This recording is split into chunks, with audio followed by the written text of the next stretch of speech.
The Golden Road. By Lucy Maud Montgomery. Foreword. Once upon a time we all walked on the Golden Road.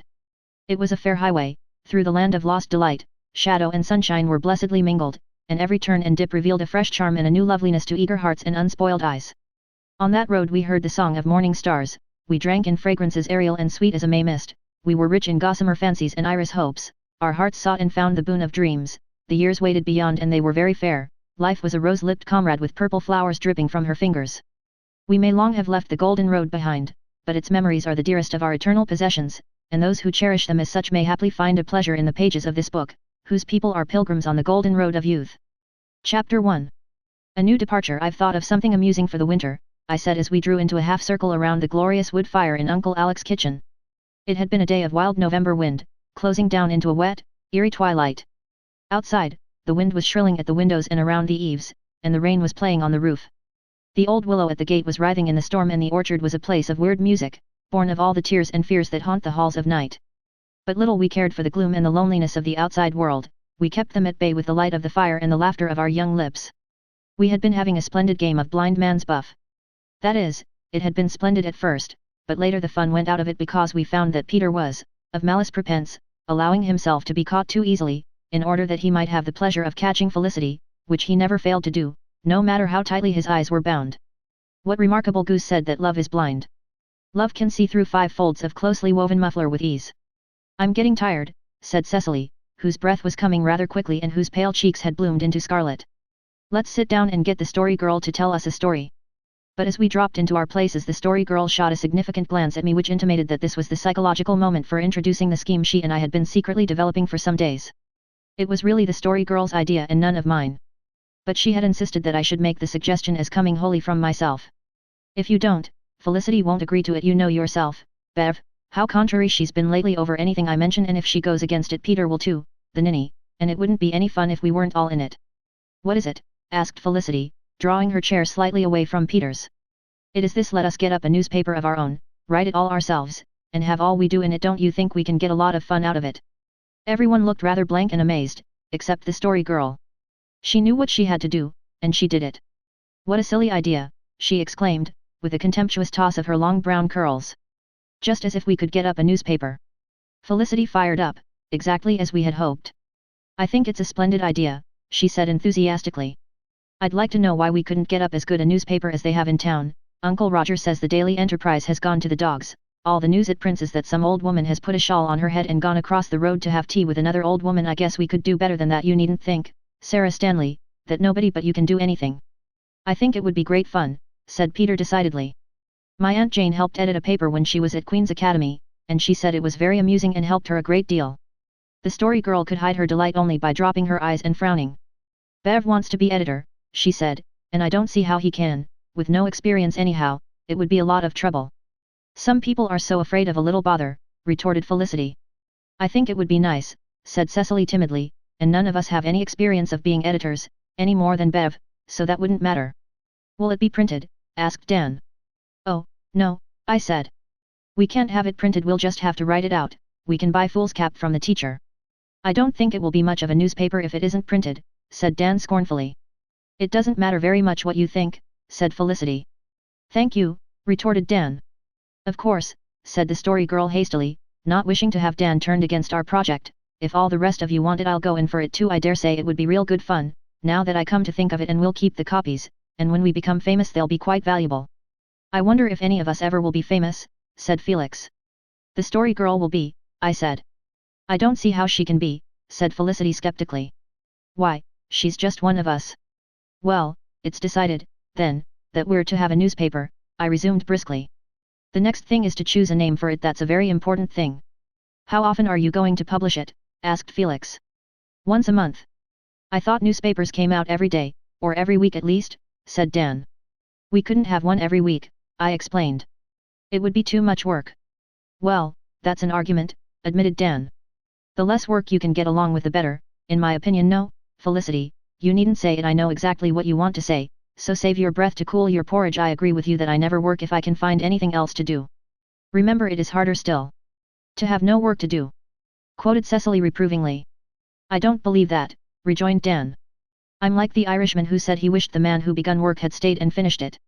Well, is it decided that Bev is to be editor? Asked Felix. Of course it is, Felicity answered for everybody. Then, said Felix, I move that the name be the King Monthly Magazine. That sounds fine, said Peter, hitching his chair a little near Felicity's. But, said Cecily timidly, that will leave out Peter and the Story Girl and Sarah Ray, just as if they didn't have a share in it. I don't think that would be fair. You name it then, Cecily, I suggested. Oh, Cecily threw a deprecating glance at the Story Girl and Felicity. Then, meeting the contempt in the latter's gaze, she raised her head with unusual spirit. I think it would be nice just to call it our magazine, she said. Then we'd all feel as if we had a share in it. Our magazine it will be, then, I said. And as for having a share in it, you bet we'll all have a share in it. If I'm to be editor, you'll all have to be sub-editors, and have charge of a department. Oh, I couldn't, protested Cecily. You must, I said inexorably. England expects everyone to do his duty, that's our motto, only we'll put Prince Edward Island in place of England. There must be no shirking now. What departments will we have?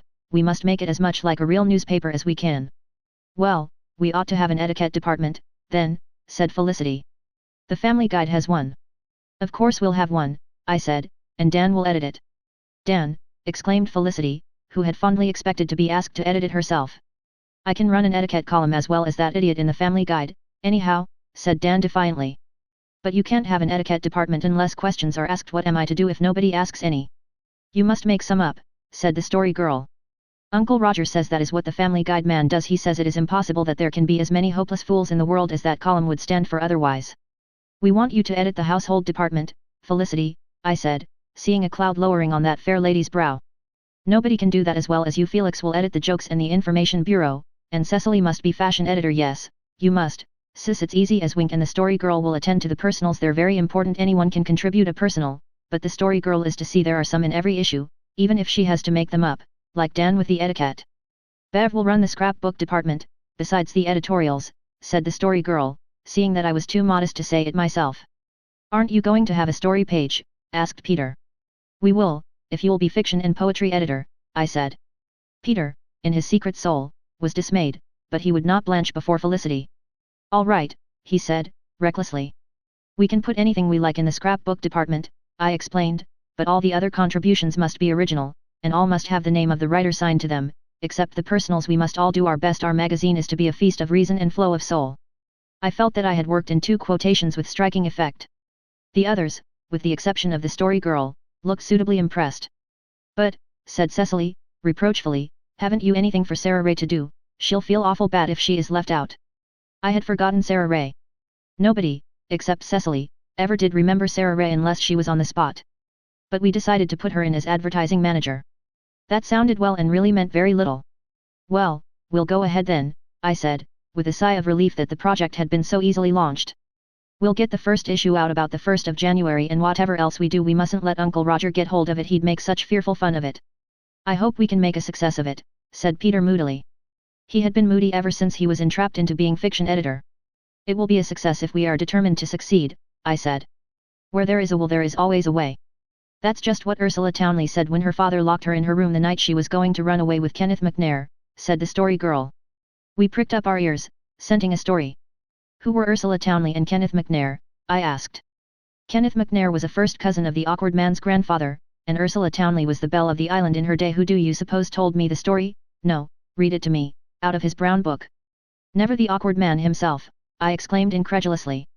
Yes, he did, said the Story Girl triumphantly. I met him one day last week back in the maple woods when I was looking for ferns. He was sitting by the spring, writing in his brown book. He hid it when he saw me and looked real silly, but after I had talked to him a while I just asked him about it, and told him that the gossips said he wrote poetry in it, and if he did would he tell me, because I was dying to know. He said he wrote a little of everything in it, and then I begged him to read me something out of it, and he read me the story of Ursula and Kenneth. I don't see how you ever had the face, said Felicity, and even Cecily looked as if she thought the Story Girl had gone rather far. Never mind that, cried Felix, but tell us the story, that's the main thing. I'll tell it just as the awkward man read it, as far as I can, said the Story Girl, but I can't put all his nice poetical touches in, because I can't remember them all, though he read it over twice for me. Chapter 2. A will, a way, and a woman. One day, over 100 years ago, Ursula Townley was waiting for Kenneth McNair in a great beechwood, where brown nuts were falling and an October wind was making the leaves dance on the ground like pixie people. What are pixie people? demanded Peter, forgetting the story girl's dislike of interruptions. Hush, whispered Cecily. That is only one of the awkward man's poetical touches, I guess. There were cultivated fields between the grove and the dark blue gulf, but far behind and on each side were woods, for Prince Edward Island 100 years ago was not what it is today. The settlements were few and scattered, and the population so scanty that old Hugh Townley boasted that he knew every man, woman, and child in it. Old Hugh was quite a noted man in his day. He was noted for several things: he was rich, he was hospitable, he was proud, he was masterful, and he had for daughter the handsomest young woman in Prince Edward Island. Of course, the young men were not blind to her good looks, and she had so many lovers that all the other girls hated her. You bet, said Dan, aside.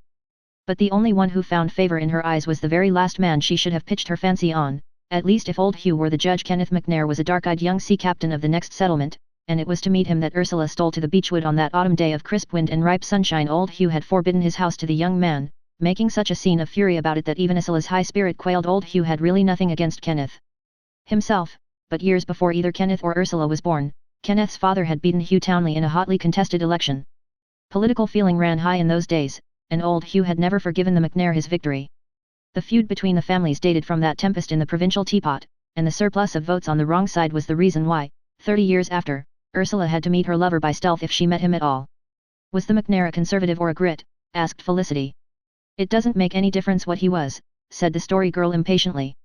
Even a Tory would be romantic 100 years ago. Well, Ursula couldn't see Kenneth very often, for Kenneth lived 15 miles away and was often absent from home in his vessel. On this particular day it was nearly 3 months since they had met. The Sunday before, young Sandy McNair had been in Carlisle church. He had risen at dawn that morning, walked barefooted for 8 miles along the shore, carrying his shoes, hired a harbour fisherman to row him over the channel, and then walked 8 miles more to the church at Carlisle, less, it is to be feared, from a zeal for holy things than that he might do an errand for his adored brother, Kenneth. He carried a letter which he contrived to pass into Ursula's hand in the crowd as the people came out. This letter asked Ursula to meet Kenneth in the beechwood the next afternoon, and so she stole away there when suspicious father and watchful stepmother thought she was spinning in the granary loft. It was very wrong of her to deceive her parents, said Felicity primly. The story girl couldn't deny this, so she evaded the ethical side of the question skillfully. I am not telling you what Ursula Townley ought to have done, she said loftily. I am only telling you what she did do. If you don't want to hear it you needn't listen. Of course there wouldn't be many stories to tell if nobody ever did anything she shouldn't do. Well, when Kenneth came, the meeting was just what might have been expected between two lovers who had taken their last kiss 3 months before, so it was a good half-hour before Ursula said, "Oh, Kenneth, I cannot stay long, I shall be missed. You said in your letter that you had something important to talk of. What is it?" "My news is this, Ursula. Next Saturday morning my vessel, the Fair Lady, with her captain on board, sails at dawn from Charlottetown Harbour, bound for Buenos Aires. At this season this means a safe and sure return, next May." "Kenneth," cried Ursula. She turned pale and burst into tears. "How can you think of leaving me? Oh, you are cruel." "Why, no, sweetheart," laughed Kenneth. "The captain of the Fair Lady will take his bride with him. We'll spend our honeymoon on the high seas, Ursula, and the cold Canadian winter under southern palms." "You want me to run away with you, Kenneth?" exclaimed Ursula. "Indeed, dear girl, there's nothing else to do." "Oh, I cannot," she protested. "My father would." "We'll not consult him, until afterward. Come, Ursula, you know there's no other way. We've always known it must come to this. Your father will never forgive me for my father. You won't fail me now. Think of the long parting if you send me away alone on such a voyage. Pluck up your courage, and we'll let Townleys and McNairs whistle their mouldy feuds down the wind while we sail southward in the Fair Lady. I have a plan." "Let me hear it," said Ursula, beginning to get back her breath. "There is to be a dance at the Springs Friday night. Are you invited, Ursula?" "Yes." "Good. I am not, but I shall be there, in the fir grove behind the house, with 2 horses. When the dancing is at its height you'll steal out to meet me then. 'Tis but a 15-mile ride to Charlottetown, where a good minister, who is a friend of mine, will be ready to marry us by the time the dancers have tired their heels. You and I will be on our vessel, able to snap our fingers at fate." "And what if I do not meet you in the fir grove?" said Ursula, a little impertinently. "If you do not, I'll sail for South America the next morning, and many a long year will pass ere Kenneth McNair comes home again." Perhaps Kenneth didn't mean that, but Ursula thought he did, and it decided her. She agreed to run away with him. Yes, of course that was wrong, too, Felicity. She ought to have said, "No, I shall be married respectably from home, and have a wedding and a silk dress and bridesmaids and lots of presents." But she didn't. She wasn't as prudent as Felicity King would have been. "She was a shameless hussy," said Felicity, venting on the long-dead Ursula that anger she dare not visit on the story girl. "Oh, no, Felicity dear, she was just a lass of spirit. I'd have done the same." And when Friday night came she began to dress for the dance with a brave heart. She was to go to the Springs with her uncle and aunt, who were coming on horseback that afternoon, and would then go on to the Springs in old Hugh's carriage, which was the only one in Carlisle. Then they were to leave in time to reach the Springs before nightfall, for the October nights were dark and the wooded roads rough for travelling. When Ursula was ready she looked at herself in the glass with a good deal of satisfaction. Yes, Felicity, she was a vain baggage, that same Ursula, but that kind didn't all die out 100 years ago, and she had good reason for being vain. She wore the sea green silk which had been brought out from England a year before and worn but once, at the Christmas ball at Government House. A fine, stiff, rustling silk it was, and over it shone Ursula's crimson cheeks and gleaming eyes, and masses of nut brown hair. As she turned from the glass she heard her father's voice below, loud and angry, growing very pale. She ran out into the hall. Her father was already halfway upstairs, his face red with fury. In the hall below Ursula saw her stepmother. Looking troubled and vexed at the door stood Malcolm Ramsay, a homely neighbour youth who had been courting Ursula in his clumsy way ever since she grew up. Ursula had always hated him. "Ursula," shouted old Hugh, "come here and tell this scoundrel he lies. He says that you met Kenneth McNair in the beech grove last Tuesday. Tell him he lies, tell him he lies." Ursula was no coward. She looked scornfully at poor Ramsay. "The creature is a spy and a tale-bearer," she said, "but in this he does not lie. I did meet Kenneth McNair last Tuesday." "And you dare to tell me this to my face?" roared old Hugh. "Back to your room, girl, back to your room and stay there. Take off that finery. You go to no more dances. You shall stay in that room until I choose to let you out. No, not a word. I'll put you there if you don't go in with you, and take your knitting with you. Occupy yourself with that this evening instead of kicking your heels at the Springs." He snatched a roll of grey stocking from the hall table and flung it into Ursula's room. Ursula knew she would have to follow it, or be picked up and carried in like a naughty child, so she gave the miserable Ramsay a look that made him cringe, and swept into her room with her head in the air. The next moment she heard the door locked behind her. Her first proceeding was to have a cry of anger and shame and disappointment that did no good, and then she took to marching up and down her room. It did not calm her to hear the rumble of the carriage out of the gate as her uncle and aunt departed. "Oh, what's to be done?" she sobbed. "Kenneth will be furious. He will think I have failed him, and he will go away hot with anger against me. If I could only send a word of explanation I know he would not leave me, but there seems to be no way at all, though I have heard that there's always a way when there's a will. Oh, I shall go mad. If the window were not so high I would jump out of it, but to break my legs or my neck would not mend the matter." The afternoon passed on. At sunset Ursula heard hoofbeats and ran to the window. Andrew Kinnear of the Springs was tying his horse at the door. He was a dashing young fellow, and a political crony of old Hugh. No doubt he would be at the dance that night. Oh, if she could get speech for but a moment with him. When he had gone into the house, Ursula, turning impatiently from the window, tripped and almost fell over the big ball of homespun yarn her father had flung on the floor. For a moment she gazed at it resentfully, then, with a gay little laugh, she pounced on it. The next moment she was at her table, writing a brief note to Kenneth McNair. When it was written, Ursula unwound the grey ball to a considerable depth, pinned the note on it, and rewound the yarn over it. A grey ball, the colour of the twilight, might escape observation, where a white missive fluttering down from an upper window would surely be seen by someone. Then she softly opened her window and waited. It was dusk when Andrew went away. Fortunately old Hugh did not come to the door with him. As Andrew untied his horse Ursula threw the ball with such good aim that it struck him, as she had meant it to do, squarely on the head. Andrew looked up at her window. She leaned out, put her finger warningly on her lips, pointed to the ball, and nodded. Andrew, looking somewhat puzzled, picked up the ball, sprang to his saddle, and galloped off. So far, well, thought Ursula, but would Andrew understand? Would he have wit enough to think of exploring the big, knobby ball for its delicate secret, and would he be at the dance after all? The evening dragged by. Time had never seemed so long to Ursula. She could not rest or sleep. It was midnight before she heard the patter of a handful of gravel on her window panes. In a trice she was leaning out below. In the darkness stood Kenneth McNair. "Oh, Kenneth, did you get my letter, and is it safe for you to be here?" "Safe enough. Your father is in bed. I've waited 2 hours down the road for his light to go out, and an extra half hour to put him to sleep. The horses are there. Slip down and out. Ursula will make Charlottetown by dawn yet." "That's easier said than done, lad. I'm locked in, but do you go out behind the new barn and bring the ladder you will find there."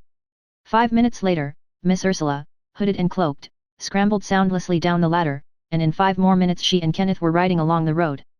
"There's a stiff gallop before us, Ursula," said Kenneth.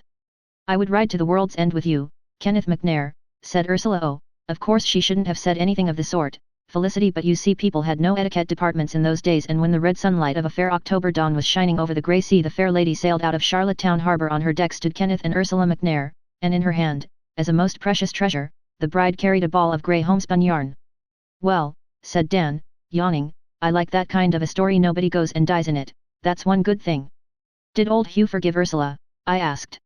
"The story stopped there in the brown book," said the story girl, "but the awkward man says he did, after a while." "It must be rather romantic to be run away with," remarked Cecily, wistfully. "Don't you get such silly notions in your head, Cecily King," said Felicity, severely. Chapter 3. The Christmas Harp.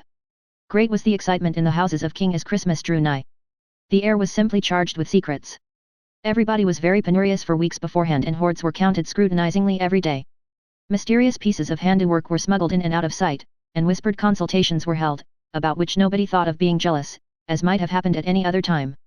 Felicity was in her element, for she and her mother were deep in preparations for the day. Cecily and the story girl were excluded from these doings with indifference on Aunt Janet's part and what seemed ostentatious complacency on Felicity's. Cecily took this to heart and complained to me about it. "I'm one of this family just as much as Felicity is," she said, with as much indignation as Cecily could feel, "and I don't think she need shut me out of everything when I wanted to stone the raisins for the mincemeat." She said, no, she would do it herself, because Christmas mincemeat was very particular, as if I couldn't stone raisins right. "The airs Felicity puts on about her cooking just make me sick," concluded Cecily wrathfully. "It's a pity she doesn't make a mistake in cooking once in a while herself," I said. "Then maybe she wouldn't think she knew so much more than other people." All parcels that came in the mail from distant friends were taken charge of by Aunts Janet and Olivia, not to be opened until the great day of the feast itself. How slowly the last week passed. But even watched pots will boil in the fullness of time, and finally Christmas Day came, grey and dour and frost-bitten without, but full of revelry and rose-red mirth within.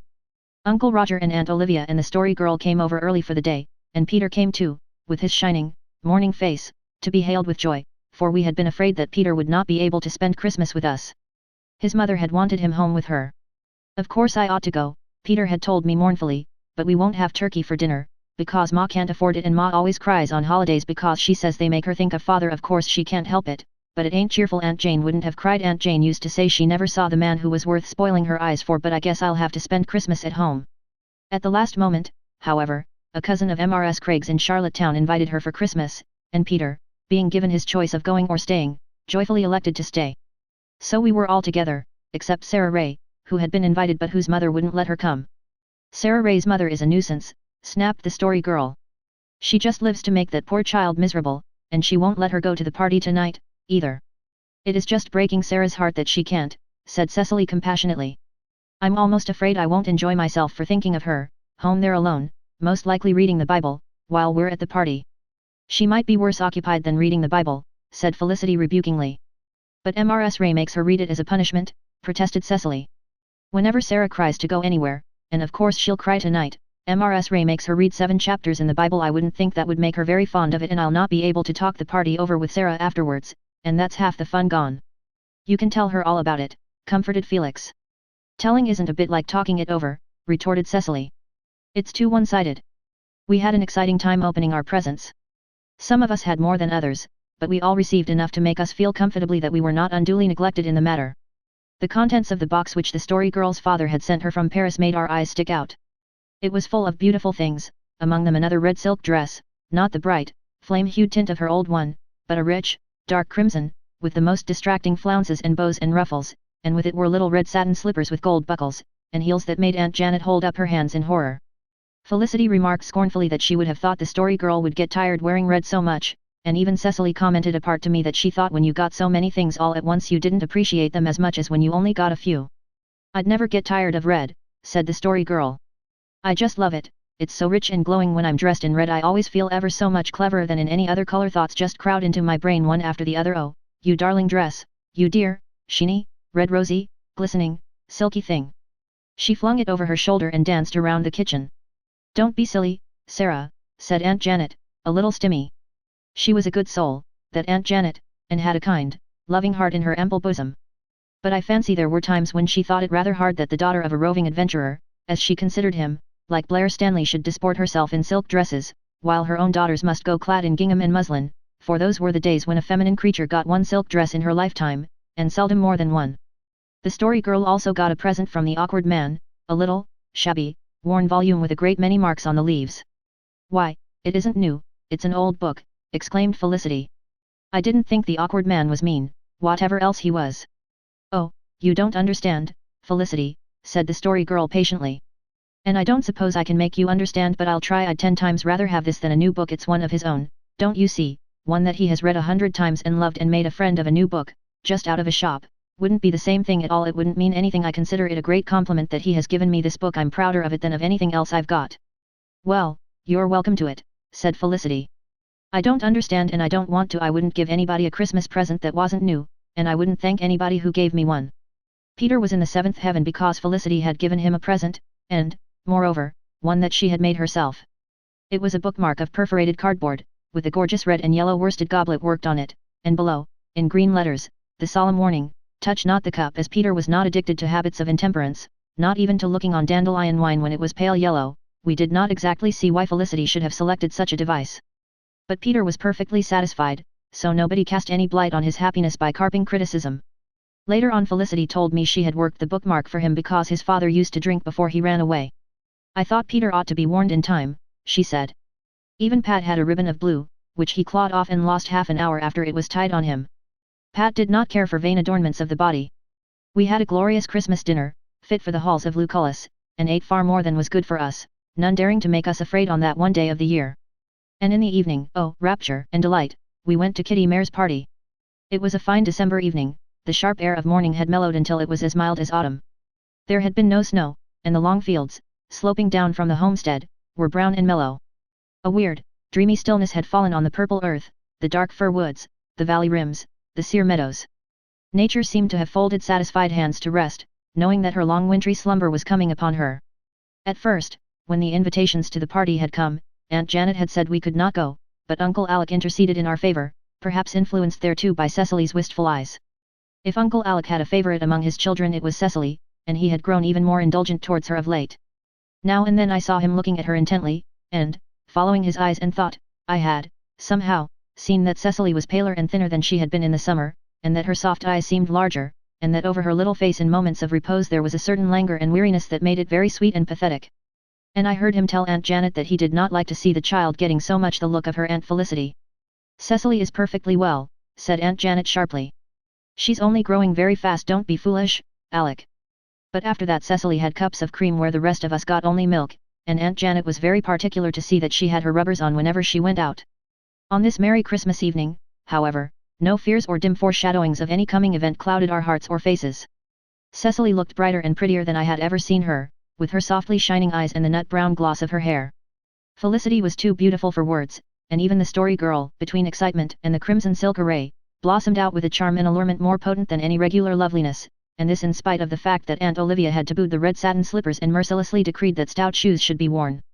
"I know just how you feel about it, you daughter of Eve," she said, with gay sympathy, "but December roads are damp, and if you are going to walk to Mars you are not going to do it in those frivolous Parisian concoctions, even with overboots on, so be brave, dear heart, and show that you have a soul above little red satin shoes."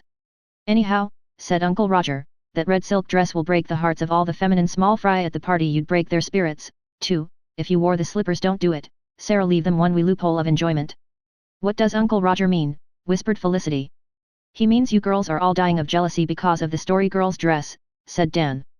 "I am not of a jealous disposition," said Felicity loftily, "and she's entirely welcome to the dress, with a complexion like that. But we enjoyed that party hugely, every one of us. And we enjoyed the walk home afterwards, through dim, enshadowed fields where silvery starbeams lay, while Orion trod his stately march above us, and a red moon climbed up the black horizon's rim. A brook went with us part of the way, singing to us through the dark, a gay, irresponsible vagabond of valley and wilderness. Felicity and Peter walked not with us. Peter's cup must surely have brimmed over that Christmas night. When we left the Marr house, he had boldly said to Felicity, "May I see you home?" and Felicity, much to our amazement, had taken his arm and marched off with him. The primness of her was indescribable, and was not at all ruffled by Dan's hoot of derision. As for me, I was consumed by a secret and burning desire to ask the story girl if I might see her home, but I could not screw my courage to the sticking point. How I envied Peter his easy, insouciant manner. I could not emulate him, so Dan and Felix and Cecily and the story girl and I all walked hand in hand, huddling a little closer together as we went through James Fruin's woods, for there are strange harps in a fir grove, and who shall say what fingers sweep them? Mighty and sonorous was the music above our heads as the winds of the night stirred the great boughs tossing athwart the starlit sky. Perhaps it was that aeolian harmony which recalled to the story girl a legend of elder days. "I read such a pretty story in one of Aunt Olivia's books last night," she said. "It was called The Christmas Harp. Would you like to hear it? It seems to me it would just suit this part of the road." "There isn't anything about ghosts in it, is there?" said Cecily timidly. "Oh, no, I wouldn't tell a ghost story here for anything. I'd frighten myself too much. This story is about one of the shepherds who saw the angels on the first Christmas night. He was just a youth, and he loved music with all his heart, and he longed to be able to express the melody that was in his soul, but he could not. He had a harp and he often tried to play on it, but his clumsy fingers only made such discord that his companions laughed at him and mocked him, and called him a madman. Because he would not give it up, but would rather sit apart by himself, with his arms about his harp, looking up into the sky, while they gathered around their fire and told tales to while away their long night vigils as they watched their sheep on the hills.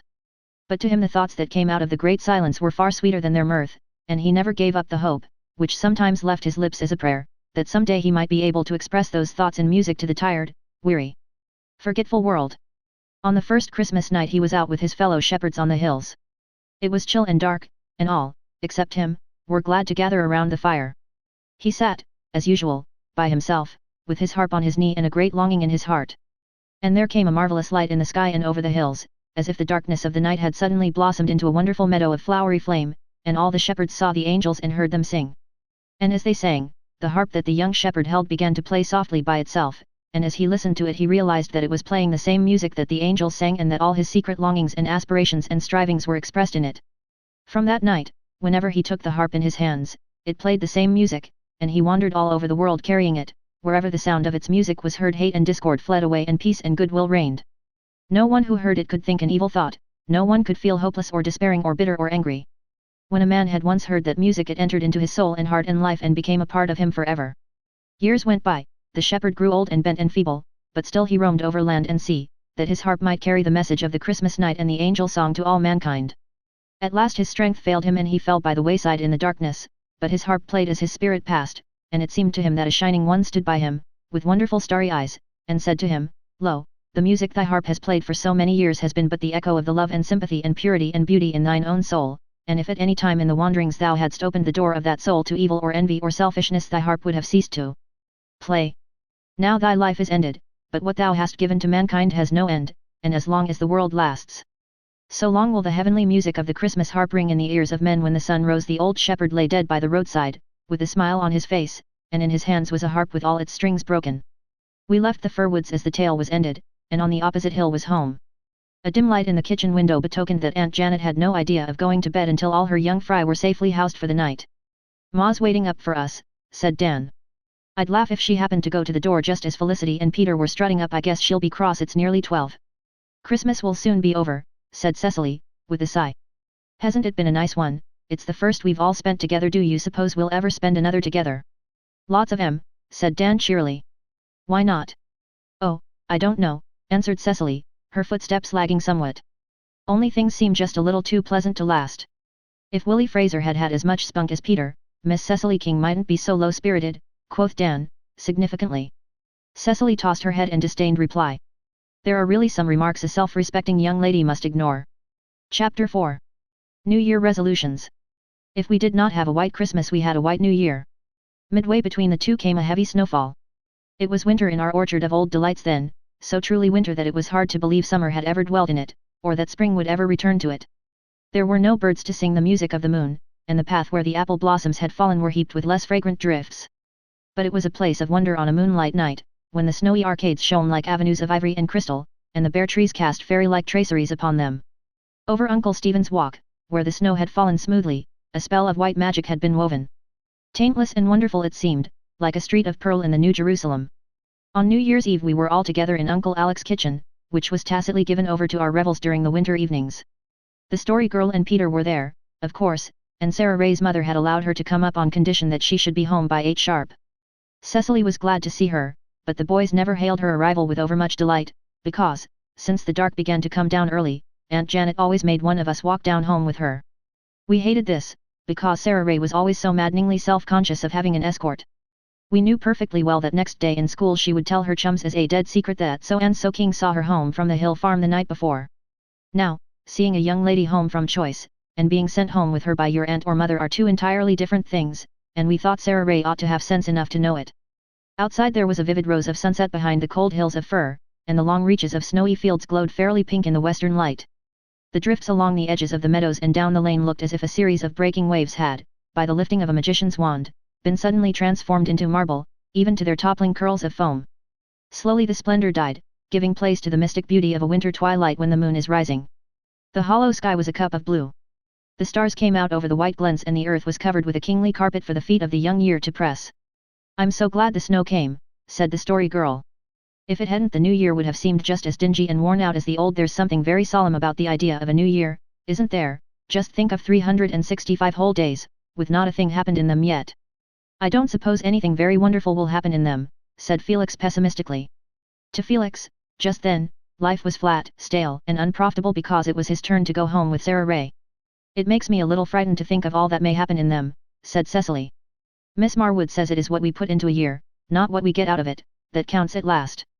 I'm always glad to see a new year, said the Story Girl. I wish we could do as they do in Norway. The whole family sits up until midnight, and then, just as the clock is striking 12, the father opens the door and welcomes the new year in. Isn't it a pretty custom? If Ma would let us stay up till 12 we might do that too, said Dan, but she never will. I call it mean. If I ever have children I'll let them stay up to watch the new year in, said the Story Girl decidedly. So will I, said Peter, but other nights they'll have to go to bed at 7. You ought to be ashamed, speaking of such things, said Felicity, with a scandalized face. Peter shrank into the background abashed, no doubt believing that he had broken some Family Guide precept all to pieces. I didn't know it wasn't proper to mention children, he muttered apologetically. We ought to make some New Year resolutions, suggested the Story Girl. New Year's Eve is the time to make them. I can't think of any resolutions I want to make, said Felicity, who was perfectly satisfied with herself. I could suggest a few to you, said Dan sarcastically. There are so many I would like to make, said Cecily, that I'm afraid it wouldn't be any use trying to keep them all. Well, let's all make a few, just for the fun of it, and see if we can keep them, I said. And let's get paper and ink and write them out. That will make them seem more solemn and binding. And then pin them up on our bedroom walls, where we'll see them every day, suggested the Story Girl, and every time we break a resolution we must put a cross opposite it that will show us what progress we are making, as well as make us ashamed if we have too many crosses. And let's have a roll of honor in our magazine, suggested Felix, and every month we'll publish the names of those who keep their resolutions perfect. I think it's all nonsense, said Felicity. But she joined our circle around the table, though she sat for a long time with a blank sheet before her. Let's each make a resolution in turn, I said. I'll lead off. And, recalling with shame certain unpleasant differences of opinion I had lately had with Felicity, I wrote down in my best hand. I shall try to keep my temper always. You'd better, said Felicity tactfully. It was Dan's turn next. I can't think of anything to start with, he said, gnawing his pen holder fiercely. You might make a resolution not to eat poison berries, suggested Felicity. You'd better make one not to nag people everlastingly, retorted Dan. Oh, don't quarrel the last night of the old year, implored Cecily. You might resolve not to quarrel any time, suggested Sarah Ray. No, sir, said Dan emphatically. There's no use making a resolution you can't keep. There are people in this family you've just got to quarrel with if you want to live. But I've thought of one. I won't do things to spite people. Felicity, who really was in an unbearable mood that night, laughed disagreeably, but Cecily gave her a fierce nudge, which probably restrained her from speaking. I will not eat any apples, wrote Felix. What on earth do you want to give up eating apples for? Asked Peter in astonishment. Never mind, returned Felix. Apples make people fat, you know, said Felicity sweetly. It seems a funny kind of resolution, I said doubtfully. I think our resolutions ought to be giving up wrong things or doing right ones. You make your resolutions to suit yourself and I'll make mine to suit myself, said Felix defiantly. I shall never get drunk, wrote Peter painstakingly. But you never do, said the Story Girl in astonishment. Well, it will be all the easier to keep the resolution, argued Peter. That isn't fair, complained Dan. If we all resolved not to do the things we never do we'd all be on the roll of honor. You let Peter alone, said Felicity severely. It's a very good resolution and one everybody ought to make. I shall not be jealous, wrote the Story Girl. But are you? I asked, surprised. The Story Girl colored and nodded. Of one thing, she confessed, but I'm not going to tell what it is. I'm jealous sometimes, too, confessed Sarah Ray, and so my first resolution will be I shall try not to feel jealous when I hear the other girls in school describing all the sick spells they've had. Goodness, do you want to be sick? Demanded Felix in astonishment. It makes a person important, explained Sarah Ray. I am going to try to improve my mind by reading good books and listening to older people, wrote Cecily. You got that out of the Sunday school paper, cried Felicity. It doesn't matter where I got it, said Cecily with dignity. The main thing is to keep it. It's your turn, Felicity, I said. Felicity tossed her beautiful golden head. I told you I wasn't going to make any resolutions. Go on yourself. I shall always study my grammar lesson, I wrote, who loathed grammar with a deadly loathing. I hate grammar too, sighed Sarah Ray. It seems so unimportant. Sarah was rather fond of a big word, but did not always get hold of the right one. I rather suspected that in the above instance she really meant uninteresting. I won't get mad at Felicity, if I can help it, wrote Dan. I'm sure I never do anything to make you mad, exclaimed Felicity. I don't think it's polite to make resolutions about your sisters, said Peter. He can't keep it anyway, scoffed Felicity. He's got such an awful temper. It's a family failing, flashed Dan, breaking his resolution ere the ink on it was dry. There you go, taunted Felicity. I'll work all my arithmetic problems without any help, scribbled Felix. I wish I could resolve that, too, sighed Sarah Ray, but it wouldn't be any use. I'd never be able to do those compound multiplication sums the teacher gives us to do at home every night if I didn't get Judy Pineau to help me. Judy isn't a good reader and she can't spell at all, but you can't stick her in arithmetic as far as she went herself. I feel sure, concluded poor Sarah, in a hopeless tone, that I'll never be able to understand compound multiplication. Multiplication is vexation. Division is as bad. The rule of 3 perplexes me. And fractions drive me mad. Quoted Dan. I haven't got as far as fractions yet, sighed Sarah, and I hope I'll be too big to go to school before I do. I hate arithmetic, but I am passionately fond of geography. I will not play tic-tac-toe on the fly leaves of my hymn book in church, wrote Peter. Mercy, did you ever do such a thing? Exclaimed Felicity in horror. Peter nodded shamefacedly.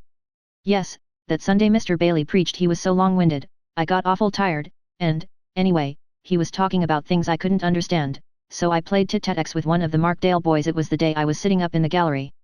Well, I hope if you ever do the like again you won't do it in our pew, said Felicity severely. I ain't going to do it at all, said Peter. I felt sort of mean all the rest of the day. I shall try not to be vexed when people interrupt me when I'm telling stories, wrote the story girl. But it will be hard, she added with a sigh. I never mind being interrupted, said Felicity. I shall try to be cheerful and smiling all the time, wrote Cecily.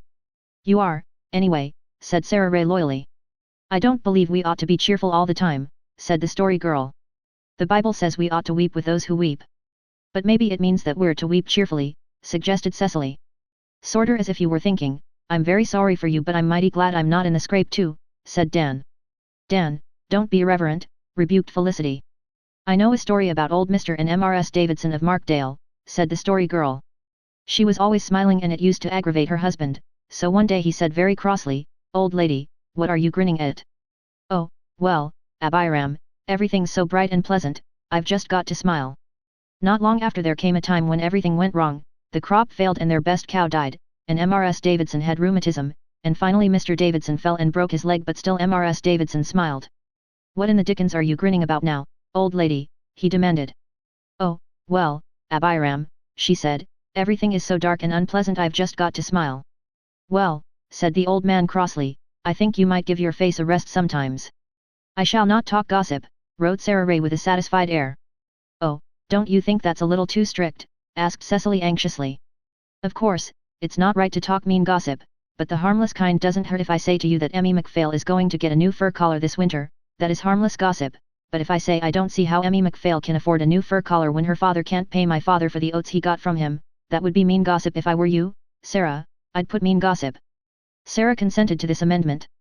I will be polite to everybody, was my third resolution, which passed without comment. I'll try not to use slang since Cecily doesn't like it, wrote Dan. I think some slang is real cute, said Felicity. The Family Guide says it's very vulgar, grinned Dan. Doesn't it, Sarah Stanley? Don't disturb me, said the story girl dreamily. I'm just thinking a beautiful thought. I've thought of a resolution to make, cried Felicity. Mr. Marwood said last Sunday we should always try to think beautiful thoughts and then our lives would be very beautiful, so I shall resolve to think a beautiful thought every morning before breakfast. Can you only manage one a day? Queried Dan. And why before breakfast? I asked. Because it's easier to think on an empty stomach, said Peter, in all good faith. But Felicity shot a furious glance at him. I selected that time, she explained with dignity, because when I'm brushing my hair before my glass in the morning I'll see my resolution and remember it. Mr. Marwood meant that all our thoughts ought to be beautiful, said the story girl. If they were, people wouldn't be afraid to say what they think. They oughtn't to be afraid to, anyhow, said Felix stoutly. I'm going to make a resolution to say just what I think always. And do you expect to get through the year alive if you do? Asked Dan. It might be easy enough to say what you think if you could always be sure just what you do think, said the story girl. So often I can't be sure. How would you like it if people always said just what they think to you? Asked Felicity. I'm not very particular what some people think of me, rejoined Felix. I notice you don't like to be told by anybody that you're fat, retorted Felicity. Oh, dear me, I do wish you wouldn't all say such sarcastic things to each other, said poor Cecily plaintively. It sounds so horrid. The last night of the old year. Dear knows where we'll all be this night next year. Peter, it's your turn. I will try, wrote Peter, to say my prayers every night regular, and not twice one night because I don't expect to have time the next, like I did the night before the party, he added. I suppose you never said your prayers until we got you to go to church, said Felicity, who had had no hand in inducing Peter to go to church, but had stoutly opposed it, as recorded in the first volume of our family history. I did, too, said Peter. Aunt Jane taught me to say my prayers. Ma hadn't time, being his father had run away, Ma had to wash at night same as in daytime. I shall learn to cook, wrote the story girl, frowning. You'd better resolve not to make puddings of, began Felicity, then stopped as suddenly as if she had bitten off the rest of her sentence and swallowed it. Cecily had nudged her, so she had probably remembered the story girl's threat that she would never tell another story if she was ever twigged with the pudding she had made from sawdust. But we all knew what Felicity had started to say, and the story girl dealt her a most uncousinly glance. I will not cry because Mother won't starch my aprons, wrote Sarah Ray. Better resolve not to cry about anything, said Dan kindly. Sarah Ray shook her head forlornly. That would be too hard to keep. There are times when I have to cry. It's a relief. Not to the folks who have to hear you, muttered Dan aside to Cecily. Oh, hush, whispered Cecily back. Don't go and hurt her feelings. The last night of the old year. Is it my turn again? Well, I'll resolve not to worry because my hair is not curly, but, oh, I'll never be able to help wishing it was. Why don't you curl it as you used to do, then? Asked Dan. You know very well that I've never put my hair up in curl papers since the time Peter was dying of the measles, said Cecily reproachfully. I resolved then I wouldn't because I wasn't sure it was quite right. I will keep my fingernails neat and clean, I wrote. There, that's 4 resolutions. I'm not going to make any more. 4's enough. I shall always think twice before I speak, wrote Felix. That's an awful waste of time, commented Dan, but I guess you'll need to if you're always going to say what you think. I'm going to stop with 3, said Peter. I will have all the good times I can, wrote the story girl. That's what I call sensible, said Dan. It's a very easy resolution to keep, anyhow, commented Felix. I shall try to like reading the Bible, wrote Sarah Ray. You ought to like reading the Bible without trying to, exclaimed Felicity. If you had to read 7 chapters of it every time you were naughty, I don't believe you would like it either, retorted Sarah Ray with a flash of spirit. I shall try to believe only half of what I hear, was Cecily's concluding resolution. But which half? Scoffed Dan. The best half, said sweet Cecily simply. I'll try to obey Mother always, wrote Sarah Ray, with a tremendous sigh, as if she fully realized the difficulty of keeping such a resolution. And that's all I'm going to make. Felicity has only made 1, said the story girl. I think it better to make just 1 and keep it than make a lot and break them, said Felicity loftily. She had the last word on the subject, for it was time for Sarah Ray to go, and our circle broke up. Sarah and Felix departed and we watched them down the lane in the moonlight, Sarah walking demurely in one runner track, and Felix stalking grimly along in the other. I fear the romantic beauty of that silver shining night was entirely thrown away on my mischievous brother. And it was, as I remember it, a most exquisite night, a white poem, a frosty, starry lyric of light. It was one of those nights on which one might fall asleep and dream happy dreams of gardens of mirth and song, feeling all the while through one's sleep the soft splendor and radiance of the white moon world outside, as one hears soft, far-away music sounding through the thoughts and words that are born of it. As a matter of fact, however, Cecily dreamed that night that she saw 3 full moons in the sky, and wakened up crying with the horror of it. Chapter 5. The first number of our magazine was ready on New Year's Day, and we read it that evening in the kitchen. All our staff had worked nobly and we were enormously proud of the result, although Dan still continued to scoff at a paper that wasn't printed. The story girl and I read it turnabout while the others, except Felix, ate apples. It opened with a short editorial. With this number our magazine makes its first bow to the public. All the editors have done their best and the various departments are full of valuable information and amusement. The tastefully designed cover is by a famous artist, Mr. Blair Stanley, who sent it to us all the way from Europe at the request of his daughter. Mr. Peter Craig, our enterprising literary editor, contributes a touching love story. Peter, aside, in a gratified pig's whisper, I never was called Mr. before. Miss Felicity King's essays on Shakespeare is none the worse for being an old-school composition, as it is new to most of our readers. Miss Cecily King contributes a thrilling article of adventure. The various departments are ably edited, and we feel that we have reason to be proud of our magazine. But we shall not rest on our oars. Excelsior shall ever be our motto. We trust that each succeeding issue will be better than the one that went before. We are well aware of many defects, but it is easier to see them than to remedy them. Any suggestion that would tend to the improvement of our magazine will be thankfully received, but we trust that no criticism will be made that will hurt anyone's feelings. Let us all work together in harmony, and strive to make our magazine an influence for good and a source of innocent pleasure, and let us always remember the words of the poet. The heights by great men reached and kept were not attained by sudden flight. But they, while their companions slept, were toiling upwards in the night. Peter, impressively, I've read many a worse editorial in the Enterprise. Essay on Shakespeare. Shakespeare's full name was William Shakespeare. He did not always spell it the same way. He lived in the reign of Queen Elizabeth and wrote a great many plays. His plays are written in dialogue form. Some people think they were not written by Shakespeare but by another man of the same name. I have read some of them because our school teacher says everybody ought to read them, but I did not care much for them.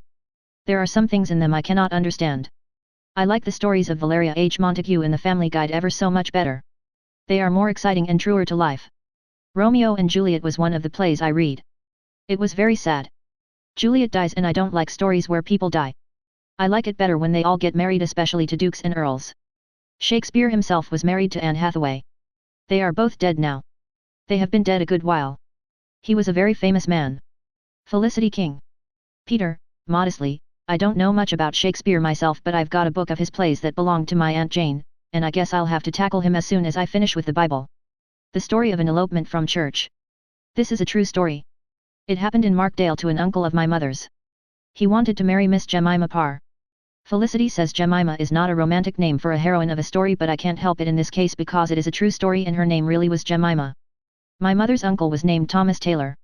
He was poor at that time, and so the father of Miss Jemima Parr did not want him for a son-in-law and told him he was not to come near the house or he would set the dog on him.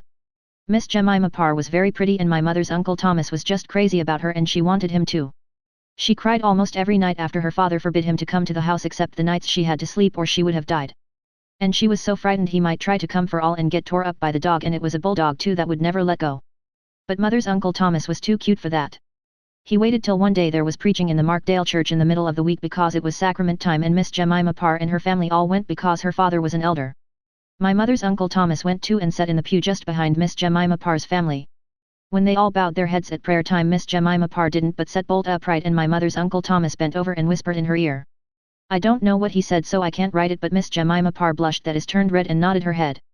Perhaps some people may think that my mother's uncle Thomas shouldn't have whispered at prayer time in church, but you must remember that Miss Jemima Parr's father had tend to set the dog on him, and that was hard lines when he was a respectable young man though not rich. Well, when they were singing the last psalm, my mother's uncle Thomas got up and went out very quietly, and as soon as church was out Miss Jemima Parr walked out too real quick.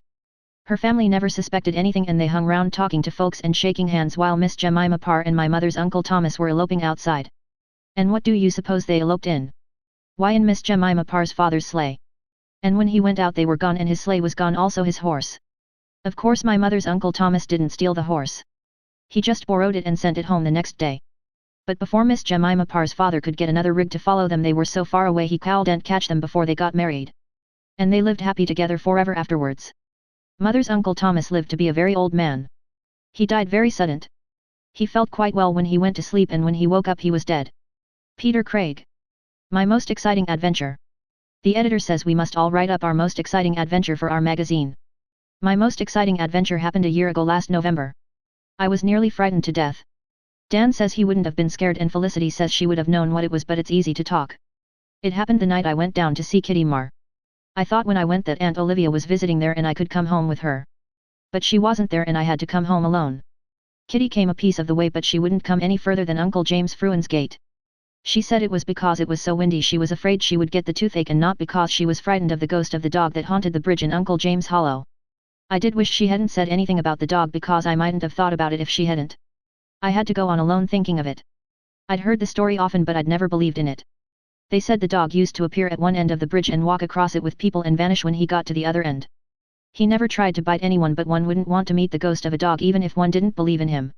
I knew there was no such thing as ghosts, and I kept saying a paraphrase over to myself and the golden text of the next Sunday school lesson, but oh, how my heart beat when I got near the hollow. It was so dark. You could just see things dim like, but you couldn't see what they were. When I got to the bridge I walked along sideways with my back to the railing so I couldn't think the dog was behind me. And then just in the middle of the bridge I met something. It was right before me and it was big and black, just about the size of a Newfoundland dog, and I thought I could see a white nose. And it kept jumping about from one side of the bridge to the other. Oh, I hope none of my readers will ever be so frightened as I was then. I was too frightened to run back because I was afraid it would chase me and I couldn't get past it. It moved so quick, and then it just made one spring right on me and I felt its claws and I screamed and fell down. It rolled off to one side and laid there quite quiet, but I didn't dare move, and I don't know what would have become of me if Amos Cowan hadn't come along that very minute with a lantern. And there was me sitting in the middle of the bridge and that awful thing beside me. And what do you think it was but a big umbrella with a white handle? Amos said it was his umbrella and it had blown away from him and he had to go back and get the lantern to look for it. I felt like asking him what on earth he was going about with an umbrella open when it wasn't raining.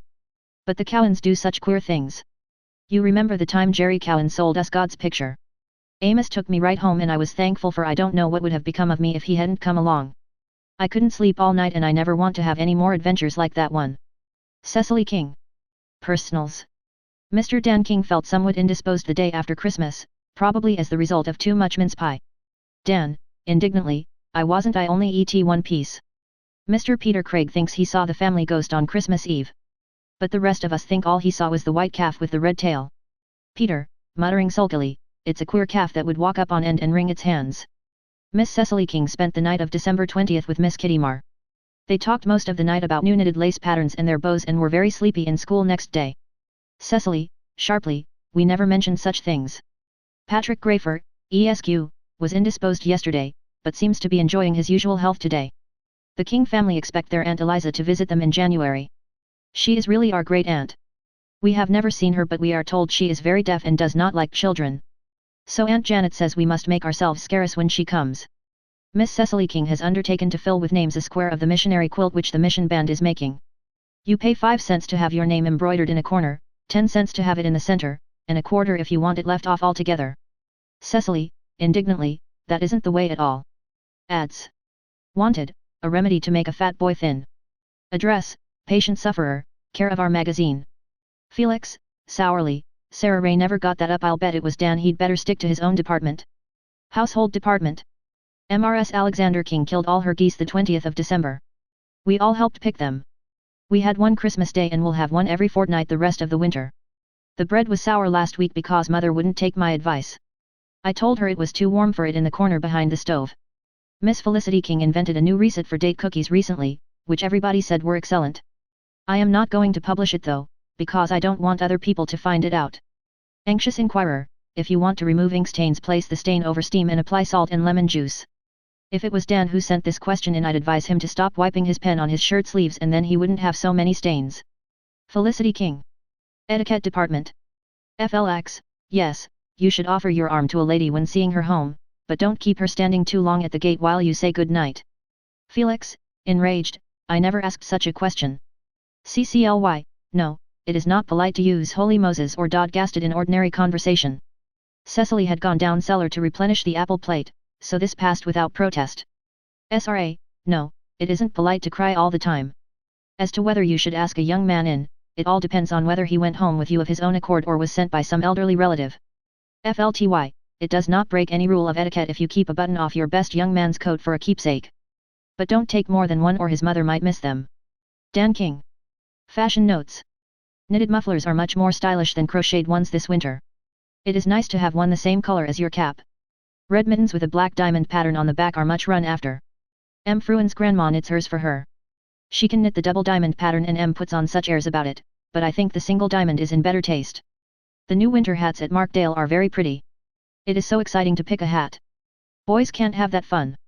Their hats are so much alike. Cecily King. Funny paragraphs. This is a true joke and really happened. There was an old local preacher in New Brunswick one time whose name was Samuel Clask.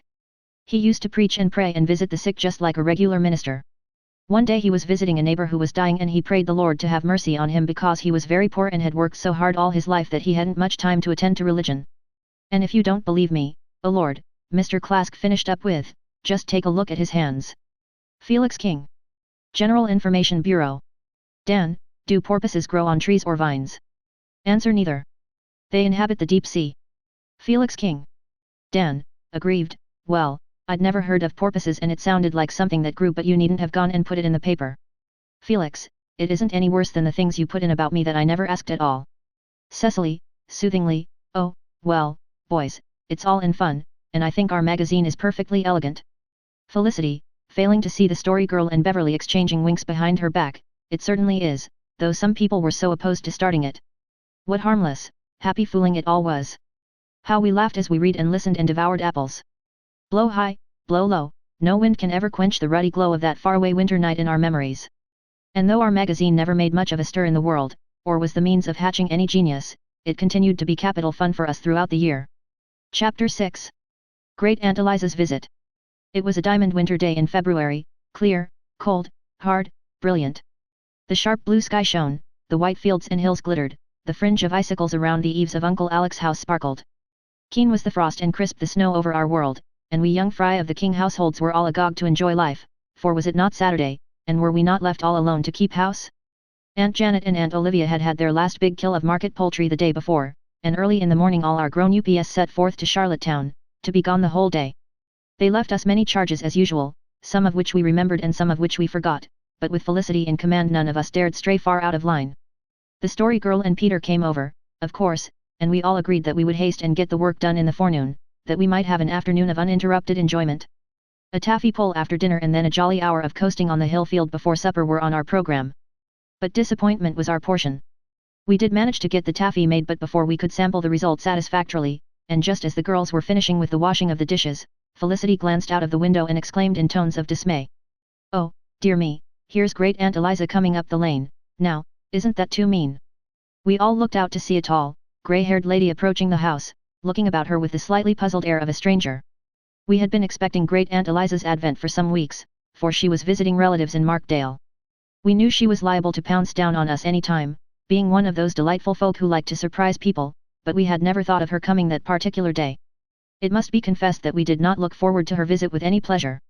None of us had ever seen her, but we knew she was very deaf, and had very decided opinions as to the way in which children should behave. "Whew," whistled Dan. "We're in for a jolly afternoon. She's deaf as a post and we'll have to split our throats to make her hear at all. I've a notion to skin out." "Oh, don't talk like that, Dan," said Cecily reproachfully. "She's old and lonely and has had a great deal of trouble. She has buried 3 husbands. We must be kind to her and do the best we can to make her visit pleasant." "She's coming to the back door," said Felicity, with an agitated glance around the kitchen. "I told you, Dan, that you should have shoveled the snow away from the front door this morning. Cecily, set those pots in the pantry quick, hide those boots, Felix, shut the cupboard door, Peter, Sarah, straighten up the lounge. She's awfully particular and Ma says her house is always as neat as wax." To do Felicity justice, while she issued orders to the rest of us, she was flying busily about herself, and it was amazing how much was accomplished in the way of putting the kitchen in perfect order during the 2 minutes in which Great Aunt Eliza was crossing the yard. "Fortunately the sitting room is tidy and there's plenty in the pantry," said Felicity, who could face anything undauntedly with a well-stocked larder behind her. Further conversation was cut short by a decided rap at the door. Felicity opened it. "Why, how do you do, Aunt Eliza?" she said loudly. A slightly bewildered look appeared on Aunt Eliza's face. Felicity perceived she had not spoken loudly enough. "How do you do, Aunt Eliza?" she repeated at the top of her voice. "Come in, we are glad to see you. We've been looking for you for ever so long." "Are your father and mother at home?" asked Aunt Eliza, slowly. "No, they went to town today but they'll be home this evening." "I'm sorry they're away," said Aunt Eliza, coming in, "because I can stay only a few hours." "Oh, that's too bad," shouted poor Felicity, darting an angry glance at the rest of us, as if to demand why we didn't help her out. "Why, we've been thinking you'd stay a week with us anyway. You must stay over Sunday." "I really can't. I have to go to Charlottetown tonight," returned Aunt Eliza. "Well, you'll take off your things and stay to tea, at least," urged Felicity, as hospitably as her strained vocal cords would admit. "Yes, I think I'll do that. I want to get acquainted with my nephews and nieces," said Aunt Eliza, with a rather pleasant glance around our group. If I could have associated the thought of such a thing with my preconception of Great Aunt Eliza, I could have sworn there was a twinkle in her eye. But of course it was impossible. "Won't you introduce yourselves, please?"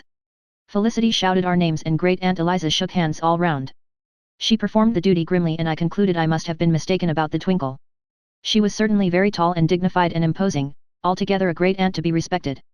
Felicity and Cecily took her to the spare room and then left her in the sitting room while they returned to the kitchen, to discuss the matter in family conclave.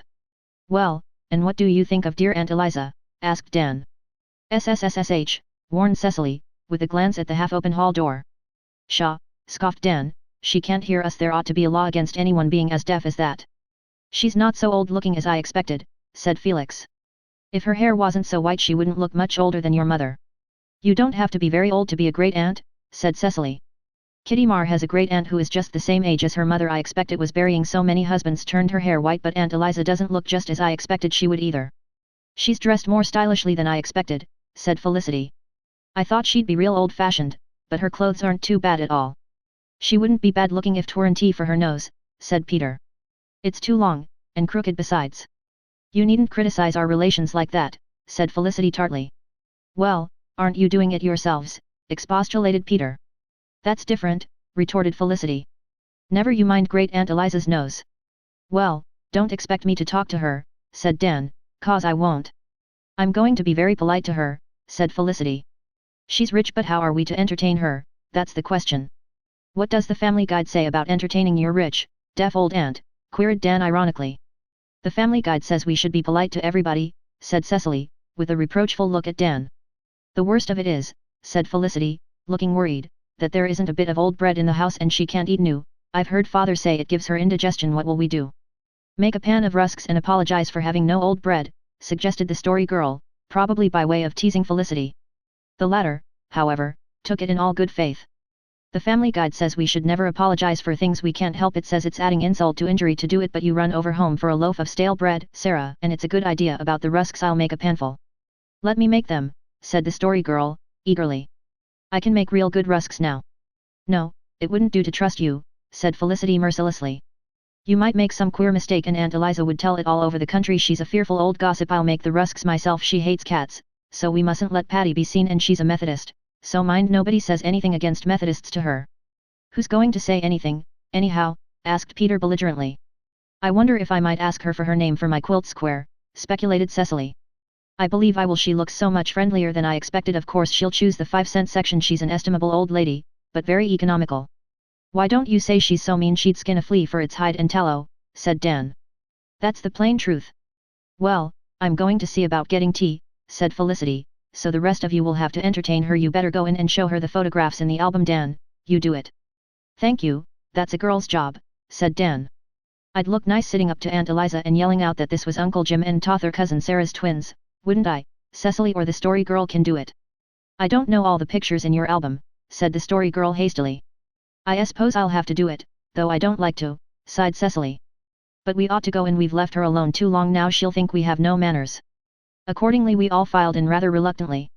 Great Aunt Eliza was toasting her toes, clad, as we noted, in very smart and shapely shoes, at the stove and looking quite at her ease. Cecily, determined to do her duty even in the face of such fearful odds as Great Aunt Eliza's deafness, dragged a ponderous, plush-covered album from its corner and proceeded to display and explain the family photographs. She did her brave best, but she could not shout like Felicity, and half the time, as she confided to me later on, she felt that Great Aunt Eliza did not hear one word she said, because she didn't seem to take in who the people were, though, just like all deaf folks, she wouldn't let on. Great Aunt Eliza certainly didn't talk much. She looked at the photographs in silence, but she smiled now and then. That smile bothered me. It was so twinkly and so very un-Great Aunt Eliza-ish. But I felt indignant with her. I thought she might have shown a little more appreciation of Cecily's gallant efforts to entertain. It was very dull for the rest of us. The Story Girl sat rather sulkily in her corner. She was angry because Felicity would not let her make the rusks, and also, perhaps, a little vexed because she could not charm Great Aunt Eliza with her golden voice and storytelling gift. Felix and I looked at each other and wished ourselves out in the hill field, careering gloriously adown its gleaming crust. But presently a little amusement came our way. Dan, who was sitting behind Great Aunt Eliza, and consequently out of her view, began making comments on Cecily's explanation of this one and that one among the photographs. In vain Cecily implored him to stop. It was too good fun to give up. For the next half hour the dialogue ran after this fashion, while Peter and Felix and I, and even the Story Girl, suffered agonies trying to smother our bursts of laughter, for Great Aunt Eliza could see if she couldn't hear. Cecily, shouting, that is Mr. Joseph Elliot of Markdale, a second cousin of Mother's. Dan, don't brag of it, sis. He's the man who was asked if somebody else said something in sincerity and old Joe said no, he said it in my cellar. Cecily, this isn't anybody in our family, it's little Xavi Gautier who used to be hired with Uncle Roger. Dan, Uncle Roger sent him to fix a gate one day and scolded him because he didn't do it right, and Xavi was mad as hops and said, how you expect me to fix dat gate? I never learned geography. Cecily, with an anguished glance at Dan, this is Great Uncle Robert King. Dan, he's been married 4 times, don't you think that's often enough, dear great auntie? Cecily, Dan, this is a nephew of Mr. Ambrose Mares, he lives out west and teaches school. Dan, yes, and Uncle Roger says he doesn't know enough not to sleep in a field with the gate open. Cecily, this is Miss Julia Stanley, who used to teach in Carlisle a few years ago. Dan, when she resigned the trustees had a meeting to see if they'd ask her to stay and raise her supplement. Old Highland Sandy was alive then and he got up and said, if she forgo let her for went perhaps she for marry. Cecily, with the air of a martyr, this is Mr. Layton, who used to travel around selling Bibles and hymn books and Talmage's sermons. Dan, he was so thin Uncle Roger used to say he always mistook him for a crack in the atmosphere. One time he stayed here all night and went to prayer meeting and Mr. Marwood asked him to lead in prayer. It had been raining most every day for 3 weeks, and it was just in haymaking time, and everybody thought the hay was going to be ruined, and old Layton got up and prayed that God would send gentle showers on the growing crops, and I heard Uncle Roger whisper to a fellow behind me, if somebody don't choke him off we won't get the hay made this summer. Cecily, in exasperation, Dan, shame on you for telling such irreverent stories. This is Mrs. Alexander Scott of Markdale. She has been very sick for a long time. Dan, Uncle Roger says all that keeps her alive is that she's scared her husband will marry again. Cecily, this is old Mr. James Macpherson who used to live behind the graveyard. Dan, he's the man who told Mother once that he always made his own iodine out of strong tea and baking soda. Cecily, this is cousin Ebenezer Macpherson on the Markdale Road. Dan, great temperance man, he never tasted rum in his life. He took the measles when he was 45 and was crazy as a loon with them, and the doctor ordered them to give him a dose of brandy. When he swallowed it he looked up and says, solemn as an owl, give it to me oftener and more at a time. Cecily, imploringly, Dan, do stop, you make me so nervous I don't know what I'm doing. This is Mr. Lemuel Goodrich, he is a minister. Dan, you ought to see his mouth. Uncle Roger says the drawing string has fell out of it just hangs loose, so fashion. Dan, whose own mouth was far from being beautiful, here gave an imitation of the Rev. Lemuel's, to the utter undoing of Peter, Felix, and myself. Our wild guffaws of laughter penetrated even great Aunt Eliza's deafness, and she glanced up with a startled face. What we would have done I do not know had not Felicity at that moment appeared in the doorway with panic-stricken eyes and exclaimed, Cecily, come here for a moment. Cecily, glad of even a temporary respite, fled to the kitchen and we heard her demanding what was the matter. Matter, exclaimed Felicity, tragically. Matter enough, some of you left a soup plate with molasses in it on the pantry table and Pat got into it and what do you think? He went into the spare room and walked all over Aunt Eliza's things on the bed. You can see his tracks plain as plain. What in the world can we do? She'll be simply furious. I looked apprehensively at great Aunt Eliza, but she was gazing intently at a picture of Aunt Janet's sisters twins, a most stolid, uninteresting pair, but evidently great Aunt Eliza found them amusing for she was smiling widely over them. Let us take a little clean water and a soft bit of cotton, came Cecily's clear voice from the kitchen, and see if we can't clean the molasses off. The coat and hat are both cloth, and molasses isn't like grease. Well, we can try, but I wish the Story Girl would keep her cat home, grumbled Felicity. The Story Girl here flew out to defend her pet, and we 4 boys sat on, miserably conscious of great Aunt Eliza, who never said a word to us, despite her previously expressed desire to become acquainted with us. She kept on looking at the photographs and seemed quite oblivious of our presence. Presently the girls returned, having, as transpired later, been so successful in removing the traces of Patty's mischief that it was not deemed necessary to worry great Aunt Eliza with any account of it.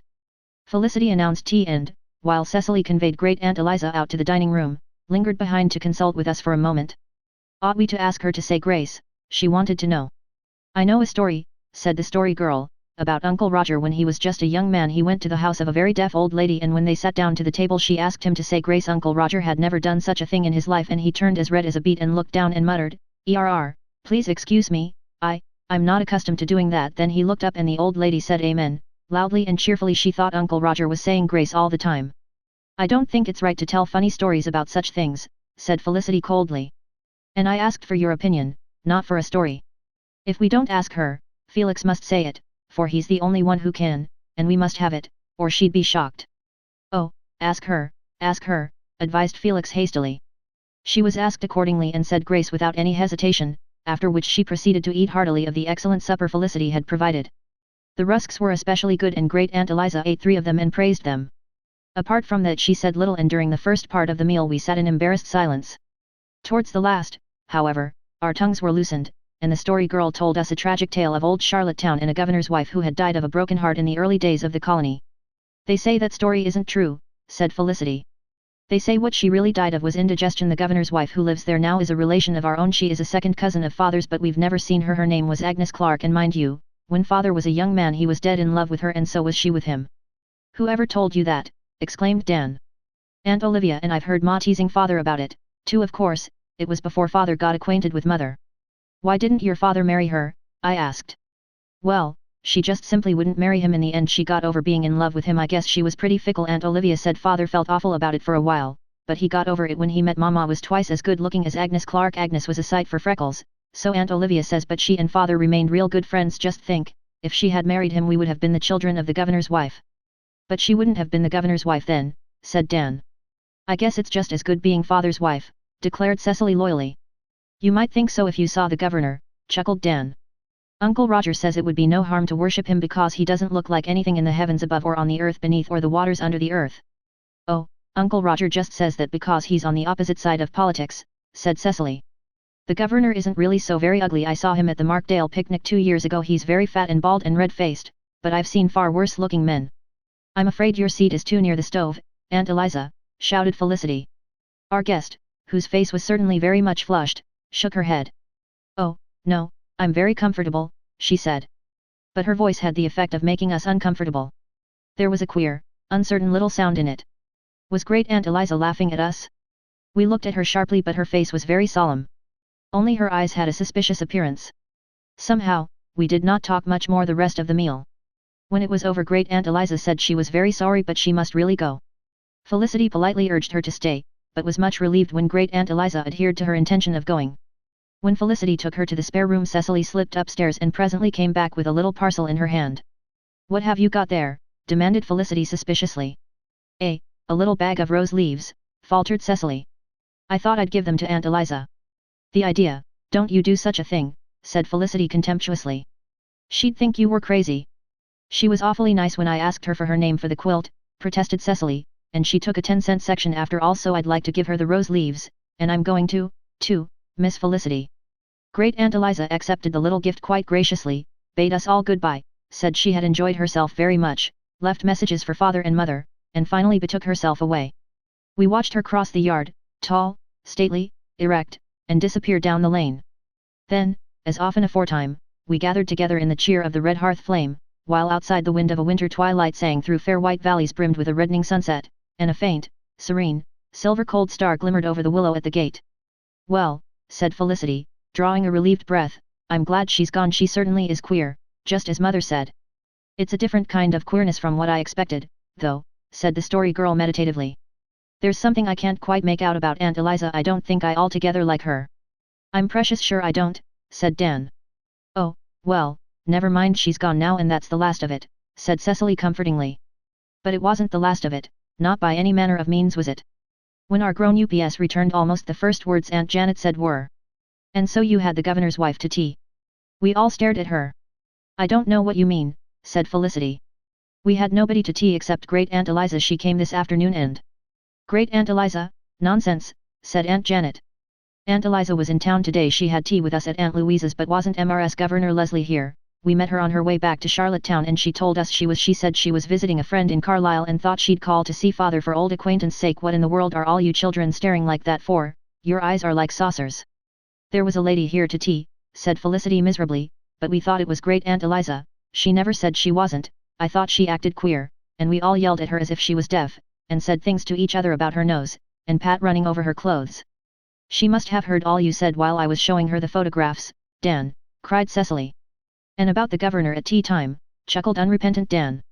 I want to know what all this means, said Aunt Janet sternly. She knew in due time, after she had pieced the story together from our disjointed accounts. She was horrified, and Uncle Alec was mildly disturbed, but Uncle Roger roared with laughter and Aunt Olivia echoed it. To think you should have so little sense, said Aunt Janet in a disgusted tone. I think it was real mean of her to pretend she was deaf, said Felicity, almost on the verge of tears. That was Agnes Clark all over, chuckled Uncle Roger. How she must have enjoyed this afternoon. She had enjoyed it, as we learned the next day, when a letter came from her. Dear Cecily and all the rest of you, wrote the governor's wife, I want to ask you to forgive me for pretending to be Aunt Eliza. I suspect it was a little horrid of me, but really I couldn't resist the temptation, and if you will forgive me for it I will forgive you for the things you said about the governor, and we will all be good friends. You know the governor is a very nice man, though he has the misfortune not to be handsome. I had just a splendid time at your place, and I envy your Aunt Eliza, her nephews and nieces. You were all so nice to me, and I didn't dare to be a bit nice to you lest I should give myself away, but I'll make up for that when you come to see me at Government House, as you all must the very next time you come to town. I'm so sorry I didn't see Patty, for I love pussy cats, even if they do track molasses over my clothes and, Cecily, Thank you ever so much for that little bag of potpourri. It smells like 100 rose gardens, and I have put it between the sheets for my very sparest room bed, where you shall sleep when you come to see me, you dear thing. And the governor wants you to put his name on the quilt square, too, in the 10-cent section. Tell Dan I enjoyed his comments on the photographs very much. They were quite a refreshing contrast to the usual explanations of who's who and Felicity. Your rusks were perfection. Do send me your recipe for them, there's a darling. Yours most cordially, Agnes Clark Leslie. Well, it was decent of her to apologize, anyhow, commented Dan. If we only hadn't said that about the governor, moaned Felicity. How did you make your rusks? Asked Aunt Janet. There was no baking powder in the house, and I never could get them right with soda and cream of tartar. There was plenty of baking powder in the pantry, said Felicity. No, there wasn't a particle. I used the last making those cookies Thursday morning. But I found another can nearly full, away back on the top shelf, Ma, the one with the yellow label. I guess you forgot it was there. Aunt Janet stared at her pretty daughter blankly. Then amazement gave place to horror. Felicity King, she exclaimed. You don't mean to tell me that you raised those rusks with the stuff that was in that old yellow can? Yes, I did, faltered Felicity, beginning to look scared. Why, Ma, what was the matter with it? Matter, that stuff was tooth powder, that's what it was. Your cousin Myra broke the bottle her tooth powder was in when she was here last winter, and I gave her that old can to keep it in. She forgot to take it when she went away, and I put it on that top shelf. I declare you must all have been bewitched yesterday. Poor Felicity. If she had not always been so horribly vain over her cooking and so scornfully contemptuous of other people's aspirations and mistakes along that line, I could have found it in my heart to pity her. The story girl would have been more than human if she had not betrayed a little triumphant amusement, but Peter stood up for his lady manfully. The rusks were splendid, anyhow, so what difference does it make what they were raised with? Dan, however, began to taunt Felicity with her tooth powder rusks, and kept it up for the rest of his natural life. Don't forget to send the governor's wife the recipe for them, he said. Felicity, with eyes tearful and cheeks crimson from mortification, rushed from the room, but never did the governor's wife get the recipe for those rusks. Chapter 7. We visit Cousin Mattie's. One Saturday in March we walked over to Baywater, for a long talked-of visit to Cousin Mattie Dilkey. By the road, Baywater was 6 miles away, but there was a short-cut across hills and fields and woods which was scantly 3. We did not look forward to our visit with any particular delight, for there was nobody at Cousin Mattie's except grown UPS who had been grown up so long that it was rather hard for them to remember they had ever been children. But, as Felicity told us, it was necessary to visit Cousin Mattie at least once a year, or else she would be huffed, so we concluded we might as well go and have it over. Anyhow, we'll get a splendiferous dinner, said Dan. Cousin Mattie's a great cook and there's nothing stingy about her. You are always thinking of your stomach, said Felicity pleasantly. Well, you know I couldn't get along very well without it, darling, responded Dan, who, since New Year's, had adopted a new method of dealing with Felicity, whether by way of keeping his resolution or because he had discovered that it annoyed Felicity far more than angry retorts. Deponent saith not. He invariably met her criticisms with a good-natured grin and a flippant remark with some tender epithet tagged onto it. Poor Felicity used to get hopelessly furious over it. Uncle Alec was dubious about our going that day. He looked abroad on the general dourness of grey earth and grey air and grey sky, and said a storm was brewing. But Cousin Mattie had been sent word that we were coming, and she did not like to be disappointed, so he let us go, warning us to stay with Cousin Mattie all night if the storm came on while we were there. We enjoyed our walk, even Felix enjoyed it, although he had been appointed to write up the visit for our magazine and was rather weighed down by the responsibility of it. What mattered it though the world were grey and wintry? We walked the golden road and carried springtime in our hearts, and we beguiled our way with laughter and jest, and the tales the story girl told us, myths and legends of elder time. The walking was good, for there had lately been a thaw and everything was frozen. We went over fields, crossed by spidery trails of grey fences, where the withered grasses stuck forlornly up through the snow. We lingered for a time in a group of hill pines, great, majestic tree creatures, friends of evening stars, and finally struck into the belt of fir and maple which intervened between Carlisle and Baywater. It was in this locality that Peg Bowen lived, and our way lay near her house though not directly in sight of it. We hoped we would not meet her, for since the affair of the bewitchment of Patty we did not know quite what to think of Peg. The boldest of us held his breath as we passed her haunts, and drew it again with a sigh of relief when they were safely left behind. The woods were full of the brooding stillness that often precedes a storm, and the wind crept along their white, cone-sprinkled floors with a low, wailing cry. Around us were solitudes of snow, arcades picked out in pearl and silver, long avenues of untrodden marble whence sprang the cathedral columns of the firs. We were all sorry when we were through the woods and found ourselves looking down into the snug, commonplace, farmstead-dotted settlement of Baywater. There's Cousin Mattie's house, that big white one at the turn of the road, said the story girl. I hope she has that dinner ready, Dan. I'm hungry as a wolf after our walk. I wish Cousin Maddie's husband was still alive, said Dan. He was an awful nice old man. He always had his pockets full of nuts and apples. I used to like going there better when he was alive. Too many old women don't suit me. Oh, Dan, Cousin Maddie and her sisters-in-law are just as nice and kind as they can be, reproached Cecily. Oh, they're kind enough, but they never seem to see that a fellow gets over being 5 years old if he only lives long enough, retorted Dan. I know a story about Cousin Maddie's husband, said the story girl. His name was Ebenezer, you know. Is it any wonder he was thin and stunted looking, said Dan. Ebenezer is just as nice a name as Daniel, said Felicity. Do you really think so, my angel, inquired Dan, in honey-sweet tones. Go on, remember your second resolution, I whispered to the story girl, who was stalking along with an outraged expression. The story girl swallowed something and went on.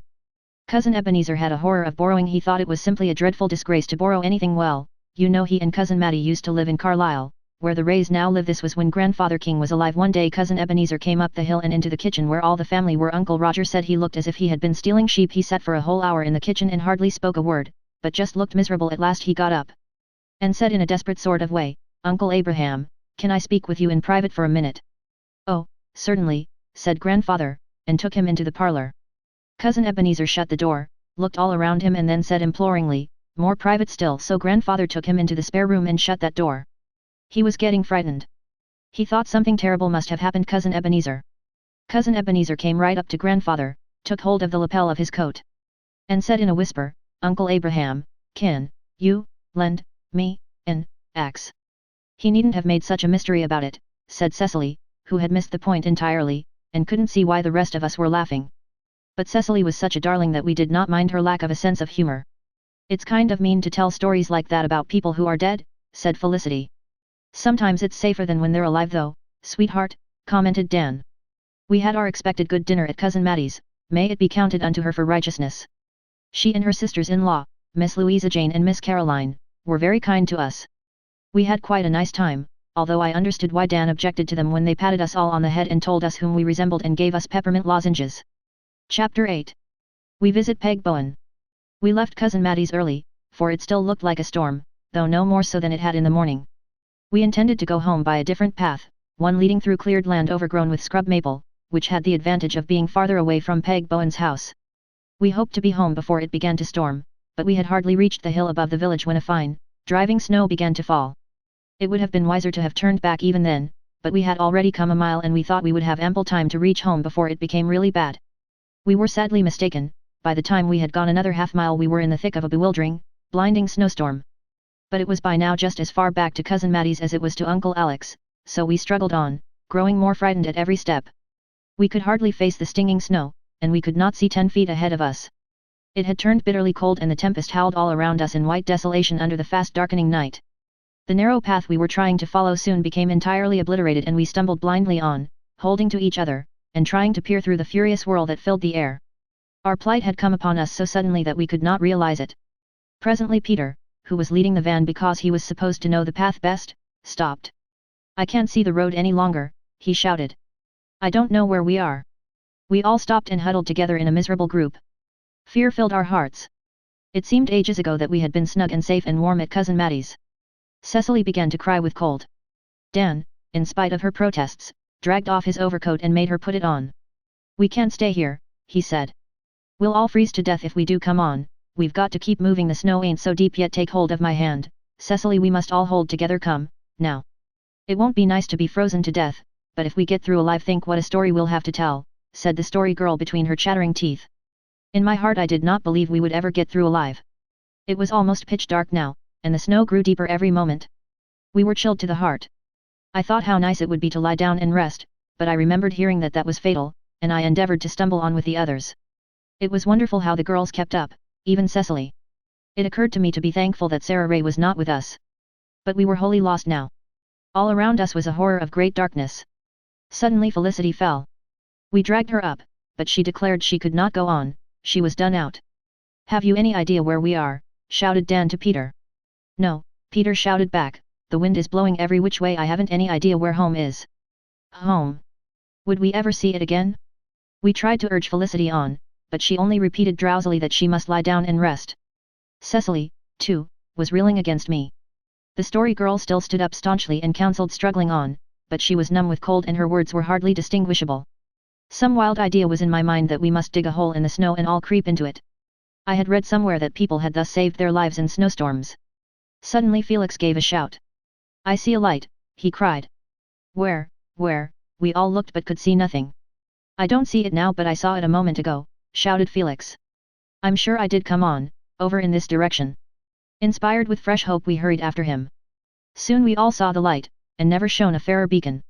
A few more steps and, coming into the shelter of the woodland on the further side, we realized where we were. "That's Peg Bowen's house," exclaimed Peter, stopping short in dismay. "I don't care whose house it is," declared Dan. "We've got to go to it." "I suppose so," acquiesced Peter ruefully. "We can't freeze to death even if she is a witch." "For goodness sake don't say anything about witches so close to her house," gasped Felicity. "I'll be thankful to get in anywhere." We reached the house, climbed the flight of steps that led to that mysterious second-story door, and Dan rapped. The door opened promptly and Peg Bowen stood before us, in what seemed exactly the same costume she had worn on the memorable day when we had come, bearing gifts, to propitiate her in the matter of Patty. Behind her was a dim room scantily illumined by the one small candle that had guided us through the storm, but the old Waterloo stove was coloring the gloom with tremulous, rose-red whirls of light, and warm and cozy indeed seemed Peg's retreat to us snow-covered, frost-chilled, benighted wanderers. "Gracious goodness, where did yez all come from?" exclaimed Peg. "Did they turn yez out?" "We've been over to Baywater, and we got lost in the storm coming back," explained Dan. "We didn't know where we were till we saw your light. I guess we'll have to stay here till the storm is over, if you don't mind." "And if it won't inconvenience you," said Cecily timidly.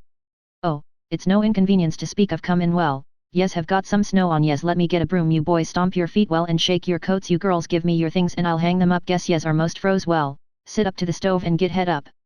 Peg bustled away to gather up a dubious assortment of chairs with backs and rungs missing, and in a few minutes we were in a circle around her roaring stove, getting dried and thawed out. In our wildest flights of fancy we had never pictured ourselves as guests at the witch's hearthstone. Yet here we were, and the witch herself was actually brewing a jorum of ginger tea for Cecily, who continued to shiver long after the rest of us were roasted to the marrow. Poor Sis drank that scalding draught, being in too great awe of Peg to do aught else. "That'll soon fix your shivers," said our hostess kindly. "And now I'll get yez all some tea." "Oh, please don't trouble," said the story girl hastily.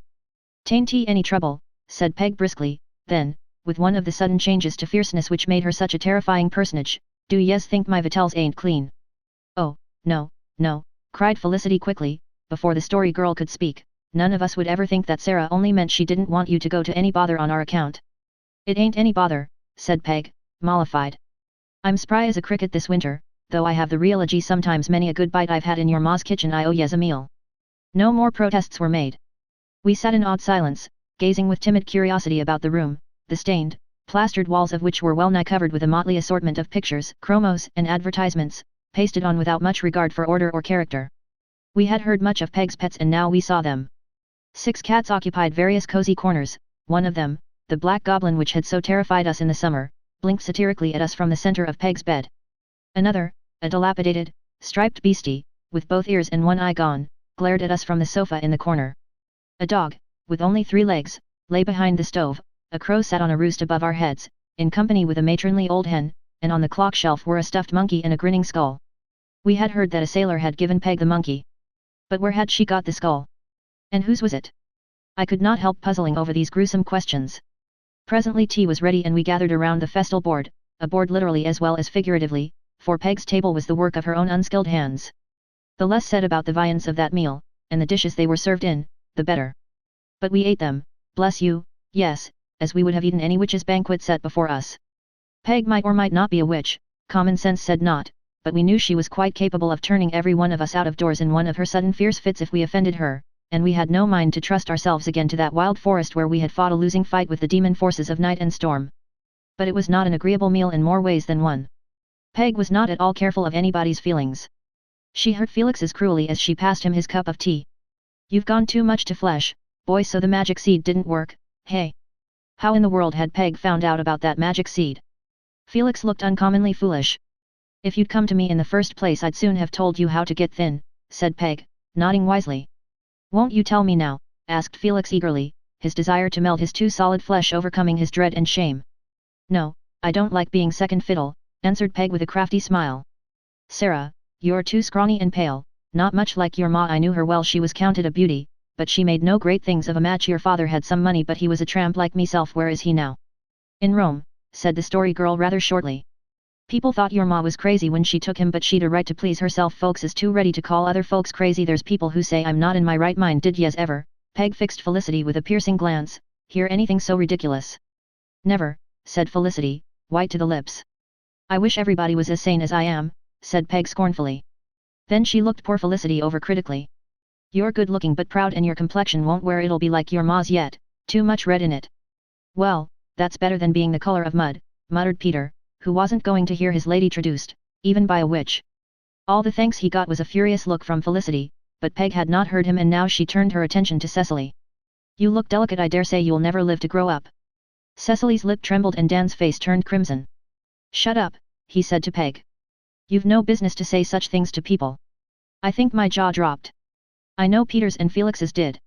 Felicity broke in wildly. "Oh, don't mind him, Miss Bowen. He's got such a temper, that's just the way he talks to us all at home. Please excuse him." "Bless you, I don't mind him," said Peg, from whom the unexpected seemed to be the thing to expect. "I like a lad of spirit. And so your father run away, did he, Peter? He used to be a beau of mine. He seen me home 3 times from singing school when we was young. Some folks said he did it for a dare. There's such a lot of jealousy in the world, ain't there? Do you know where he is now?" "No," said Peter. "Well, he's coming home before long," said Peg mysteriously.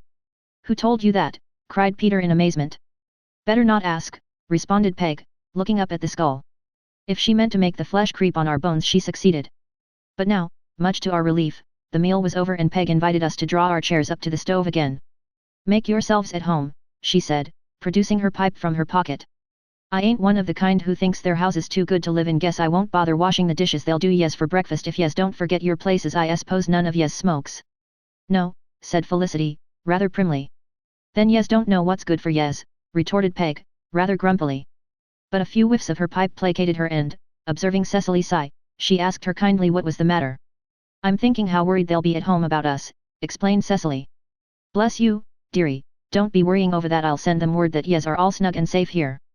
"But how can you?" cried amazed Cecily. "Better not ask," said Peg again, with another glance at the skull. An uncomfortable silence followed, finally broken by Peg, who introduced her pets to us and told how she had come by them. The black cat was her favorite. "That cat knows more than I do, if yes'll believe it," she said proudly. "I've got a rat too, but he's a bit shy when strangers is round. Your cat got all right again that time, didn't he?" "Yes," said the story girl. "Thought he would," said Peg, nodding sagely. "I seen to that now, don't yes all be staring at the hole in my dress." "We weren't," was our chorus of protest. "Looked as if yes were. I tore that yesterday but I didn't mend it. I was brought up to believe that a hole was an accident but a patch was a disgrace. And so your Aunt Olivia is going to be married after all." This was news to us. We felt and looked dazed. "I never heard anything of it," said the story girl. "Oh, it's true enough. She's a great fool. I've no faith in husbands, but one good thing is she ain't going to marry that Henry Jacobs of Markdale. He wants her bad enough, just like his presumption, thinking himself good enough for a king. His father is the worst man alive. He chased me off his place with his dog once, but I'll get even with him yet." Peg looked very savage, and visions of burned barns floated through our minds. "He'll be punished in hell, you know," said Peter timidly. "But I won't be there to see that," rejoined Peg. "Some folks say I'll go there because I don't go to church oftener, but I don't believe it." "Why don't you go?" asked Peter, with a temerity that bordered on rashness. "Well, I've got so sunburned I'm afraid folks might take me for an Injun," explained Peg, quite seriously. "Besides, your minister makes such awful long prayers. Why does he do it?" "I suppose he finds it easier to talk to God than to people," suggested Peter reflectively. "Well, anyway, I belong to the Round Church," said Peg comfortably, "and so the devil can't catch me at the corners. I haven't been to Carlisle Church for over 3 years. I thought I'd died laughing the last time I was there. Old Elder Marr took up the collection that day. He'd on a pair of new boots and they squeaked all the way up and down the aisles, and every time the boots squeaked the elder made a face, like he had toothache. It was awful funny. How's your missionary quilt coming on, Cecily?" Was there anything Peg didn't know? "Very well," said Cecily. "You can put my name on it, if you want to." "Oh, thank you. Which section, the 5-cent one or the 10-cent one?" asked Cecily timidly. "The 10-cent one, of course. The best is none too good for me. I'll give you the 10 cents another time. I'm short of change just now, not being as rich as Queen Victory. There's her picture up there, the one with the blue sash and diamond crown and the lace curtain on her head. Can any of yes tell me this, is Queen Victory a married woman?" "Oh, yes, but her husband is dead," answered the story girl. "Well, I suppose they couldn't have called her an old maid, seeing she was a queen, even if she'd never got married. Sometimes I says to myself, Peg, would you like to be Queen Victory, but I never know what to answer in summer, when I can roam anywhere in the woods and the sunshine. I wouldn't be Queen Victory for anything, but when it's winter and cold and I can't get nowheres, I feel as if I wouldn't mind changing places with her. Peg put her pipe back in her mouth and began to smoke fiercely. The candle wick burned long, and was topped by a little cap of fiery red that seemed to wink at us like an impish gnome. The most grotesque shadow of Peg flickered over the wall behind her. The one-eyed cat remitted his grim watch and went to sleep. Outside the wind screamed like a ravening beast at the window. Suddenly Peg removed her pipe from her mouth, bent forward, gripped my wrist with her sinewy fingers until I almost cried out with pain, and gazed straight into my face. I felt horribly frightened of her. She seemed an entirely different creature. A wild light was in her eyes, a furtive, animal-like expression was on her face. When she spoke it was in a different voice and in different language. Do you hear the wind? She asked in a thrilling whisper. What is the wind? What is the wind? I don't know, I stammered.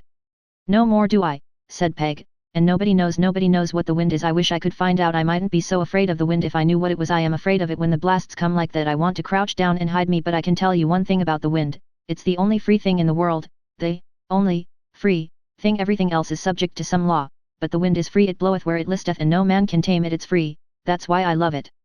Though I'm afraid of it. It's a grand thing to be free, free free, free. Peg's voice rose almost to a shriek. We were dreadfully frightened, for we knew there were times when she was quite crazy and we feared one of her spells was coming on her. But with a swift movement she turned the man's coat she wore up over her shoulders and head like a hood, completely hiding her face. Then she crouched forward, elbows on knees, and relapsed into silence. None of us dared speak or move. We sat thus for half an hour. Then Peg jumped up and said briskly in her usual tone. Well, I guess yez are all sleepy and ready for bed. You girls can sleep in my bed over there, and I'll take the Sophie. Yez can put the cat off if yez like, though he won't hurt yez. You boys can go downstairs. There's a big pile of straw there that'll do yez for a bed. If yez put your coats on I'll light yez down, but I ain't going to leave yez a light for fear yez set fire to the place. Saying good night to the girls, who looked as if they thought their last hour was come, we went to the lower room. It was quite empty, save for a pile of firewood and another of clean straw. Casting a stealthy glance around, ere Peg withdrew the light, I was relieved to see that there were no skulls in sight. We 4 boys snuggled down in the straw. We did not expect to sleep, but we were very tired and before we knew it our eyes were shut, to open no more till morning. The poor girls were not so fortunate. They always averred they never closed an eye. 4 things prevented them from sleeping. In the first place Peg snored loudly, in the second place the fitful gleams of firelight kept flickering over the skull for half the night and making gruesome effects on it, in the third place Peg's pillows and bedclothes smelled rankly of tobacco smoke, and in the fourth place they were afraid the rat Peg had spoken of might come out to make their acquaintance. Indeed, they were sure they heard him skirmishing about several times. When we wakened in the morning the storm was over and a young morning was looking through rosy eyelids across a white world. The little clearing around Peg's cabin was heaped with dazzling drifts, and we boys fell to and shoveled out a road to her well. She gave us breakfast, stiff oatmeal porridge without milk, and a boiled egg apiece. Cecily could not eat her porridge. She declared she had such a bad cold that she had no appetite, a cold she certainly had. The rest of us choked our messes down and after we had done so Peg asked us if we had noticed a soapy taste. The soap fell into the porridge while I was making it, she said. But, smacking her lips, I'm going to make yez an Irish stew for dinner. It'll be fine. An Irish stew concocted by Peg. No wonder, Dan said hastily. You are very kind but we'll have to go right home. Yez can't walk, said Peg. Oh, yes, we can. The drifts are so hard they'll carry, and the snow will be pretty well blown off the middle of the fields. It's only 3/4 of a mile. We boys will go home and get a pung and come back for you girls. But the girls wouldn't listen to this. They must go with us, even Cecily. Seems to me yez weren't in such a hurry to leave last night, observed Peg sarcastically. Oh, it's only because they'll be so anxious about us at home, and it's Sunday and we don't want to miss Sunday school, explained Felicity. Well, I hope your Sunday school will do yez good, said Peg, rather grumpily. But she relented again at the last and gave Cecily a wishbone. Whatever you wish on that will come true, she said. But you only have the one wish, so don't waste it. We're so much obliged to you for all your trouble, said the story girl politely. Never mind the trouble, the expense is the thing, retorted Peg grimly. Oh, Felicity hesitated. If you would let us pay you, give you something. No, thank yez, responded Peg loftily. There is people who take money for their hospitality, I've heard, but I'm thankful to say I don't associate with that class. Yez are welcome to all yez have had here, if yez are in a big hurry to get away. She shut the door behind us with something of a slam, and her black cat followed us so far, with stealthy, furtive footsteps, that we were frightened of it. Eventually it turned back, then, and not till then, did we feel free to discuss our adventure. Well, I'm thankful we're out of that, said Felicity, drawing a long breath. Hasn't it just been an awful experience? We might all have been found frozen stark and stiff this morning, remarked the story girl with apparent relish. I tell you, it was a lucky thing we got to Peg Bowen's, said Dan. Miss Marwood says there is no such thing as luck, protested Cecily. We ought to say it was Providence instead. Well, Peg and Providence don't seem to go together very well, somehow, retorted Dan. If Peg is a witch it must be the other one she's in co with. Dan, it's getting to be simply scandalous the way you talk, said Felicity. I just wish Ma could hear you. Is soap in porridge any worse than tooth powder in rusks, lovely creature? Asked Dan. Dan, admonished Cecily, between her coughs, remember it's Sunday. It seems hard to remember that, said Peter. It doesn't seem a mite like Sunday and it seems awful long since yesterday. Cecily, you've got a dreadful cold, said the story girl anxiously. In spite of Peg's ginger tea, added Felix. Oh, that ginger tea was awful, exclaimed poor Cecily. I thought I'd never get it down, it was so hot with ginger, and there was so much of it, but I was so frightened of offending Peg I'd have tried to drink it all if there had been a bucket full. Oh, yes, it's very easy for you all to laugh, you didn't have to drink it. We had to eat 2 meals, though, said Felicity with a shiver. And I don't know when those dishes of hers were washed. I just shut my eyes and took gulps. Did you notice the soapy taste in the porridge? Asked the story girl. Oh, there were so many queer tastes about it I didn't notice one more than another, answered Felicity wearily. What bothers me, remarked Peter absently, is that skull. Do you suppose Peg really finds things out by it? Nonsense, how could she, scoffed Felix, bold as a lion in daylight. She didn't say she did, you know, I said cautiously. Well, we'll know in time if the things she said were going to happen do, mused Peter. Do you suppose your father is really coming home? Queried Felicity. I hope not, answered Peter decidedly. You ought to be ashamed of yourself, said Felicity severely. No, I oughtn't. Father got drunk all the time he was home, and wouldn't work and was bad to Mother, said Peter defiantly. She had to support him as well as herself and me. I don't want to see any father coming home, and you'd better believe it. Of course, if he was the right sort of a father it'd be different. What I would like to know is if Aunt Olivia is going to be married, said the story girl absently. I can hardly believe it, but now that I think of it, Uncle Roger has been teasing her ever since she was in Halifax last summer. If she does get married you'll have to come and live with us, said Cecily delightedly. Felicity did not betray so much delight, and the story girl remarked with a weary little sigh that she hoped Aunt Olivia wouldn't. We all felt rather weary, somehow. Peg's predictions had been unsettling, and our nerves had all been more or less strained during our sojourn under her roof. We were glad when we found ourselves at home. The folks had not been at all troubled about us, but it was because they were sure the storm had come up before we would think of leaving Cousin Mattie's, and not because they had received any mysterious message from Peg's skull. We were relieved at this, but on the whole, our adventure had not done much towards clearing up the vexed question of Peg's witchcraft. Chapter 9. Extracts from the February and March numbers of our magazine. Resolution Honor Roll. Miss Felicity King. Honorable Mention. Mr. Felix King. Mr. Peter Craig. Miss Sarah Ray. Editorial. The editor wishes to make a few remarks about the Resolution Honor Roll. As will be seen, only one name figures on it. Felicity says she has thought a beautiful thought every morning before breakfast without missing one morning, not even the one we were at Peg Bowen's. Some of our number think it not fair that Felicity should be on the honor roll. Felicity, aside, that's Dan, of course, when she only made one resolution and won't tell us what any of the thoughts were. So we have decided to give honorable mention to everybody who has kept one resolution perfect. Felix has worked all his arithmetic problems by himself. He complains that he never got more than a third of them right and the teacher has marked him away down, but one cannot keep resolutions without some inconvenience. Peter has never played tit-tat-x in church or got drunk and says it wasn't as bad as he expected. Peter, indignantly, I never said it. Cecily, soothingly, now, Peter, Bev only meant that as a joke. Sarah Ray has never talked any mean gossip, but does not find conversation as interesting as it used to be. Sarah Ray, wonderingly, I don't remember of saying that. Felix did not eat any apples until March, but forgot and ate 7 the day we were at Cousin Mattie's. Felix, I only ate 5, he soon gave up trying to say what he thought always. He got into too much trouble. We think Felix ought to change to old Grandfather King's rule. It was, hold your tongue when you can, and when you can't tell the truth. Cecily feels she has not read all the good books she might, because some she tried to read were very dull and the pansy books were so much more interesting. And it is no use trying not to feel bad because her hair isn't curly and she has marked that resolution out. The story girl came very near to keeping her resolution to have all the good times possible, but she says she missed 2, if not 3, she might have had. Dan refuses to say anything about his resolutions and so does the editor. Personals. We regret that Miss Cecily King is suffering from a severe cold. Mr. Alexander Marr of Markdale died very suddenly last week.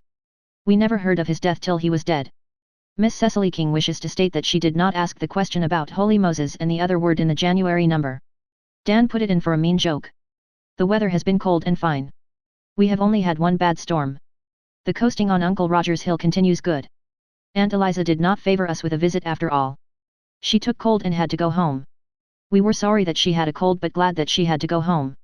Cecily said she thought it wicked of us to be glad. But when we asked her cross her heart if she wasn't glad herself she had to say she was.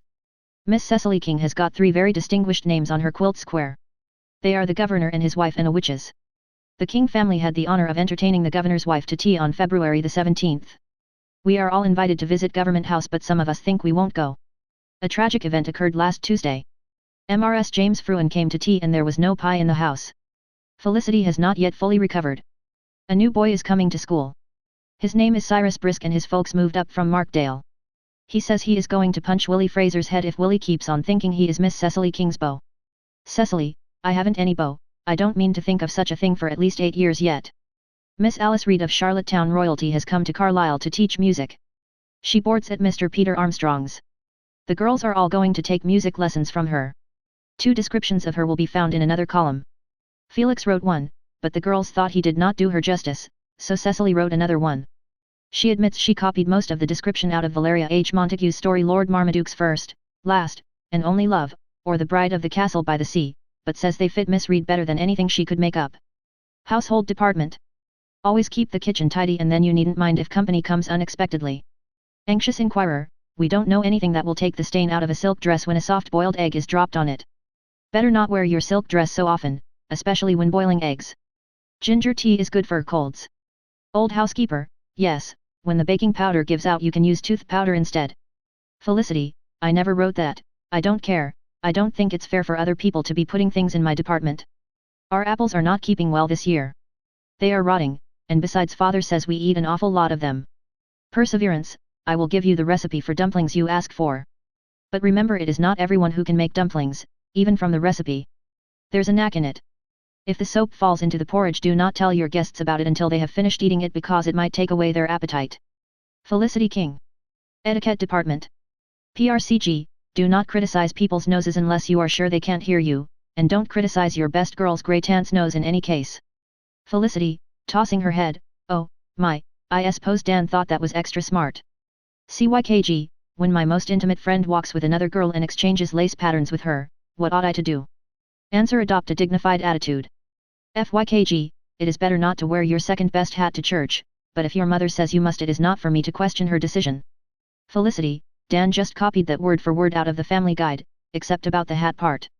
PRCG, yes, it would be quite proper to say good evening to the family ghost if you met it. FXKG, no, it is not polite to sleep with your mouth open. What's more, it isn't safe. Something might fall into it. Dan King. Fashion Notes. Crocheted watch pockets are all the rage now. If you haven't a watch they do to carry your pencil in or a piece of gum. It is stylish to have hair ribbons to match your dress. But it is hard to match grey drugget. I like scarlet for that. It is stylish to pin a piece of ribbon on your coat the same color as your chum wears in her hair. Mary Martha Cowan saw them doing it in town and started us doing it here. I always wear Kitty's ribbon and Kitty wears mine, but the story girl thinks it is silly. Cecily King. An account of our visit to Cousin Mattie's. We all walked over to Cousin Mattie's last week. They were all well there and we had a fine dinner. On our way back a snowstorm came up and we got lost in the woods. We didn't know where we were or nothing. If we hadn't seen a light I guess we'd all have been frozen and snowed over, and they would never have found us till spring and that would be very sad. But we saw a light and made for it and it was Peg Bowen's. Some people think she is a witch and it's hard to tell, but she was real hospitable and took us all in. Her house was very untidy but it was warm. She has a skull. I mean a loose skull, not her own. She lets on it tells her things, but Uncle Alex says it couldn't because it was only an Indian skull that old Dr. Beecham had and Peg stole it when he died, but Uncle Roger says he wouldn't trust himself with Peg's skull for anything. She gave us supper. It was a horrid meal. The story girl says I must not tell what I found in the bread and butter because it would be too disgusting to read in our magazine but it don't matter because we were all there, except Sarah Ray, and know what it was. We stayed all night and us boys slept in straw.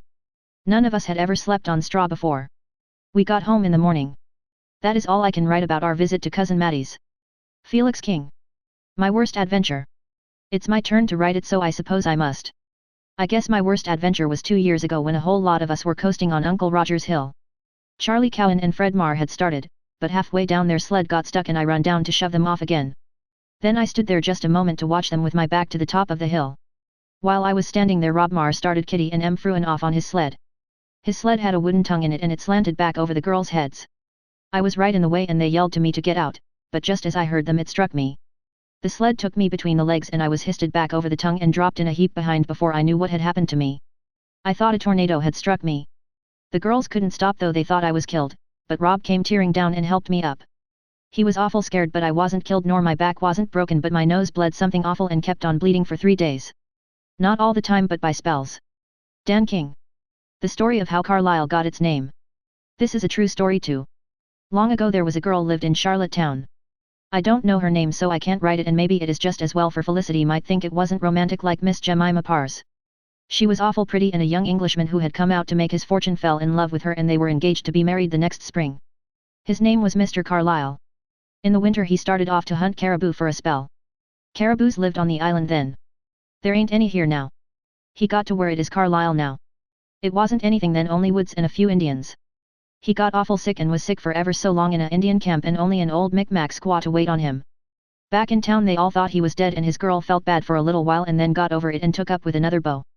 The girls say that wasn't romantic, but I think it was sensible, but if it had been me that died I'd have felt bad if she forgot me so soon. But he hadn't died, and when he got back to town he went right to her house and walked in and there she was standing up to be married to the other fellow. Poor Mr. Carlisle felt awful. He was sick and weak and it went to his head. He just turned and run till he got back to the old Micmac's camp and fell in front of it.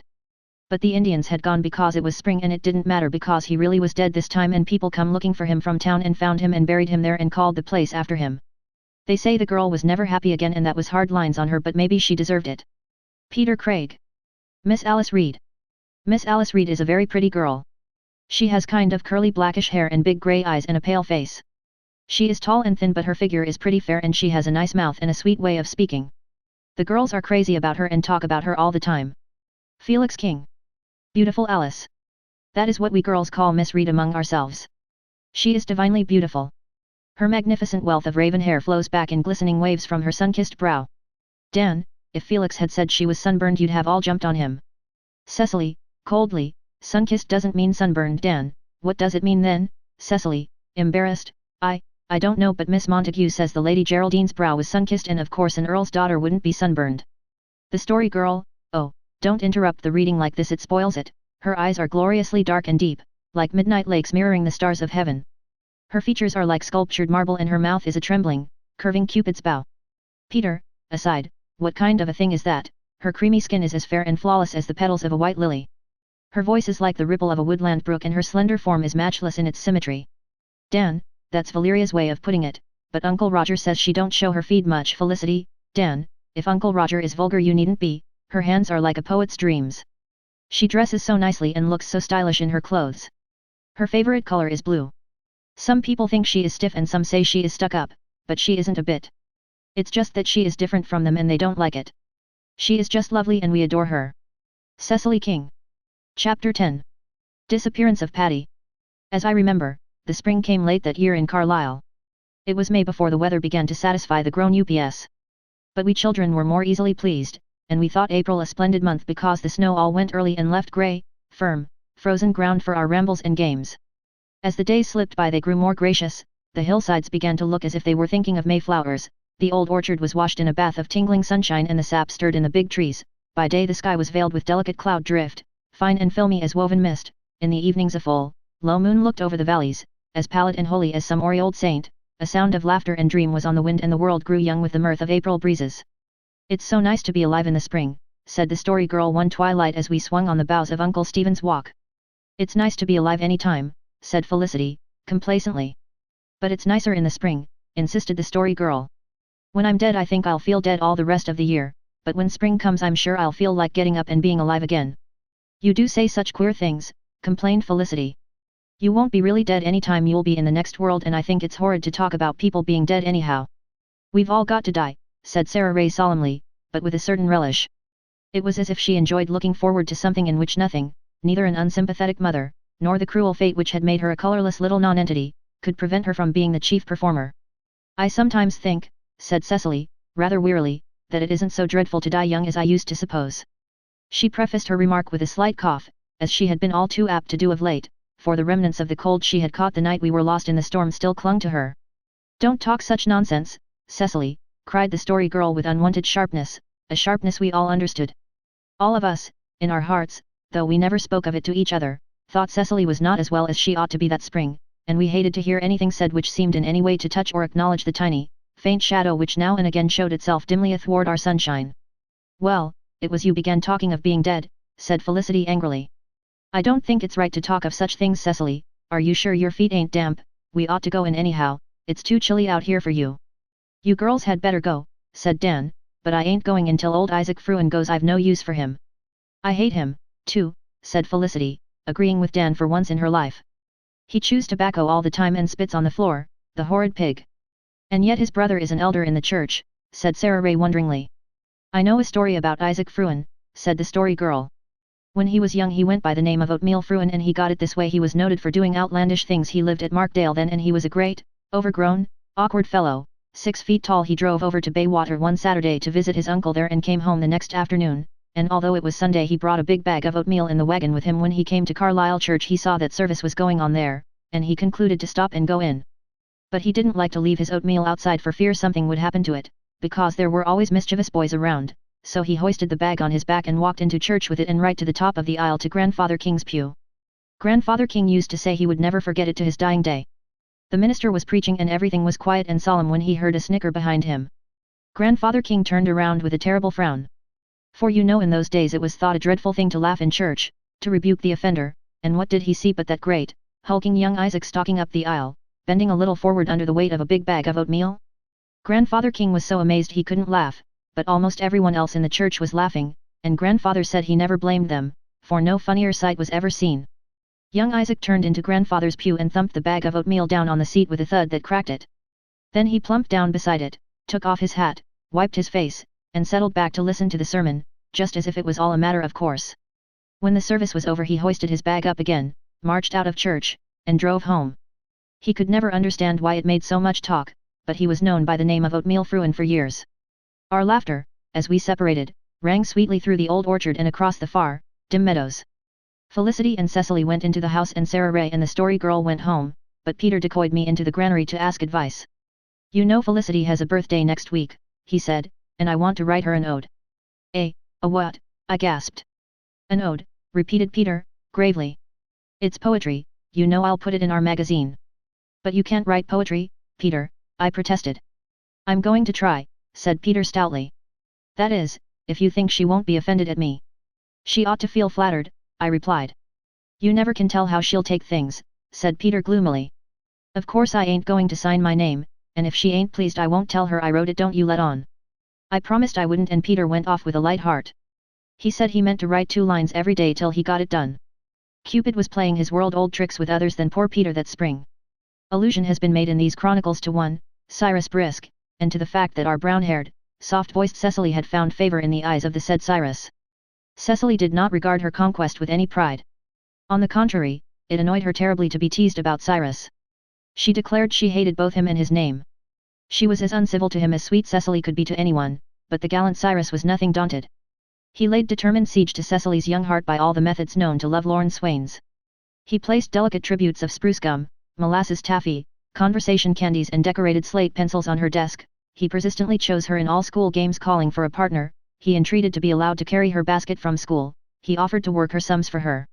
And rumor had it that he had made a wild statement to the effect that he meant to ask if he might see her home some night from prayer meeting. Cecily was quite frightened that he would. She confided to me that she would rather die than walk home with him, but that if he asked her she would be too bashful to say no. So far, however, Cyrus had not molested her out of school, nor had he as yet thumped Willie Fraser, who was reported to be very low in his spirits over the whole affair. And now Cyrus had written Cecily a letter, a love letter, mark you. Moreover, he had sent it through the post office, with the real stamp on it. Its arrival made a sensation among us. Dan brought it from the office and, recognizing the handwriting of Cyrus, gave Cecily no peace until she showed us the letter. It was a very sentimental and rather ill-spelled epistle in which the inflammable Cyrus reproached her in heart-rending words for her coldness, and begged her to answer his letter, saying that if she did he would keep the secret inviolate. Cyrus probably meant inviolate, but Cecily thought it was intended for a poetical touch. He signed himself your true lover, Cyrus Brisk, and added in a postscript that he couldn't eat or sleep for thinking of her. Are you going to answer it? Asked Dan. Certainly not, said Cecily with dignity. Cyrus Brisk wants to be kicked, growled Felix, who never seemed to be any particular friend of Willie Fraser's either. He'd better learn how to spell before he takes to writing love letters. Maybe Cyrus will starve to death if you don't, suggested Sarah Ray. I hope he will, said Cecily cruelly. She was truly vexed over the letter, and yet, so contradictory a thing is the feminine heart, even at 12 years old, I think she was a little flattered by it also. It was her first love letter and she confided to me that it gives you a very queer feeling to get it. At all events, the letter, though unanswered, was not torn up. I feel sure Cecily preserved it. But she walked past Cyrus next morning at school with a frozen countenance, evincing not the slightest pity for his pangs of unrequited affection. Cecily winced when Pat caught a mouse, visited a school chum the day the pigs were killed that she might not hear their squealing, and would not have stepped on a caterpillar for anything, yet she did not care at all how much she made the brisk Cyrus suffer. Then, suddenly, all our spring gladness and Maytime hopes were blighted as by a killing frost. Sorrow and anxiety pervaded our days and embittered our dreams by night. Grim tragedy held sway in our lives for the next fortnight. Paddy disappeared. One night he lapped his new milk as usual at Uncle Roger's dairy door and then sat blandly on the flat stone before it, giving the world assurance of a cat, sleek sides glistening, plumy tail gracefully folded around his paws, brilliant eyes watching the stir and flicker of bare willow boughs in the twilight air above him. That was the last seen of him. In the morning he was not. At first we were not seriously alarmed. Paddy was no roving Thomas, but occasionally he vanished for a day or so. But when 2 days passed without his return we became anxious, the third day worried us greatly, and the fourth found us distracted. Something has happened to Pat, the Story Girl declared miserably. He never stayed away from home more than 2 days in his life. What could have happened to him? Asked Felix. He's been poisoned, or a dog has killed him, answered the Story Girl in tragic tones. Cecily began to cry at this, but tears were of no avail. Neither was anything else, apparently. We searched every nook and cranny of barns and outbuildings and woods on both the King farms, we inquired far and wide, we roved over Carlisle meadows calling Paddy's name, until Aunt Janet grew exasperated and declared we must stop making such exhibitions of ourselves. But we found and heard no trace of our lost pet. The Story Girl moped and refused to be comforted. Cecily declared she could not sleep at night for thinking of poor Paddy dying miserably in some corner to which he had dragged his failing body, or lying somewhere mangled and torn by a dog.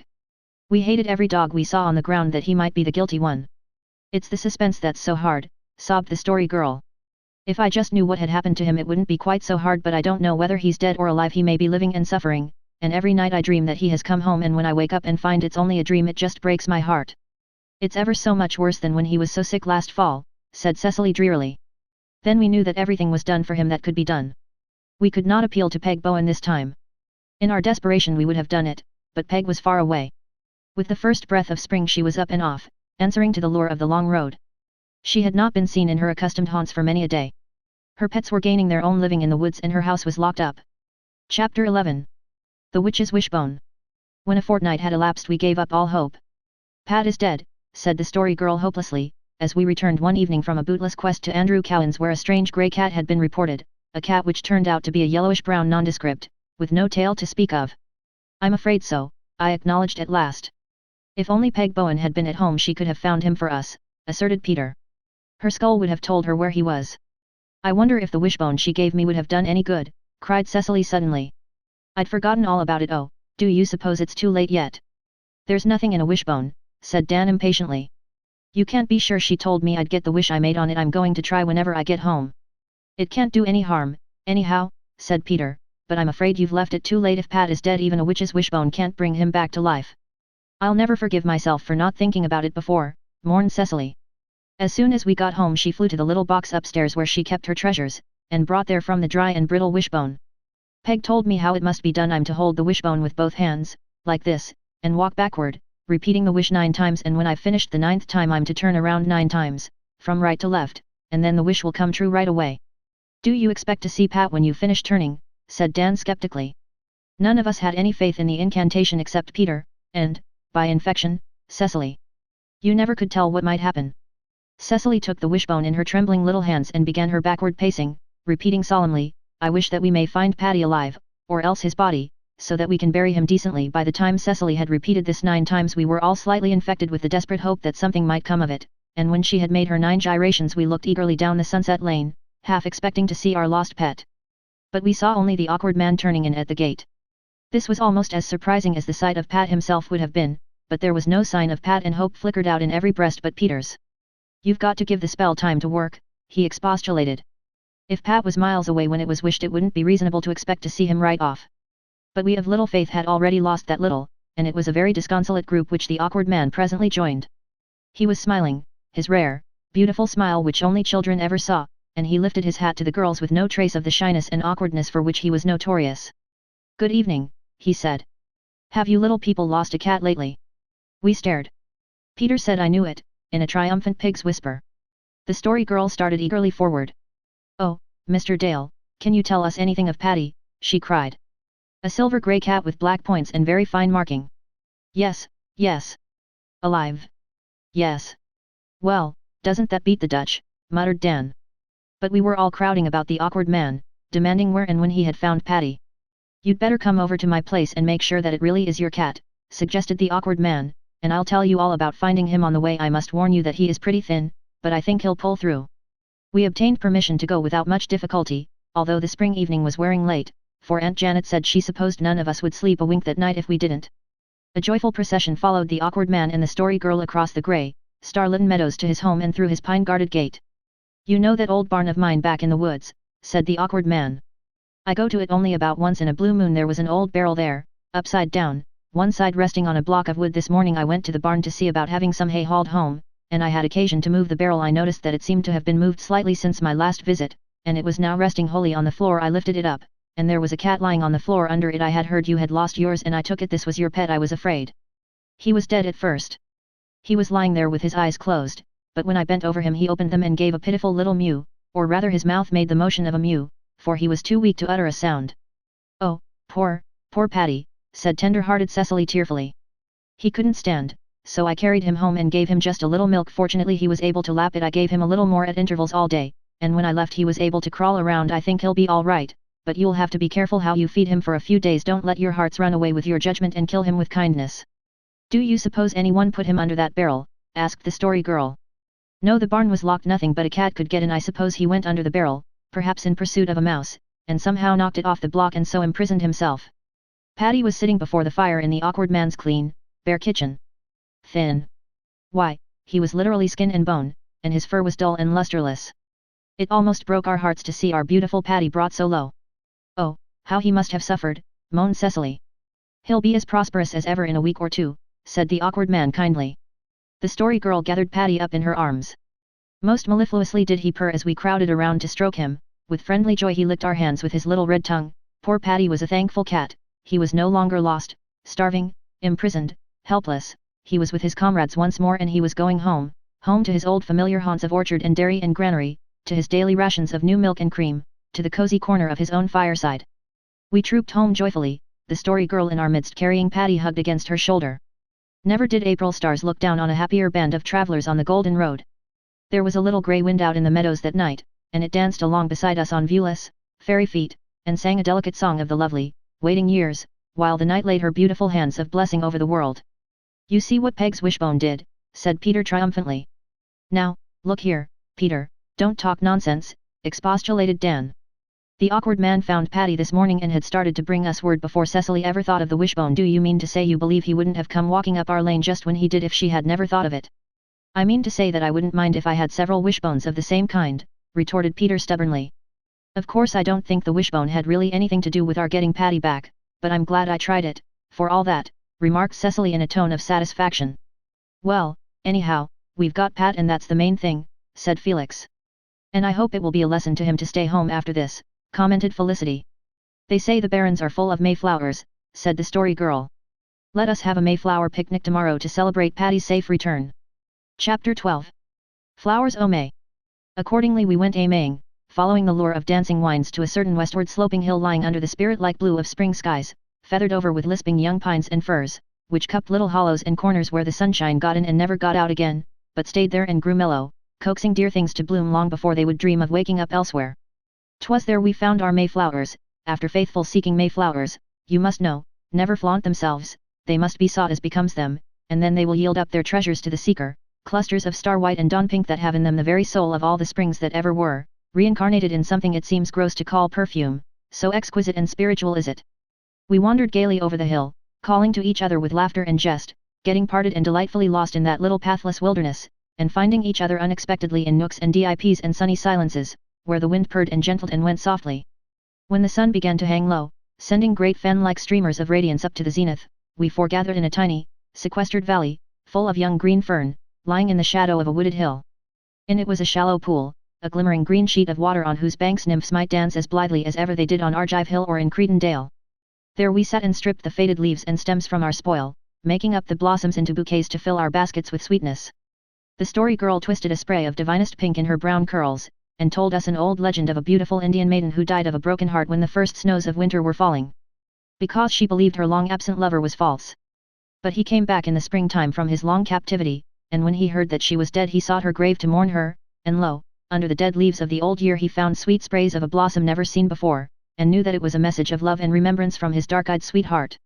Except in stories Indian girls are called squaws, remarked practical Dan, tying his Mayflowers together in one huge, solid, cabbage-like bunch. Not for Dan the bother of filling his basket with the loose sprays, mingled with feathery elephant ears and trails of creeping spruce, as the rest of us, following the story girl's example, did. Nor would he admit that ours looked any better than his. I like things of one kind together, I don't like them mixed, he said. You have no taste, said Felicity. Except in my mouth, best beloved, responded Dan. You do think you are so smart, retorted Felicity, flushing with anger. Don't quarrel this lovely day, implored Cecily. Nobody's quarreling, sis, I ain't a bit mad. It's Felicity. What on earth is that at the bottom of your basket, Cecily? It's a history of the Reformation in France, confessed poor Cecily, by a man named Daubigny. I can't pronounce it. I heard Mr. Marwood saying it was a book everyone ought to read, so I began it last Sunday. I brought it along today to read when I got tired picking flowers. I'd ever so much rather have brought Esther read. There's so much in the history I can't understand, and it is so dreadful to read of people being burned to death, but I felt I ought to read it. Do you really think your mind has improved any? Asked Sarah Ray seriously, wreathing the handle of her basket with creeping spruce. No, I'm afraid it hasn't one bit, answered Cecily sadly. I feel that I haven't succeeded very well in keeping my resolutions. I've kept mine, said Felicity complacently. It's easy to keep just one, retorted Cecily, rather resentfully. It's not so easy to think beautiful thoughts, answered Felicity. It's the easiest thing in the world, said the story girl, tiptoeing to the edge of the pool to peep at her own arch reflection, as some nymph left over from the golden age might do. Beautiful thoughts just crowd into your mind at times. Oh, yes, at times, but that's different from thinking one regularly at a given hour, and mother is always calling up the stairs for me to hurry up and get dressed, and it's very hard sometimes. That's so, conceded the story girl. There are times when I can't think anything but grey thoughts, then, other days, I think pink and blue and gold and purple and rainbow thoughts all the time. The idea, as if thoughts were colored, giggled Felicity. Oh, they are, cried the story girl. Why, I can always see the color of any thought I think, can't you? I never heard of such a thing, declared Felicity, and I don't believe it. I believe you are just making that up. Indeed I'm not. Why, I always supposed everyone thought in colors. It must be very tiresome if you don't. When you think of me, what color is it? Asked Peter curiously. Yellow, answered the story girl promptly. And Cecily is a sweet pink, like those Mayflowers, and Sarah Ray is very pale blue, and Dan is red and Felix is yellow, like Peter, and Bev is striped. What color am I? Asked Felicity, amid the laughter at my expense. You're like a rainbow, answered the story girl rather reluctantly. She had to be honest, but she would rather not have complimented Felicity. And you needn't laugh at Bev. His stripes are beautiful. It isn't he that is striped, it's just the thought of him. Peg Bowen is a queer sort of yellowish green, and the awkward man is lilac, and Olivia is pansy purple mixed with gold, and Uncle Roger is navy blue. I never heard such nonsense, declared Felicity. The rest of us were rather inclined to agree with her for once. We thought the story girl was making fun of us. But I believe she really had a strange gift of thinking in colors. In later years, when we were grown up, she told me of it again. She said that everything had color in her thought. The months of the year ran through all the tints of the spectrum, the days of the week were arrayed as Solomon in his glory, morning was golden, noon orange, evening crystal blue, and night violet. Every idea came to her mind robed in its own especial hue. Perhaps that was why her voice and words had such a charm, conveying to the listener's perception such fine shadings of meaning and tint and music. Well, let's go and have something to eat, suggested Dan. What color is eating, Sarah? Golden brown, just the color of a molasses cookie, laughed the story girl. We sat on the ferny bank of the pool and ate of the generous basket Aunt Janet had provided, with appetites sharpened by the keen spring air in our wilderness rovings. Felicity had made some very nice sandwiches of ham which we all appreciated except Dan, who declared he didn't like things minced up, and dug out of the basket a chunk of boiled pork which he proceeded to saw up with a jackknife and devour with gusto. I told Ma to put this in for me, there's some chew to it, he said. You are not a bit refined, commented Felicity. Not a morsel, my love, grinned Dan. You make me think of a story I heard Uncle Roger telling about Cousin Annetta King, said the story girl. Great Uncle Jeremiah King used to live where Uncle Roger lives now. When Grandfather King was alive and Uncle Roger was a boy in those days, it was thought rather coarse for a young lady to have too hearty an appetite, and she was more admired if she was delicate about what she ate. Cousin Annetta set out to be very refined indeed. She pretended to have no appetite at all. One afternoon she was invited to tea at Grandfather King's when they had some special company, people from Charlottetown. Cousin Annetta said she could hardly eat anything. You know, Uncle Abraham, she said, in a very affected, fine young lady voice, I really hardly eat enough to keep a bird alive. Mother says she wonders how I continue to exist, and she picked and pecked until Grandfather King declared he would like to throw something at her. After tea Cousin Annetta went home, and just about dark Grandfather King went over to Uncle Jeremiah's on an errand. As he passed the open, lighted pantry window he happened to glance in, and what do you think he saw? Delicate Cousin Annetta standing at the dresser, with a big loaf of bread beside her and a big platterful of cold, boiled pork in front of her, and Annetta was hacking off great chunks, like Dan there, and gobbling them down as if she was starving. Grandfather King couldn't resist the temptation. He stepped up to the window and said, I'm glad your appetite has come back to you, Annetta. Your mother needn't worry about your continuing to exist as long as you can tuck away fat, salt pork in that fashion. Cousin Annetta never forgave him, but she never pretended to be delicate again. The Jews don't believe in eating pork, said Peter. I'm glad I'm not a Jew, and I guess Cousin Annetta was too, said Dan. I like bacon, but I can never look at a pig without wondering if they were ever intended to be eaten, remarked Cecily naively. When we finished our lunch the Barons were already wrapping themselves in a dim, blue dusk and falling upon rest in dell and dingle. But out in the open there was still much light of a fine emerald golden sword, and the robins whistled us home in it. Horns of Elfland never sounded more sweetly around hoary castle and ruined fane than those vesper calls of the robins from the twilight spruce woods and across green pastures lying under the pale radiance of a young moon. When we reached home we found that Miss Reed had been up to the hill farm on an errand and was just leaving. The story girl went for a walk with her and came back with an important expression on her face. You look as if you had a story to tell, said Felix. One is growing. It isn't a whole story yet, answered the story girl mysteriously. What is it? Asked Cecily. I can't tell you till it's fully grown, said the story girl.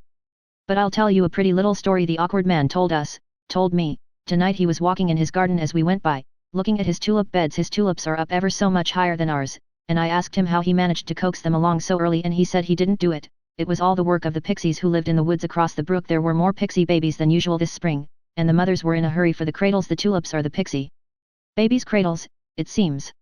The mother pixies come out of the woods at twilight and rock their tiny little brown babies to sleep in the tulip cups. That is the reason why tulip blooms last so much longer than other blossoms. The pixie babies must have a cradle until they are grown up.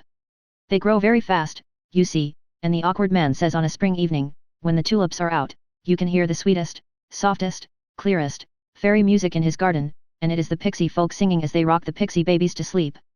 Then the awkward man says what isn't true, said Felicity severely. Chapter 13. A surprising announcement. Nothing exciting has happened for ever so long, said the story girl discontentedly, one late May evening, as we lingered under the wonderful white bloom of the cherry trees. There was a long row of them in the orchard, with a Lombardy poplar at either end, and a hedge of lilacs behind. When the wind blew over them all the spicy breezes of Ceylon's Isle were never sweeter. It was a time of wonder and marvel, of the soft touch of silver rain on greening fields, of the incredible delicacy of young leaves, of blossom in field and garden and wood. The whole world bloomed in a flush and tremor of maiden loveliness, instinct with all the evasive, fleeting charm of spring and girlhood and young morning. We felt and enjoyed it all without understanding or analyzing it. It was enough to be glad and young with spring on the golden road. I don't like excitement very much, said Cecily. It makes one so tired. I'm sure it was exciting enough when Patty was missing, but we didn't find that very pleasant. No, but it was interesting, returned the story girl thoughtfully. After all, I believe I'd rather be miserable than dull. I wouldn't then, said Felicity decidedly. And you need never be dull when you have work to do. Satan finds some mischief still for idle hands to do. Well, mischief is interesting, laughed the story girl. And I thought you didn't think it ladylike to speak of that person, Felicity. It's all right if you call him by his polite name, said Felicity stiffly. Why does the Lombardy poplar hold its branches straight up in the air like that, when all the other poplars hold theirs out or hang them down? Interjected Peter, who had been gazing intently at the slender spire showing darkly against the fine blue eastern sky. Because it grows that way, said Felicity. Oh, I know a story about that, cried the Story Girl. Once upon a time an old man found the pot of gold at the rainbow's end. There is a pot there, it is said, but it is very hard to find because you can never get to the rainbow's end before it vanishes from your sight. But this old man found it, just at sunset, when Iris, the guardian of the rainbow gold, happened to be absent as he was a long way from home, and the pot was very big and heavy. He decided to hide it until morning and then get one of his sons to go with him and help him carry it. So he hid it under the boughs of the sleeping poplar tree. When Iris came back she missed the pot of gold, and of course she was in a sad way about it. She sent Mercury, the messenger of the gods, to look for it, for she didn't dare leave the rainbow again, lest somebody should run off with that too. Mercury asked all the trees if they had seen the pot of gold, and the elm, oak, and pine pointed to the poplar and said, "The poplar can tell you where it is." "How can I tell you where it is?" cried the poplar, and she held up all her branches in surprise, just as we hold up our hands, and down tumbled the pot of gold. The poplar was amazed and indignant, for she was a very honest tree. She stretched her boughs high above her head and declared that she would always hold them like that, so that nobody could hide stolen gold under them again. And she taught all the little poplars she knew to stand the same way, and that is why Lombardy poplars always do. But the aspen poplar leaves are always shaking, even on the very calmest day. And do you know why? And then she told us the old legend that the cross on which the Savior of the world suffered was made of aspen poplar wood, and so never again could its poor, shaken, shivering leaves know rest or peace. There was an aspen in the orchard, the very embodiment of youth and spring in its litheness and symmetry. Its little leaves were hanging tremulously, not yet so fully blown as to hide its development of bough and twig, making poetry against the spiritual tints of a spring sunset. "It does look sad," said Peter, "but it is a pretty tree, and it wasn't its fault." "There's a heavy dew and it's time we stopped talking nonsense and went in," decreed Felicity. "If we don't we'll all have a cold, and then we'll be miserable enough, but it won't be very exciting." "All the same, I wish something exciting would happen," finished the Story Girl, as we walked up through the orchard, peopled with its nun-like shadows. "There's a new moon tonight, so maybe you'll get your wish," said Peter. "My Aunt Jane didn't believe there was anything in the moon business, but you never can tell." The Story Girl did get her wish. Something happened the very next day. She joined us in the afternoon with a quite indescribable expression on her face, compounded of triumph, anticipation, and regret. Her eyes betrayed that she had been crying, but in them shone a chastened exultation. Whatever the Story Girl mourned over, it was evident she was not without hope. "I have some news to tell you," she said importantly. "Can you guess what it is?" "We couldn't and wouldn't try." "Tell us right off," implored Felix. "You look as if it was something tremendous." "So it is. Listen, Aunt Olivia is going to be married." We stared in blank amazement. Peg Bowen's hint had faded from our minds and we had never put much faith in it. "Aunt Olivia, I don't believe it," cried Felicity flatly. "Who told you?" "Aunt Olivia herself. So it is perfectly true. I'm awfully sorry in one way, but oh, won't it be splendid to have a real wedding in the family? She's going to have a big wedding, and I am to be bridesmaid." "I shouldn't think you were old enough to be a bridesmaid," said Felicity sharply. "I'm nearly 15 anyway, Aunt Olivia says I have to be."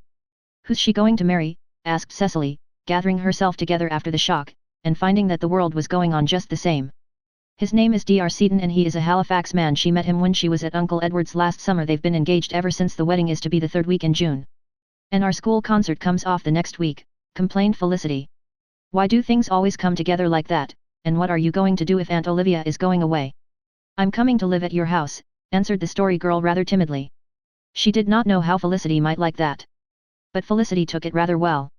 "You've been here most of the time anyhow, so it'll just be that you'll sleep and eat here, too. But what's to become of Uncle Roger? Aunt Olivia says he'll have to get married, too, but Uncle Roger says he'd rather hire a housekeeper than marry one, because in the first case he could turn her off if he didn't like her, but in the second case he couldn't." "There'll be a lot of cooking to do for the wedding," reflected Felicity in a tone of satisfaction. "I suppose Aunt Olivia will want some rusks made. I hope she has plenty of tooth powder laid in," said Dan. "It's a pity you don't use some of that tooth powder you're so fond of talking about yourself," retorted Felicity. "When anyone has a mouth the size of yours the teeth show so plain." "I brush my teeth every Sunday," asseverated Dan. "Every Sunday? You ought to brush them every day." "Did anyone ever hear such nonsense?" demanded Dan sincerely. "Well, you know, it really does say so in the Family Guide," said Cecily quietly. "Then the Family Guide people must have lots more spare time than I have," retorted Dan contemptuously. "Just think, the Story Girl will have her name in the papers if she's bridesmaid," marveled Sarah Ray. "In the Halifax papers, too," added Felix, since Dr. Seaton is a Halifax man, what is his first name? Robert. And will we have to call him Uncle Robert? Not until he's married to her, then we will, of course.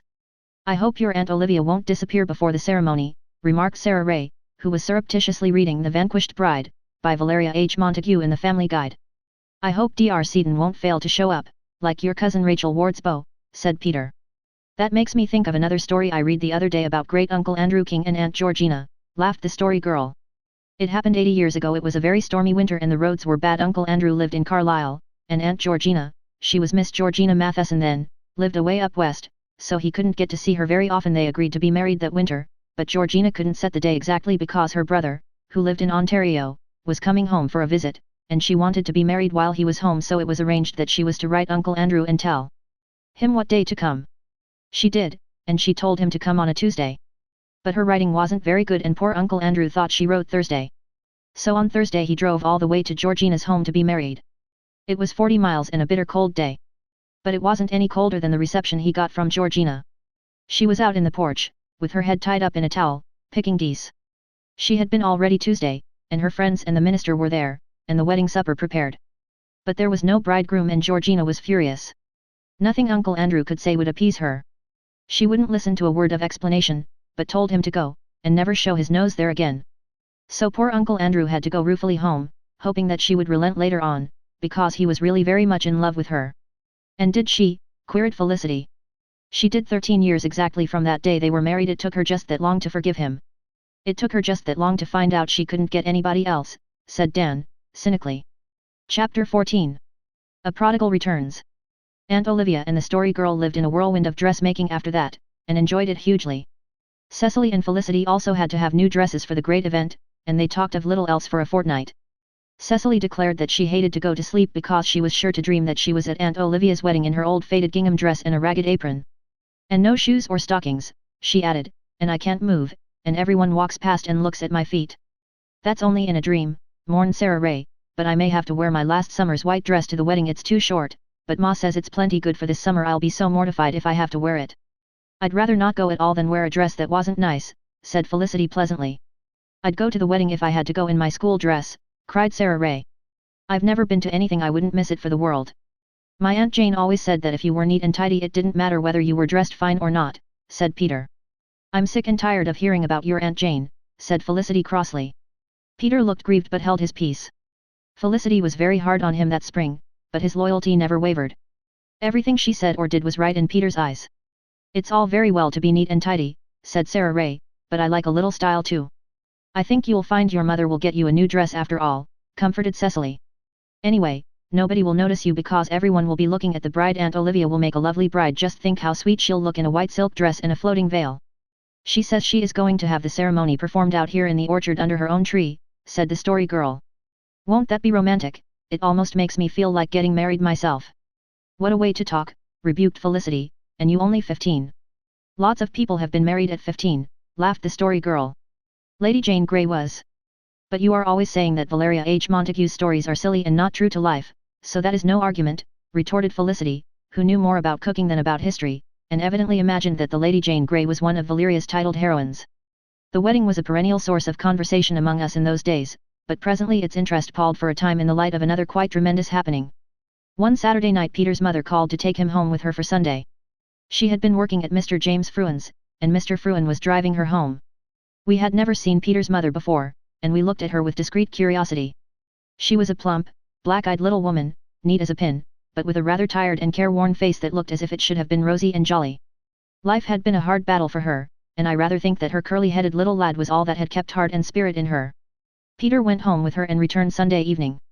We were in the orchard sitting around the pulpit stone, where we had, according to the custom of the households of King, been learning our golden texts and memory verses for the next Sunday school lesson.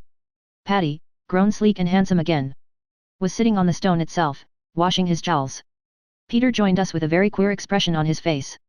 He seemed bursting with some news which he wanted to tell and yet hardly liked to. Why are you looking so mysterious, Peter? Demanded the story girl. What do you think has happened? Asked Peter solemnly. What has?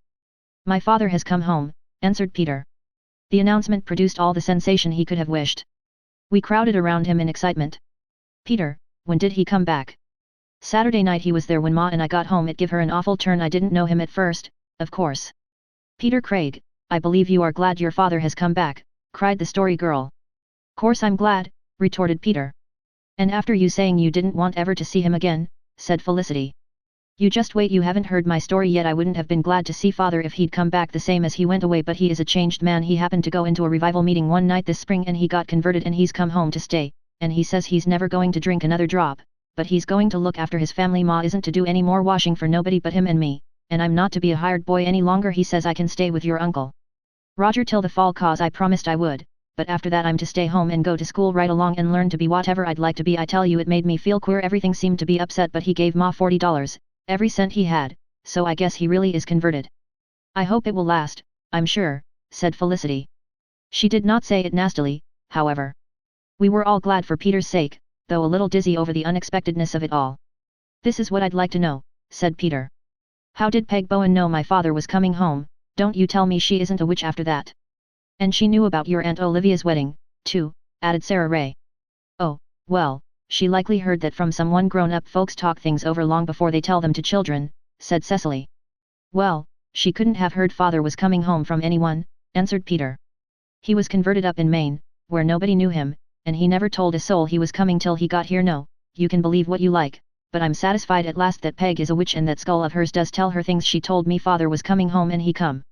How happy you must be, sighed Sarah Ray romantically. It's just like that story in the Family Guide, where the missing Earl comes home to his family just as the Countess and Lady Violetta are going to be turned out by the cruel heir. Felicity sniffed. There's some difference. I guess the Earl had been imprisoned for years in a loathsome dungeon.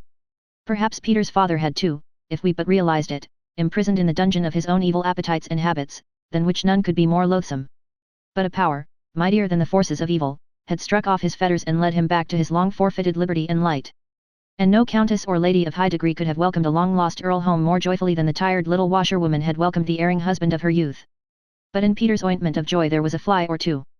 So very, very few things are flawless in this world, even on the golden road. Of course I'm awful glad that father has come back and that Ma won't have to wash any more, he said with a sigh, but there are two things that kind of worry me. My Aunt Jane always said that it didn't do any good to worry, and I suppose it don't, but it's kind of a relief. What's worrying you? Asked Felix. Well, for one thing I'll feel awful bad to go away from you all. I'll miss you just dreadful, and I won't even be able to go to the same school. I'll have to go to Markdale School. But you must come and see us often, said Felicity graciously. Markdale isn't so far away, and you could spend every other Saturday afternoon with us anyway. Peter's black eyes filled with adoring gratitude. That's so kind of you, Felicity. I'll come as often as I can, of course, but it won't be the same as being around with you all the time. The other thing is even worse. You see, it was a Methodist revival father got converted in, and so of course he joined the Methodist Church. He wasn't anything before. He used to say he was a nothing Aryan and lived up to it, kind of bragging like, but he's a strong Methodist now, and is going to go to Markdale Methodist Church and pay to the salary now. What'll he say when I tell him I'm a Presbyterian? You haven't told him, yet? Asked the story girl. No, I didn't dare. I was scared he'd say I'd have to be a Methodist. Well, Methodists are pretty near as good as Presbyterians, said Felicity, with the air of one making a great concession. I guess they're every bit as good, retorted Peter. But that ain't the point. I've got to be a Presbyterian, cause I stick to a thing when I once decided, but I expect father will be mad when he finds out. If he's converted he oughtn't to get mad, said Dan. Well, lots o' people do, but if he isn't mad he'll be sorry, and that'll be even worse. For a Presbyterian I'm bound to be, but I expect it will make things unpleasant. You needn't tell him anything about it, advised Felicity. Just keep quiet and go to the Methodist Church until you get big, and then you can go where you please. No, that wouldn't be honest, said Peter sturdily. My Aunt Jane always said it was best to be open and above board in everything, and especially in religion, so I'll tell father right out, but I'll wait a few weeks so as not to spoil things for Ma too soon if he acts up. Peter was not the only one who had secret cares. Sarah Ray was beginning to feel worried over her looks. I heard her and Cecily talking over their troubles one evening while I was weeding the onion bed and they were behind the hedge knitting lace.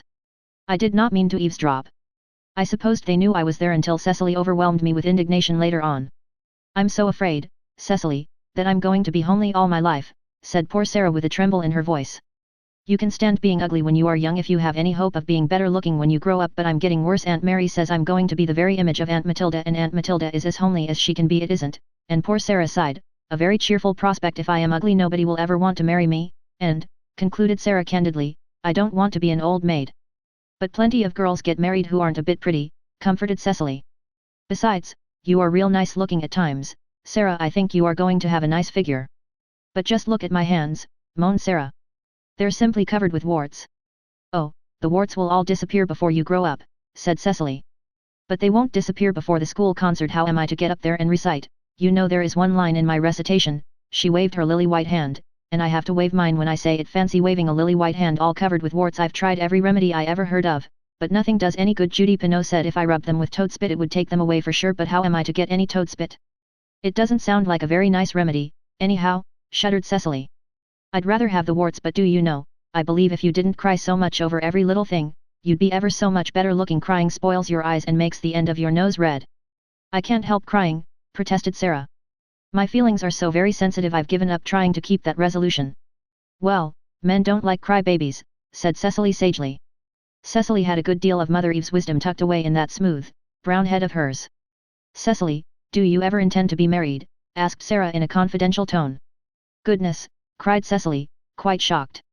It will be time enough when I grow up to think of that, Sarah. I should think you'd have to think of it now, with Cyrus Brisk as crazy after you as he is. I wish Cyrus Brisk was at the bottom of the Red Sea, exclaimed Cecily, goaded into a spurt of temper by mention of the detested name. What has Cyrus been doing now? Asked Felicity, coming around the corner of the hedge. Doing now? It's all the time. He just worries me to death, returned Cecily angrily.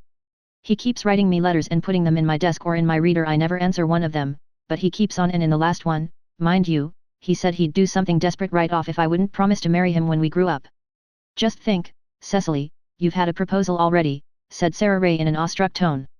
But he hasn't done anything desperate yet, and that was last week, commented Felicity, with a toss of her head. He sent me a lock of his hair and wanted one of mine in exchange, continued Cecily indignantly.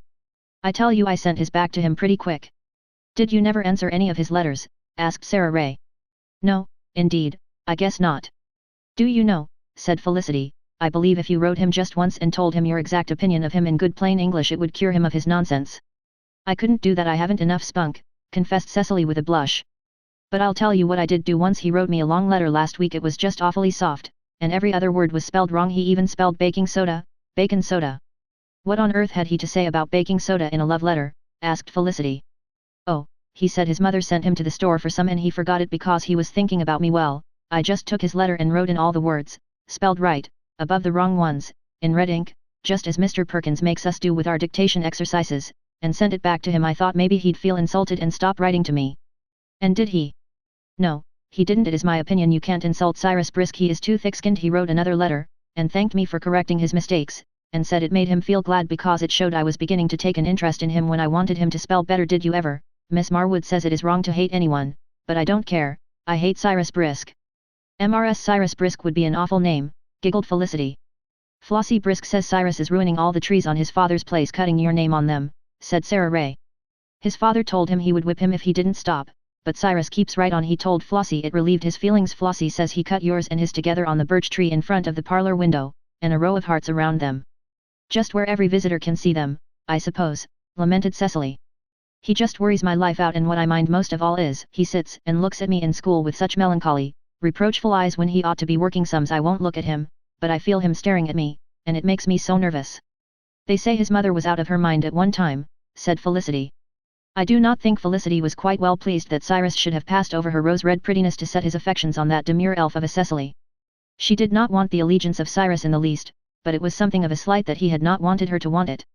And he sends me pieces of poetry he cuts out of the papers, Cecily went on, with lots of the lines marked with a lead pencil. Yesterday he put one in his letter, and this is what he marked. If you will not relent to me, then must I learn to know darkness alone till life be flown. Here, I have the piece in my sewing bag, I'll read it all to you. Those three graceless girls read the sentimental rhyme and giggled over it. Poor Cyrus! His young affections were sadly misplaced. But after all, though Cecily never relented towards him, he did not condemn himself to darkness alone till life was flown. Quite early in life he wedded a stout, rosy, buxom lass, the very antithesis of his first love. He prospered in his undertakings, raised a large and respectable family, and was eventually appointed a justice of the peace. Which was all very sensible of Cyrus. Chapter 15. The Rape of the Lock. June was crowded full of interest that year. We gathered in with its sheaf of fragrant days the choicest harvest of childhood. Things happened right along. Cecily declared she hated to go to sleep for fear she might miss something.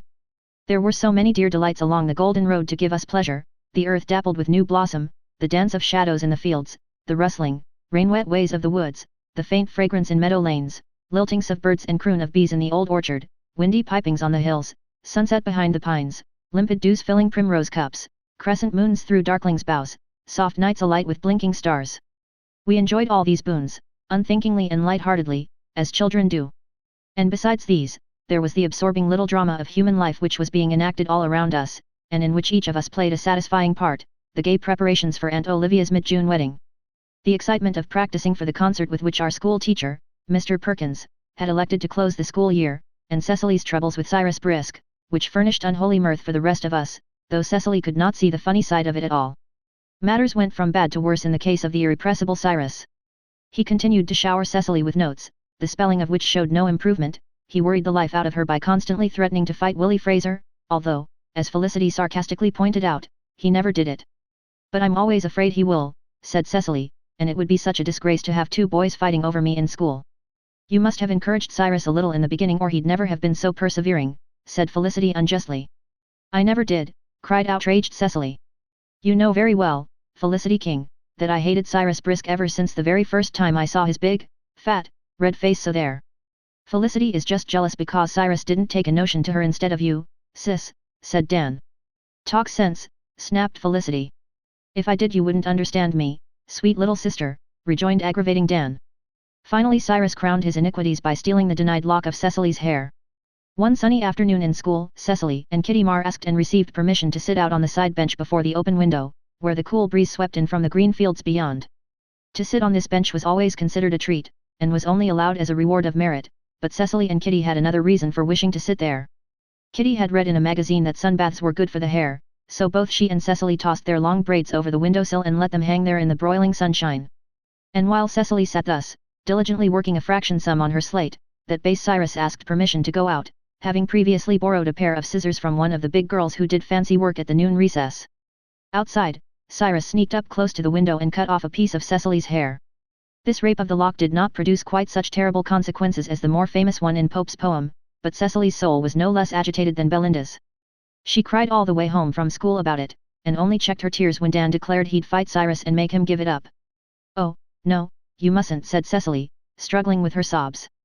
"I won't have you fighting on my account for anything, and besides, he'd likely lick you, he's so big and rough, and the folks at home might find out all about it, and Uncle Roger would never give me any peace, and Mother would be cross, for she'd never believe it wasn't my fault. It wouldn't be so bad if he'd only taken a little, but he cut a great big chunk right off the end of one of the braids. Just look at it. I'll have to cut the other to make them fair, and they'll look so awful stubby." But Cyrus' acquirement of the chunk of hair was his last triumph.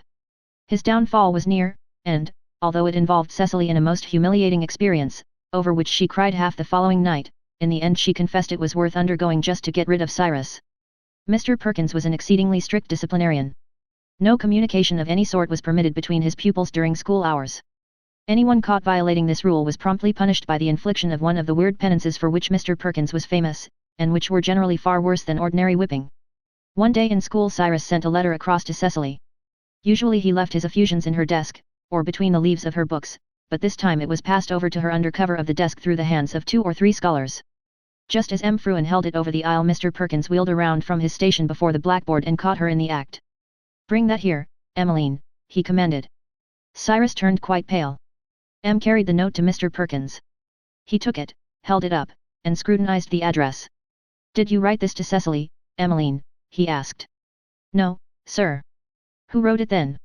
M. said quite shamelessly that she didn't know, it had just been passed over from the next row. "And I suppose you have no idea where it came from," said Mr. Perkins, with his frightful, sardonic grin. "Well, perhaps Cecily can tell us. You may take your seat, Emmeline, and you will remain at the foot of your spelling class for a week as punishment for passing the note. Cecily, come here." Indignant M sat down, and poor, innocent Cecily was haled forth to public ignominy. She went with a crimson face. "Cecily," said her tormentor, "do you know who wrote this letter to you?" Cecily, like a certain renowned personage, could not tell a lie. I think so, sir," she murmured faintly. "Who was it?" "I can't tell you that," stammered Cecily, on the verge of tears. "Ah," said Mr. Perkins politely.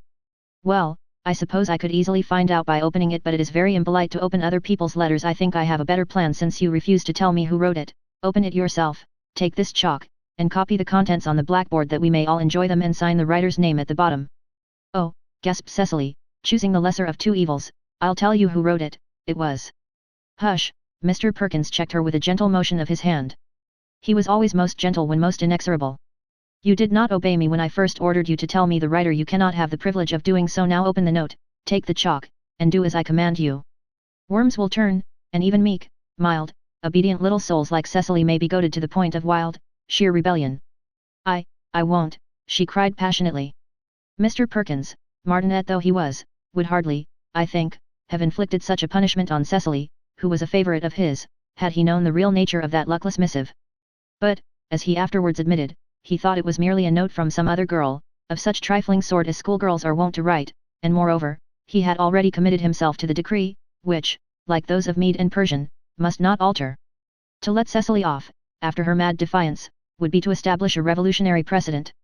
"So you really think you won't?" he queried smilingly.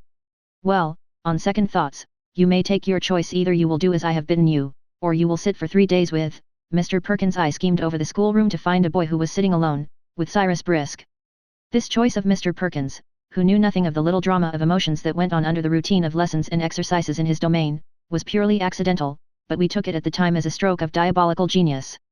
It left Cecily no choice. She would have done almost anything before she would have sat with Cyrus Brisk.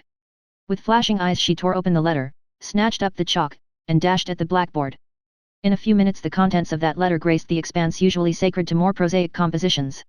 I cannot reproduce it verbatim, for I had no after opportunity of refreshing my memory. But I remember that it was exceedingly sentimental and exceedingly ill-spelled, for Cecily mercilessly copied down poor Cyrus' mistakes. He wrote her that he wore her hair over his heart, and he stole it. Cecily threw passionately over her shoulder at Mr. Perkins, that her eyes were so sweet and lovely that he couldn't find words nice enough to describe them, that he could never forget how beautiful she had looked in prayer meeting the evening before, and that some meals he couldn't eat for thinking of her, with more to the same effect, and he signed it "Yours till death us do part, Cyrus Brisk." As the writing proceeded we scholars exploded into smothered laughter, despite our awe of Mr. Perkins. Mr. Perkins himself could not keep a straight face.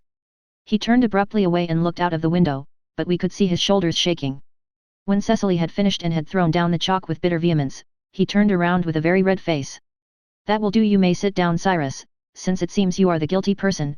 Take the eraser and wipe that off the board, then go stand in the corner, facing the room, and hold your arms straight above your head until I tell you to take them down." Cyrus obeyed and Cecily fled to her seat and wept, nor did Mr. Perkins meddle with her more that day. She bore her burden of humiliation bitterly for several days, until she was suddenly comforted by a realization that Cyrus had ceased to persecute her. He wrote no more letters, he gazed no longer in rapt adoration, he brought no more votive offerings of gum and pencils to her shrine. At first we thought he had been cured by the unmerciful chaffing he had to undergo from his mates, but eventually his sister told Cecily the true reason. Cyrus had at last been driven to believe that Cecily's aversion to him was real, and not merely the defense of maiden coyness. If she hated him so intensely that she would rather write that note on the blackboard than sit with him, what use was it to sigh like a furnace longer for her? Mr. Perkins had blighted love's young dream for Cyrus with a killing frost. Thenceforth sweet Cecily kept the noiseless tenor of her way unvexed by the attentions of enamoured swains. Chapter 16. Aunt Una's Story. Felicity and Cecily, Dan, Felix, Sarah Ray and I were sitting one evening on the mossy stones in Uncle Roger's hill pasture, where we had sat the morning the story girl told us the tale of the wedding veil of the proud princess. But it was evening now and the valley beneath us was brimmed up with the glow of the afterlight. Behind us, 2 tall, shapely spruce trees rose up against the sunset, and through the dark oriel of their sundered branches an evening star looked down.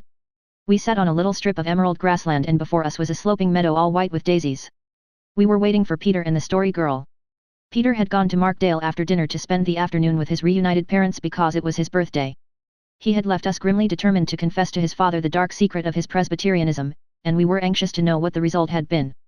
The story girl had gone that morning with Miss Reed to visit the latter's home near Charlottetown, and we expected soon to see her coming gaily along over the fields from the Armstrong place. Presently Peter came jauntily stepping along the field path up the hill. "Hasn't Peter got tall?" said Cecily. "Peter is growing to be a very fine-looking boy," decreed Felicity. "I notice he's got ever so much handsomer since his father came home," said Dan, with a killing sarcasm that was wholly lost on Felicity, who gravely responded that she supposed it was because Peter felt so much freer from care and responsibility. "What luck, Peter!" yelled Dan, as soon as Peter was within earshot. "Everything's all right," he shouted jubilantly. "I told father right off, lickety-split, as soon as I got home," he added when he reached us. I was anxious to have it over with, I says, solemn like, Dad, there's something I've got to tell you, and I don't know how you'll take it, but it can't be helped, I says. Dad looked pretty sober, and he says he, what have you been up to, Peter? Don't be afraid to tell me. I've been forgiven to 70 times 7, so surely I can forgive a little, too. Well, I says, desperate like, the truth is, Father, I'm a Presbyterian. I made up my mind last summer, the time of the Judgment Day, that I'd be a Presbyterian, and I've got to stick to it. I'm sorry I can't be a Methodist, like you and Mother and Aunt Jane, but I can't, and that's all there is to it, I says. Then I waited, scared like. But Father, he just looked relieved, and he says he, goodness, boy, you can be a Presbyterian or anything else you like, so long as it's Protestant I'm not caring, he says. The main thing is that you must be good and do what's right, I tell you, concluded Peter emphatically. Father is a Christian, all right. Well, I suppose your mind will be at rest now, said Felicity. What's that you have in your buttonhole? That's a 4-leaved clover, answered Peter exultantly. That means good luck for the summer. I found it in Markdale. There ain't much clover in Carlisle this year of any kind of leaf. The crop is going to be a failure. Your Uncle Roger says it's because there ain't enough old maids in Carlisle. There's lots of them in Markdale, and that's the reason, he says, why they always have such good clover crops there. What on earth have old maids to do with it? Cried Cecily. I don't believe they've a single thing to do with it, but Mr. Rogers says they have, and he says a man called Darwin proved it. This is the rigmarole he got off to me the other day. The clover crop depends on there being plenty of bumblebees, because they are the only insects with tongues long enough to fertilize. I think he called it the blossoms, but mice eat bumblebees and cats eat mice and old maids keep cats. So your Uncle Roger says the more old maids the more cats, and the more cats the fewer field mice, and the fewer field mice the more bumblebees, and the more bumblebees the better clover crops. So don't worry if you do get to be old maids, girls, said Dan. Remember, you'll be helping the clover crops. I never heard such stuff as you boys talk, said Felicity, and Uncle Roger is no better. There comes the story girl, cried Cecily eagerly. Now we'll hear all about beautiful Alice's home. The story girl was bombarded with eager questions as soon as she arrived. Miss Reed's home was a dream of a place, it appeared. The house was just covered with ivy and there was a most delightful old garden, and, added the story girl, with the joy of a connoisseur who has found a rare gem, the sweetest little story connected with it, and I saw the hero of the story too. Where was the heroine? Queried Cecily. She is dead. Oh, of course she'd have to die, exclaimed Dan in disgust. I'd like a story where somebody lived once in a while. I've told you heaps of stories where people lived, retorted the story girl. If this heroine hadn't died there wouldn't have been any story. She was Miss Reed's aunt and her name was Una, and I believe she must have been just like Miss Reed herself. Miss Reed told me all about her when we went into the garden. I saw in one corner of it an old stone bench arched over by a couple of pear trees and all grown about with grass and violets, and an old man was sitting on it, a bent old man with long, snow-white hair and beautiful sad blue eyes. He seemed very lonely and sorrowful, and I wondered that Miss Reed didn't speak to him. But she never let on. She saw him and took me away to another part of the garden. After a while he got up and went away, and then Miss Reed said, "Come over to Aunt Una's seat and I will tell you about her and her lover, that man who has just gone out." "Oh, isn't he too old for a lover?" I said. Beautiful Alice laughed and said it was 40 years since he had been her Aunt Una's lover. He had been a tall, handsome young man then, and her Aunt Una was a beautiful girl of 19. We went over and sat down and Miss Reed told me all about her. She said that when she was a child she had heard much of her Aunt Una, that she seemed to have been one of those people who are not soon forgotten, whose personality seems to linger about the scenes of their lives long after they have passed away. "What is a personality? Is it another word for ghost?" asked Peter. "No," said the story girl shortly. "I can't stop in a story to explain words." "I don't believe you know what it is yourself," said Felicity. The story girl picked up her hat, which she had thrown down on the grass, and placed it defiantly on her brown curls. "I'm going in," she announced. "I have to help Aunt Olivia ice a cake tonight, and you all seem more interested in dictionaries than stories." "That's not fair," I exclaimed. "Dan and Felix and Sarah Ray and Cecily and I have never said a word. It's mean to punish us for what Peter and Felicity did. We want to hear the rest of the story. Never mind what a personality is, but go on, and, Peter, you young ass, keep still." "I only wanted to know," muttered Peter sulkily. "I do know what personality is, but it's hard to explain," said the story girl, relenting. "It's what makes you different from Dan, Peter, and me different from Felicity or Cecily. Miss Reed's Aunt Una had a personality that was very uncommon, and she was beautiful, too, with white skin and night black eyes and hair, a moonlight beauty, Miss Reed called it. She used to keep a kind of a diary, and Miss Reed's mother used to read parts of it to her. She wrote verses in it and they were lovely, and she wrote descriptions of the old garden which she loved very much. Miss Reed said that everything in the garden, plot or shrub or tree, recalled to her mind some phrase or verse of her Aunt Una's, so that the whole place seemed full of her, and her memory haunted the walks like a faint, sweet perfume. Una had, as I've told you, a lover, and they were to have been married on her 20th birthday. Her wedding dress was to have been a gown of white brocade with purple violets in it, but a little while before it she took ill with fever and died, and she was buried on her birthday instead of being married. It was just in the time of opening roses. Her lover has been faithful to her ever since. He has never married, and every June, on her birthday, he makes a pilgrimage to the old garden and sits for a long time in silence on the bench where he used to woo her on crimson eves and moonlight nights of long ago. Miss Reed says she always loves to see him sitting there because it gives her such a deep and lasting sense of the beauty and strength of love which can thus outlive time and death. And sometimes, she says, it gives her a little eerie feeling, too, as if her Aunt Una were really sitting there beside him, keeping tryst, although she has been in her grave for 40 years. It would be real romantic to die young and have your lover make a pilgrimage to your garden every year, reflected Sarah Ray. It would be more comfortable to go on living and get married to him, said Felicity. Mother says all those sentimental ideas are bosh, and I expect they are. It's a wonder beautiful Alice hasn't a beau herself. She is so pretty and ladylike. The Carlisle fellows all say she is too stuck up, said Dan. There's nobody in Carlisle half good enough for her, cried the Story Girl, except who? Asked Felix. Never mind, said the Story Girl mysteriously. Chapter 17. Aunt Olivia's Wedding. What a delightful, old-fashioned, wholesome excitement there was about Aunt Olivia's wedding. The Monday and Tuesday preceding it we did not go to school at all, but were all kept home to do chores and run errands. The cooking and decorating and arranging that went on those 2 days was amazing, and Felicity was so happy over it all that she did not even quarrel with Dan, though she narrowly escaped it when he told her that the governor's wife was coming to the wedding. Mind you have some of her favorite rusks for her, he said. I guess, said Felicity with dignity, that Aunt Olivia's wedding supper will be good enough for even a governor's wife.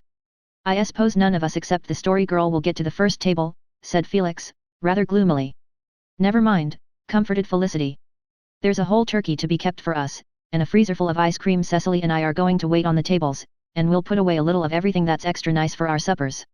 I do so want to have my supper with you, sighed Sarah Ray, but I suppose Ma will drag me with her wherever she goes. She won't trust me out of her sight a minute the whole evening, I know she won't. I'll get Aunt Olivia to ask her to let you have your supper with us, said Cecily. She can't refuse the bride's request. You don't know all Ma can do, returned Sarah darkly. No, I feel that I'll have to eat my supper with her, but I suppose I ought to be very thankful I'm to get to the wedding at all, and that Ma did get me a new white dress for it. Even yet I'm so scared something will happen to prevent me from getting to it. Monday evening shrouded itself in clouds, and all night long the voice of the wind answered to the voice of the rain. Tuesday the downpour continued. We were quite frantic about it. Suppose it kept on raining over Wednesday. Aunt Olivia couldn't be married in the orchard then. That would be too bad, especially when the late apple tree had most obligingly kept its store of blossom until after all the other trees had faded and then burst lavishly into bloom for Aunt Olivia's wedding. That apple tree was always very late in blooming, and this year it was a week later than usual. It was a sight to see, a great tree pyramid with high, far-spreading boughs, over which a wealth of rosy snow seemed to have been flung. Never had bride a more magnificent canopy. To our rapture, however, it cleared up beautifully Tuesday evening, and the sun, before setting in purple pomp, poured a flood of wonderful radiance over the whole great, green, diamond-dripping world, promising a fair morrow. Uncle Alec drove off to the station through it to bring home the bridegroom and his best man. Dan was full of a wild idea that we should all meet them at the gate, armed with cowbells and tin pans, and chivalry them up the lane. Peter sided with him, but the rest of us voted down the suggestion. Do you want Dr. Seaton to think we are a pack of wild Indians? Asked Felicity severely. A nice opinion he'd have of our manners. Well, it's the only chance we'll have to chivalry them, grumbled Dan. Aunt Olivia wouldn't mind, she can take a joke. Ma would kill you if you did such a thing, warned Felicity. Dr. Seaton lives in Halifax and they never chivalry people there. He would think it very vulgar. Then he should have stayed in Halifax and got married there, retorted Dan, sulkily. We were very curious to see our uncle-elect. When he came and Uncle Alec took him into the parlor, we were all crowded into the dark corner behind the stairs to peep at him.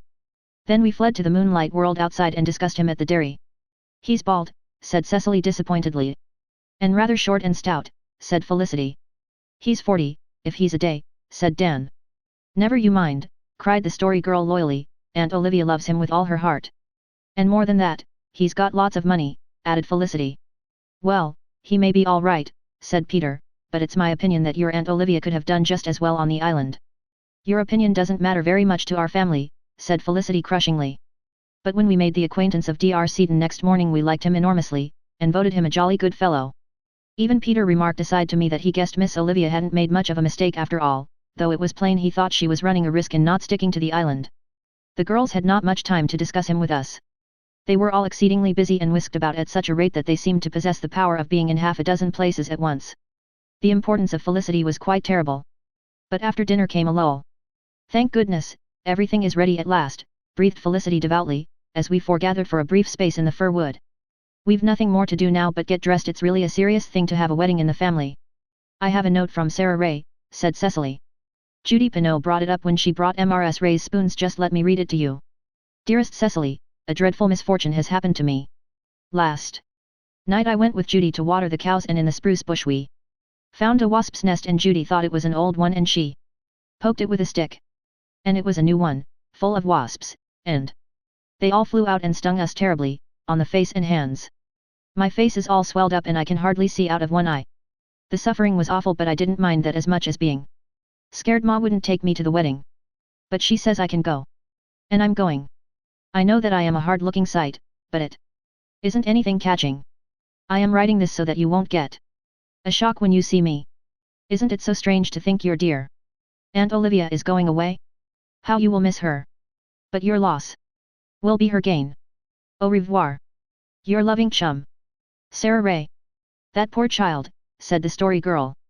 "Well, all I hope is that strangers won't take her for one of the family," remarked Felicity in a disgusted tone. Aunt Olivia was married at 5 o'clock in the orchard under the late apple tree. It was a pretty scene. The air was full of the perfume of apple bloom, and the bees blundered foolishly and delightfully from one blossom to another, half drunken with perfume. The old orchard was full of smiling guests in wedding garments. Aunt Olivia was most beautiful amid the frost of her bridal veil, and the story girl, in an unusually long white dress, with her brown curls clubbed up behind, looked so tall and grown up that we hardly recognized her. After the ceremony, during which Sarah Ray cried all the time, there was a royal wedding supper, and Sarah Ray was permitted to eat her share of the feast with us. "I'm glad I was stung by the wasps after all," she said delightedly. "If I hadn't been, Ma would never have let me eat with you. She just got tired explaining to people what was the matter with my face, and so she was glad to get rid of me. I know I look awful, but, oh, wasn't the bride a dream?" We missed the story girl, who, of course, had to have her supper at the bridal table, but we were a hilarious little crew and the girls had nobly kept their promise to save TID bits for us. By the time the last table was cleared away, Aunt Olivia and our new uncle were ready to go. There was an orgy of tears and leave-takings, and then they drove away into the odorous moonlight night. Dan and Peter pursued them down the lane with a fiendish din of bells and pans, much to Felicity's wrath. But Aunt Olivia and Uncle Robert took it in good part and waved their hands back to us with peals of laughter. "They're just that pleased with themselves that they wouldn't mind if there was an earthquake," said Felix, grinning. "It's been splendid and exciting, and everything went off well," sighed Cecily, "but, oh dear, it's going to be so queer and lonesome without Aunt Olivia. I just believe I'll cry all night." "You're tired to death, that's what's the matter with you," said Dan, returning. "You girls have worked like slaves today. Tomorrow will be even harder," said Felicity comfortingly. "Everything will have to be cleaned up and put away." Peg Bowen paid us a call the next day and was regaled with a feast of fat things left over from the supper. "Well, I've had all I can eat," she said, when she had finished and brought out her pipe. "And that doesn't happen to me every day. There ain't been as much marrying as there used to be, and half the time they just sneak off to the minister, as if they were ashamed of it, and get married without any wedding or supper. That ain't the king way, though, and so Olivia's gone off at last. She weren't in any hurry, but they tell me she's done well. Time will show." "Why don't you get married yourself, Peg?" queried Uncle Roger teasingly. We held our breath over his temerity. "Because I'm not so easy to please as your wife will be," retorted Peg. She departed in high good humor over her repartee. Meeting Sarah Ray on the doorstep, she stopped and asked her what was the matter with her face. "Wasps," stammered Sarah Ray, laconic from terror. "Humph, and your hands?" "Warts. I'll tell you what'll take them away. You get a pertator and go out under the full moon, cut the pertator in two, rub your warts with one half and say, 1, 2, 3, warts, go away from me. Then rub them with the other half and say, 1, 2, 3, 4, warts, never trouble me more. Then bury the pertator and never tell a living soul where you buried it. You won't have no more warts. Mind you bury the pertator, though if you don't, and anyone picks it up, she'll get your warts." Chapter 18. Sarah Ray helps out. We all missed Aunt Olivia greatly. She had been so merry and companionable, and had possessed such a knack of understanding small fry. But youth quickly adapts itself to changed conditions. In a few weeks it seemed as if the story girl had always been living at Uncle Alec's, and as if Uncle Roger had always had a fat, jolly housekeeper with a double chin and little, twinkling blue eyes. I don't think Aunt Janet ever quite got over missing Aunt Olivia, or looked upon Mrs. Hawkins as anything but a necessary evil, but life resumed its even tenor on the King farm, broken only by the ripples of excitement over the school concert and letters from Aunt Olivia describing her trip through the land of Evangeline. We incorporated the letters in our magazine under the heading from our special correspondent and were very proud of them. At the end of June our school concert came off and was a great event in our young lives. It was the first appearance of most of us on any platform, and some of us were very nervous. We all had recitations, except Dan, who had refused flatly to take any part and was consequently carefree. "I'm sure I shall die when I find myself up on that platform, facing people," sighed Sarah Ray, as we talked the affair over in Uncle Stephen's Walk the night before the concert. "I'm afraid I'll faint," was Cecily's more moderate foreboding. "I'm not one single bit nervous," said Felicity complacently. "I'm not nervous this time," said the story girl, "but the first time I recited I was." "My Aunt Jane," remarked Peter, "used to say that an old teacher of hers told her that when she was going to recite or speak in public she must just get it firmly into her mind that it was only a lot of cabbage heads she had before her, and she wouldn't be nervous." "One mightn't be nervous, but I don't think there would be much inspiration in reciting to cabbage heads," said the story girl decidedly. "I want to recite to people, and see them looking interested and thrilled. If I can only get through my piece without breaking down I don't care whether I thrill people or not," said Sarah Ray. "I'm afraid I'll forget mine and get stuck," foreboded Felix. "Some of you fellows be sure and prompt me if I do, and do it quick, so's I won't get worse rattled." "I know one thing," said Cecily resolutely, "and that is, I'm going to curl my hair for tomorrow night. I've never curled it since Peter almost died, but I simply must tomorrow night, for all the other girls are going to have theirs in curls." "The dew and heat will take all the curl out of yours and then you'll look like a scarecrow," warned Felicity. "No, I won't. I'm going to put my hair up in paper tonight and wet it with a curling fluid that Judy Pineau uses. Sarah brought me up a bottle of it. Judy says it is great stuff. Your hair will keep in curl for days, no matter how damp the weather is. I'll leave my hair in the papers till tomorrow evening, and then I'll have beautiful curls." "You'd better leave your hair alone," said Dan gruffly. "Smooth hair is better than a lot of flyaway curls." But Cecily was not to be persuaded. Curls she craved and curls she meant to have. "I'm thankful my warts have all gone, anyway," said Sarah Ray. "So they have," exclaimed Felicity. "Did you try Peg's recipe?" "Yes, I didn't believe in it, but I tried it for the first few days. Afterwards I kept watching my warts, but they didn't go away, and then I gave up and forgot them. But one day last week I just happened to look at my hands and there wasn't a wart to be seen. It was the most amazing thing." "And yet you'll say Peg Bowen isn't a witch," said Peter. "Pshaw, it was just the potato juice," scoffed Dan. "It was a dry old potato I had, and there wasn't much juice in it," said Sarah Ray. "One hardly knows what to believe, but one thing is certain, my warts are gone." Cecily put her hair up in curl papers that night, thoroughly soaked in Judy Pineau's curling fluid. It was a nasty job, for the fluid was very sticky, but Cecily persevered and got it done. Then she went to bed with a towel tied over her head to protect the pillow. She did not sleep well and had uncanny dreams, but she came down to breakfast with an expression of triumph. The story girl examined her head critically and said, "Cecily, if I were you I'd take those papers out this morning." "Oh, no, if I do my hair will be straight again by night. I mean to leave them until the last minute." "I wouldn't do that, I really wouldn't," persisted the story girl. "If you do your hair will be too curly and all bushy and fuzzy." Cecily finally yielded and went upstairs with the story girl. Presently we heard a little shriek, then 2 little shrieks, then 3. Then Felicity came flying down and called her mother. Aunt Janet went up and presently came down again with a grim mouth. She filled a large pan with warm water and carried it upstairs. We dared ask her no questions, but when Felicity came down to wash the dishes we bombarded her. "What on earth is the matter with Cecily?" demanded Dan. "Is she sick?" "No, she isn't. I warned her not to put her hair in curls but she wouldn't listen to me. I guess she wishes she had. Now when people haven't natural curly hair they shouldn't try to make it curly. They get punished if they do." "Look here, Felicity, never mind all that, just tell us what has happened, sis." "Well, this is what has happened her. That ninny of a Sarah Ray brought up a bottle of mucilage instead of Judy's curling fluid, and Cecily put her hair up with that. It's in an awful state." "Good gracious," exclaimed Dan. "Look here, will she ever get it out?"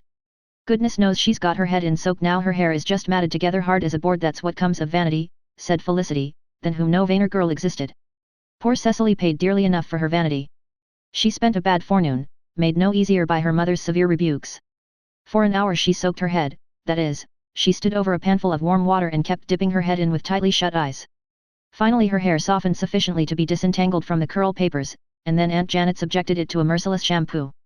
Eventually they got all the mucilage washed out of it and Cecily spent the remainder of the forenoon sitting before the open oven door in the hot kitchen drying her ill-used tresses. She felt very downhearted. Her hair was of that order which, glossy and smooth normally, is dry and harsh and lusterless for several days after being shampooed. "I'll look like a fright tonight," said the poor child to me with trembling voice. "The ends will be sticking out all over my head." "Sarah Ray is a perfect idiot," I said wrathfully. "Oh, Don't be hard on poor Sarah, she didn't mean to bring me mucilage, it's really all my own fault. I know I made a solemn vow when Peter was dying that I would never curl my hair again, and I should have kept it. It isn't right to break solemn vows, but my hair will look like dried hay tonight. Poor Sarah Ray was quite overwhelmed when she came up and found what she had done. Felicity was very hard on her, and Aunt Janet was coldly disapproving, but sweet Cecily forgave her unreservedly, and they walked to the school that night with their arms about each other's waists as usual. The schoolroom was crowded with friends and neighbors. Mr. Perkins was flying about, getting things into readiness, and Miss Reed, who was the organist of the evening, was sitting on the platform, looking her sweetest and prettiest. She wore a delightful white lace hat with a fetching little wreath of tiny forget-me-nots around the brim, a white muslin dress with sprays of blue violets scattered over it, and a black lace scarf. "Doesn't she look angelic?" said Cecily rapturously. "Mind you," said Sarah Ray, "the awkward man is here, in the corner behind the door. I never remember seeing him at a concert before." "I suppose he came to hear the story girl recite," said Felicity. "He is such a friend of hers." The concert went off very well. Dialogues, choruses, and recitations followed each other in rapid succession. Felix got through his without getting stuck, and Peter did excellently, though he stuffed his hands in his trousers pockets, a habit of which Mr. Perkins had vainly tried to break him.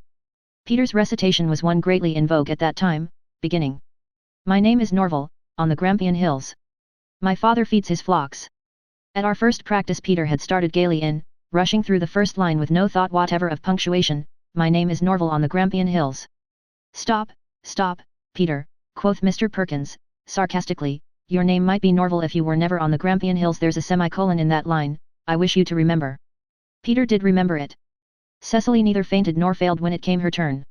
She recited her little piece very well, though somewhat mechanically. I think she really did much better than if she had had her desired curls. The miserable conviction that her hair, alone among that glossy tressed bevy, was looking badly, quite blotted out all nervousness and self-consciousness from her mind. Her hair apart, she looked very pretty. The prevailing excitement had made bright her eye and flushed her cheeks rosily, too rosily, perhaps. I heard a Carlisle woman behind me whisper that Cecily King looked consumptive, just like her Aunt Felicity, and I hated her fiercely for it. Sarah Ray also managed to get through respectably, although she was pitiably nervous. Her bow was naught but a short nod, as if her head worked on wires, whispered Felicity uncharitably, and the wave of her lily-white hand more nearly resembled an agonized jerk than a wave. We all felt relieved when she finished. She was, in a sense, one of our crowd, and we had been afraid she would disgrace us by breaking down. Felicity followed her and recited her selection without haste, without rest, and absolutely without any expression whatever. But what mattered it how she recited? To look at her was sufficient. What with her splendid fleece of golden curls, her great, brilliant blue eyes, her exquisitely tinted face, her dimpled hands and arms, every member of the audience must have felt it was worth the 10 cents he had paid merely to see her. The story girl followed. An expectant silence fell over the room, and Mr. Perkins' face lost the look of tense anxiety it had worn all the evening. Here was a performer who could be depended on. No need to fear stage fright or forgetfulness on her part. The story girl was not looking her best that night. White never became her, and her face was pale, though her eyes were splendid. But nobody thought about her appearance when the power and magic of her voice caught and held her listeners spellbound. Her recitation was an old one, figuring in one of the school readers, and we scholars all knew it off by heart. Sarah Ray alone had not heard the story girl recite it. The latter had not been drilled at practices as had the other pupils, Mr. Perkins choosing not to waste time teaching her what she already knew far better than he did. The only time she had recited it had been at the dress rehearsal 2 nights before, at which Sarah Ray had not been present. In the poem a Florentine lady of old time, wedded to a cold and cruel husband, had died, or was supposed to have died, and had been carried to the rich, the beautiful, the dreadful tomb of her proud family. In the night she wakened from her trance and made her escape. Chilled and terrified, she had made her way to her husband's door, only to be driven away brutally as a restless ghost by the horror-stricken inmates. A similar reception awaited her at her father's. Then she had wandered blindly through the streets of Florence until she had fallen exhausted at the door of the lover of her girlhood. He, unafraid, had taken her in and cared for her. On the morrow, the husband and father, having discovered the empty tomb, came to claim her. She refused to return to them and the case was carried to the court of law. The verdict given was that a woman who had been to burial born and left for dead, who had been driven from her husband's door and from her childhood home, must be adjudged as dead in law in fact, was no more daughter or wife, but was set free to form what new ties she would. The climax of the whole selection came in the line. The court pronounces the defendant, dead, and the story girl was wont to render it with such dramatic intensity and power that the veriest dullard among her listeners could not have missed its force and significance. She swept along through the poem royally, playing on the emotions of her audience as she had so often played on ours in the old orchard. Pity, terror, Indignation, suspense, possessed her hearers in turn. In the court scene she surpassed herself. She was, in very truth, the Florentine judge, stern, stately, impassive. Her voice dropped into the solemnity of the all-important line. The court pronounces the defendant. She paused for a breathless moment, the better to bring out the tragic import of the last word. Dead, piped up Sarah Ray in her shrill, plaintive little voice. The effect, to use a hackneyed but convenient phrase, can better be imagined than described. Instead of the sigh of relieved tension that should have swept over the audience at the conclusion of the line, a burst of laughter greeted it. The story girl's performance was completely spoiled. She dealt the luckless Sarah a glance that would have slain her on the spot could glances kill, stumbled lamely and impotently through the few remaining lines of her recitation, and fled with crimson cheeks to hide her mortification in the little corner that had been curtained off for a dressing room. Mr. Perkins looked things not lawful to be uttered, and the audience tittered at intervals for the rest of the performance. Sarah Ray alone remained serenely satisfied until the close of the concert, when we surrounded her with a whirlwind of reproaches. "Why," she stammered aghast, "what did I do? I thought she was stuck and that I ought to prompt her quick." "You little fool," she just paused for effect, cried Felicity angrily. Felicity might be rather jealous of the story girl's gift, but she was furious at beholding one of our family made ridiculous in such a fashion. "You have less sense than anyone I ever heard of, Sarah Ray." Poor Sarah dissolved in tears. "I didn't know, I thought she was stuck," she wailed again. She cried all the way home, but we did not try to comfort her. We felt quite out of patience with her. Even Cecily was seriously annoyed. This second blunder of Sarah's was too much even for her loyalty. We saw her turn in at her own gate and go sobbing up her lane with no relenting. The story girl was home before us, having fled from the schoolhouse as soon as the program was over. We tried to sympathize with her, but she would not be sympathized with. "Please don't ever mention it to me again," she said, with compressed lips. "I never want to be reminded of it. Oh, that little idiot. She spoiled Peter's sermon last summer and now she's spoiled your recitation," said Felicity. "I think it's time we gave up associating with Sarah Ray." "Oh, don't be quite so hard on her," pleaded Cecily. "Think of the life the poor child has to live at home. I know she'll cry all night." "Oh, let's go to bed," growled Dan. "I'm good and ready for it. I've had enough of school concerts." Chapter 19. By way of the stars. But for two of us the adventures of the night were not yet over. Silence settled down over the old house, the eerie, whisperful, creeping silence of night. Felix and Dan were already sound asleep. I was drifting near the coast o' dreams when I was aroused by a light tap on the door. "Bev, are you asleep?" came in the story girl's whisper. "No, what is it?" "SSH, get up and dress and come out, I want you." With a good deal of curiosity and some misgiving I obeyed. What was in the wind now? Outside in the hall I found the story girl, with a candle in her hand, and her hat and jacket. "Where are you going?" I whispered in amazement. "Hush, I've got to go to the school and you must come with me. I left my coral necklace there. The clasp came loose and I was so afraid I'd lose it that I took it off and put it in the bookcase. I was feeling so upset when the concert was over that I forgot all about it." The coral necklace was a very handsome one which had belonged to the story girl's mother. She had never been permitted to wear it before, and it had only been by dint of much coaxing that she had induced Aunt Janet to let her wear it to the concert. "But there's no sense in going for it in the dead of night," I objected. "It will be quite safe. You can go for it in the morning. Lizzie Paxton and her daughter are going to clean the school tomorrow, and I heard Lizzie say tonight she meant to be at it by 5 o'clock to get through before the heat of the day. You know perfectly well what Liz Paxton's reputation is. If she finds that necklace I'll never see it again. Besides, if I wait till the morning, Aunt Janet may find out that I left it there and she'd never let me wear it again. No, I'm going for it now if you're afraid," added the story girl with delicate scorn. "Of course you needn't come." "Afraid? I'd show her." "Come on," I said. We slipped out of the house noiselessly and found ourselves in the unutterable solemnity and strangeness of a dark night. It was a new experience, and our hearts thrilled and our nerves tingled to the charm of it. Never had we been abroad before at such an hour. The world around us was not the world of daylight. 'Twas an alien place, full of weird, evasive enchantment and magic cry. Only in the country can one become truly acquainted with the night. There it has the solemn calm of the infinite. The dim wide fields lie in silence, wrapped in the holy mystery of darkness. A wind, loosened from wild places far away, steals out to blow over dewy, starlit, immemorial hills. The air in the pastures is sweet with the hush of dreams, and one may rest here like a child on its mother's breast. "Isn't it wonderful?" breathed the story girl as we went down the long hill. "Do you know, I can forgive Sarah Ray now. I thought tonight I never could, but now it doesn't matter anymore. I can even see how funny it was. Oh, wasn't it funny? Dead in that squeaky little voice of Sarah's. I'll just behave to her tomorrow as if nothing had happened. It seems so long ago now, here in the night." Neither of us ever forgot the subtle delight of that stolen walk. A spell of glamour was over us. The breezes whispered strange secrets of elf-haunted glens, and the hollows where the ferns grew were brimmed with mystery and romance. Ghost-like scents crept out of the meadows to meet us, and the fir wood before we came to the church was a living sweetness of June bells growing in abundance. June bells have another and more scientific name, of course. But who could desire a better name than June bells? They are so perfect in their way that they seem to epitomize the very scent and charm of the forest, as if the old wood's daintiest thoughts had materialized in blossom, and not all the roses by Bendemeer's stream are as fragrant as a shallow sheet of June bells under the boughs of fir. There were fireflies abroad that night, too, increasing the gramarye of it. There is certainly something a little supernatural about fireflies. Nobody pretends to understand them. They are akin to the tribes of fairy, survivals of the elder time when the woods and hills swarmed with the little green folk. It is still very easy to believe in fairies when you see those goblin lanterns glimmering among the fir tassels. "Isn't it beautiful?" said the story girl in rapture. "I wouldn't have missed it for anything. I'm glad I left my necklace and I am glad you are with me, Bev. The others wouldn't understand so well. I like you because I don't have to talk to you all the time. It's so nice to walk with someone you don't have to talk to. Here is the graveyard. Are you frightened to pass it, Bev?" "No, I don't think I'm frightened," I answered slowly, "but I have a queer feeling." "So have I, but it isn't fear. I don't know what it is. I feel as if something was reaching out of the graveyard to hold me, something that wanted life. I don't like it. Let's hurry." "But isn't it strange to think of all the dead people in there who were once alive like you and me? I don't feel as if I could ever die, do you?" "No, but everybody must. Of course we go on living afterwards, just the same. Don't let's talk of such things here," I said hurriedly. When we reached the school I contrived to open a window. We scrambled in, lighted a lamp and found the missing necklace. The story girl stood on the platform and gave an imitation of the catastrophe of the evening that made me shout with laughter. We prowled around for sheer delight over being there at an unearthly hour when everybody supposed we were sound asleep in our beds.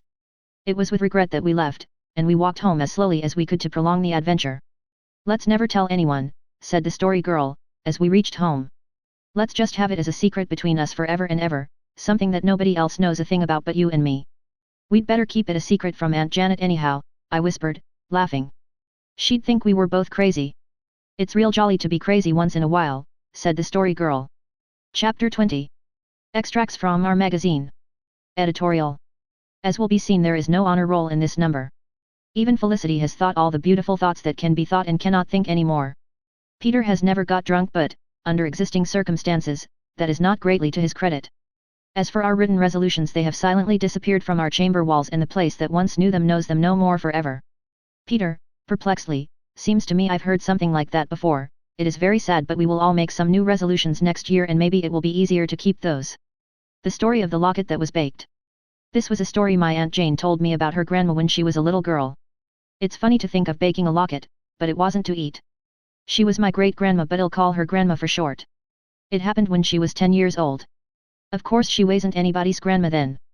Her father and mother and her were living in a new settlement called Brinsley. Their nearest neighbor was a mile away. One day her Aunt Hannah from Charlottetown came and wanted her ma to go visiting with her. At first Grandma's ma thought she couldn't go because it was baking day and Grandma's pa was away. But Grandma wasn't afraid to stay alone and she knew how to bake the bread, so she made her ma go, and her Aunt Hannah took off the handsome gold locket and chain she was wearing round her neck and hung it on Grandma's and told her she could wear it all day. Grandma was awful pleased, for she had never had any jewelry. She did all the chores and then was kneading the loaves when she looked up and saw a tramp coming in, and he was an awful villainous looking tramp. He didn't even pass the time of day but just sat down on a chair. Poor Grandma was awful frightened and she turned her back on him and went on kneading the loaf, cold and trembling. That is, Grandma was trembling, not the loaf. She was worried about the locket. She didn't know how she could hide it, for to get anywhere she would have to turn round and pass him. All of a sudden she thought she would hide it in the bread. She put her hand up and pulled it hard and quick and broke the fastening and kneaded it right into the loaf. Then she put the loaf in the pan and set it in the oven. The tramp hadn't seen her do it, and then he asked for something to eat. Grandma got him up a meal, and when had eat it he began prowling about the kitchen, looking into everything and opening the cupboard doors. Then he went into Grandma's moss room and turned the bureau drawers and trunk inside out and threw the things in them all about. All he found was a purse with $1 in it, and he swore about it and took it and went away. When Grandma was sure he was really gone, she broke down and cried. She forgot all about the bread, and it burned as black as coal. When she smelled it burning, Grandma ran and pulled it out. She was awful scared the locket was spoiled, but she sawed open the loaf and it was there safe and sound. When her Aunt Hannah came back, she said Grandma deserved the locket because she had saved it so clever, and she gave it to her, and Grandma always wore it and was very proud of it. And Grandma used to say that was the only loaf of bread she ever spoiled in her life. Peter Craig. Felicity, those stories are all very well, but they are only true stories. It's easy enough to write true stories. I thought Peter was appointed fiction editor, but he has never written any fiction since the paper started. That's not my idea of a fiction editor. He ought to make up stories out of his own head. Peter, spunkily, I can do it. 2, and I will next time, and it ain't easier to write true stories, it's harder, cause you have to stick to facts. Felicity, I don't believe you could make up a story. Peter, I'll show you. My most exciting adventure. It's my turn to write it, but I'm so nervous. My worst adventure happened 2 years ago. It was an awful one. I had a striped ribbon, striped brown and yellow, and I lost it. I was very sorry, for it was a handsome ribbon and all the girls in school were jealous of it. Felicity, I wasn't. I didn't think it one bit pretty. Cecily, hush, I hunted everywhere but I couldn't find it. Next day was Sunday and I was running into the house by the front door and I saw something lying on the step and I thought it was my ribbon and I made a grab at it as I passed. But, oh, it was a snake. Oh, I can never describe how I felt when I felt that awful thing wriggling in my hand. I let it go and screamed, and Ma was cross at me for yelling on Sunday and made me read 7 chapters in the Bible, but I didn't mind that much after what I had come through. I would rather die than have such an experience again. Sarah Ray. To Felicity on her birthday. O maiden fair with golden hair and brow of purest white, I'd fight for you, I'd die for you. Let me be your faithful knight. This is your birthday, blessed day. You are 13 years old today. May you be happy and fair as you are now. Until your hair is grey. I gaze into your shining eyes. They are so blue and bright. I'd fight for you, I'd die for you. Let me be your faithful knight. A friend. Dan, great snakes, who got that up? I'll bet it was Peter. Felicity, with dignity, well, it's more than you could do. You couldn't write poetry to save your life. Peter, aside to Beverly, she seems quite pleased. I'm glad I wrote it, but it was awful hard work. Personals. Patrick Grafer, ESQ, caused his friends great anxiety recently by a prolonged absence from home. When found, he was very thin but is now as fat and conceited as ever. On Wednesday, June 20th, Miss Olivia King was united in the bonds of holy matrimony to Dr. Robert Seaton of Halifax. Miss Sarah Stanley was bridesmaid, and Mr. Andrew Seaton attended the groom. The young couple received many handsome presents. Rev. Mr. Marwood tied the nuptial knot. After the ceremony, a substantial repast was served in Mrs. Alex King's well-known style, and the happy couple left for their new home in Nova Scotia. Their many friends join in wishing them a very happy and prosperous journey through life. A precious one from us is gone. A voice we loved is stilled. A place is vacant in our home. That never can be filled. The story girl, goodness, that sounds as if somebody had died. I've seen that verse on a tombstone. Who wrote that notice? Felicity, who wrote it? I think it is just as appropriate to a wedding as to a funeral. Our school concert came off on the evening of June 29th and was a great success. We made $10 for the library. We regret to chronicle that Miss Sarah Ray met with a misfortune while taking some violent exercise with a wasp's nest recently. The moral is that it is better not to monkey with a wasp's nest, new or old. MRSCB Hawkins of Baywater is keeping house for Uncle Roger. She is a very large woman.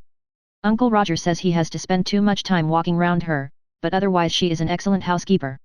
It is reported that the school is haunted. A mysterious light was seen there at 2 o'clock one night recently. The story girl and I exchange knowing smiles behind the others' backs. Dan and Felicity had a fight last Tuesday, not with fists but with tongues. Dan came off best, as usual. Felicity laughs sarcastically. Mr. Newton Craig of Markdale returned home recently after a somewhat prolonged visit in foreign parts. We are glad to welcome Mr. Craig back to our midst.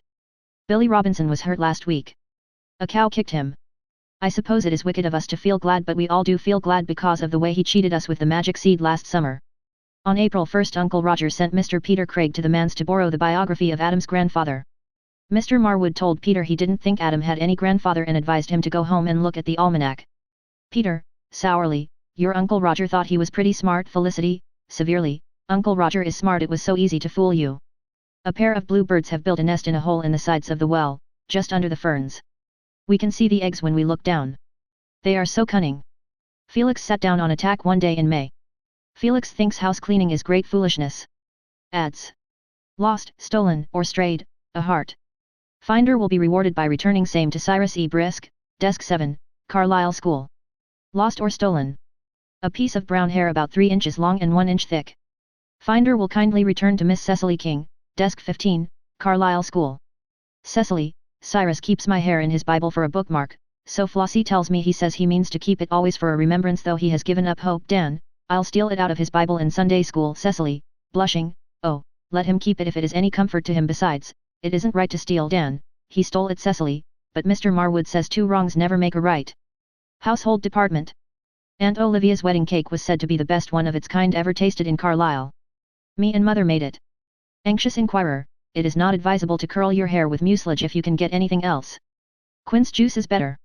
Cecily, bitterly, I suppose I'll never hear the last of that mucilage Dan, ask her who used tooth powder to raise biscuits. We had rhubarb pies for the first time this spring last week. They were fine but hard on the cream. Felicity King. Etiquette Department. Patient sufferer, what will I do when a young man steals a lock of my hair? Answer, grow some more.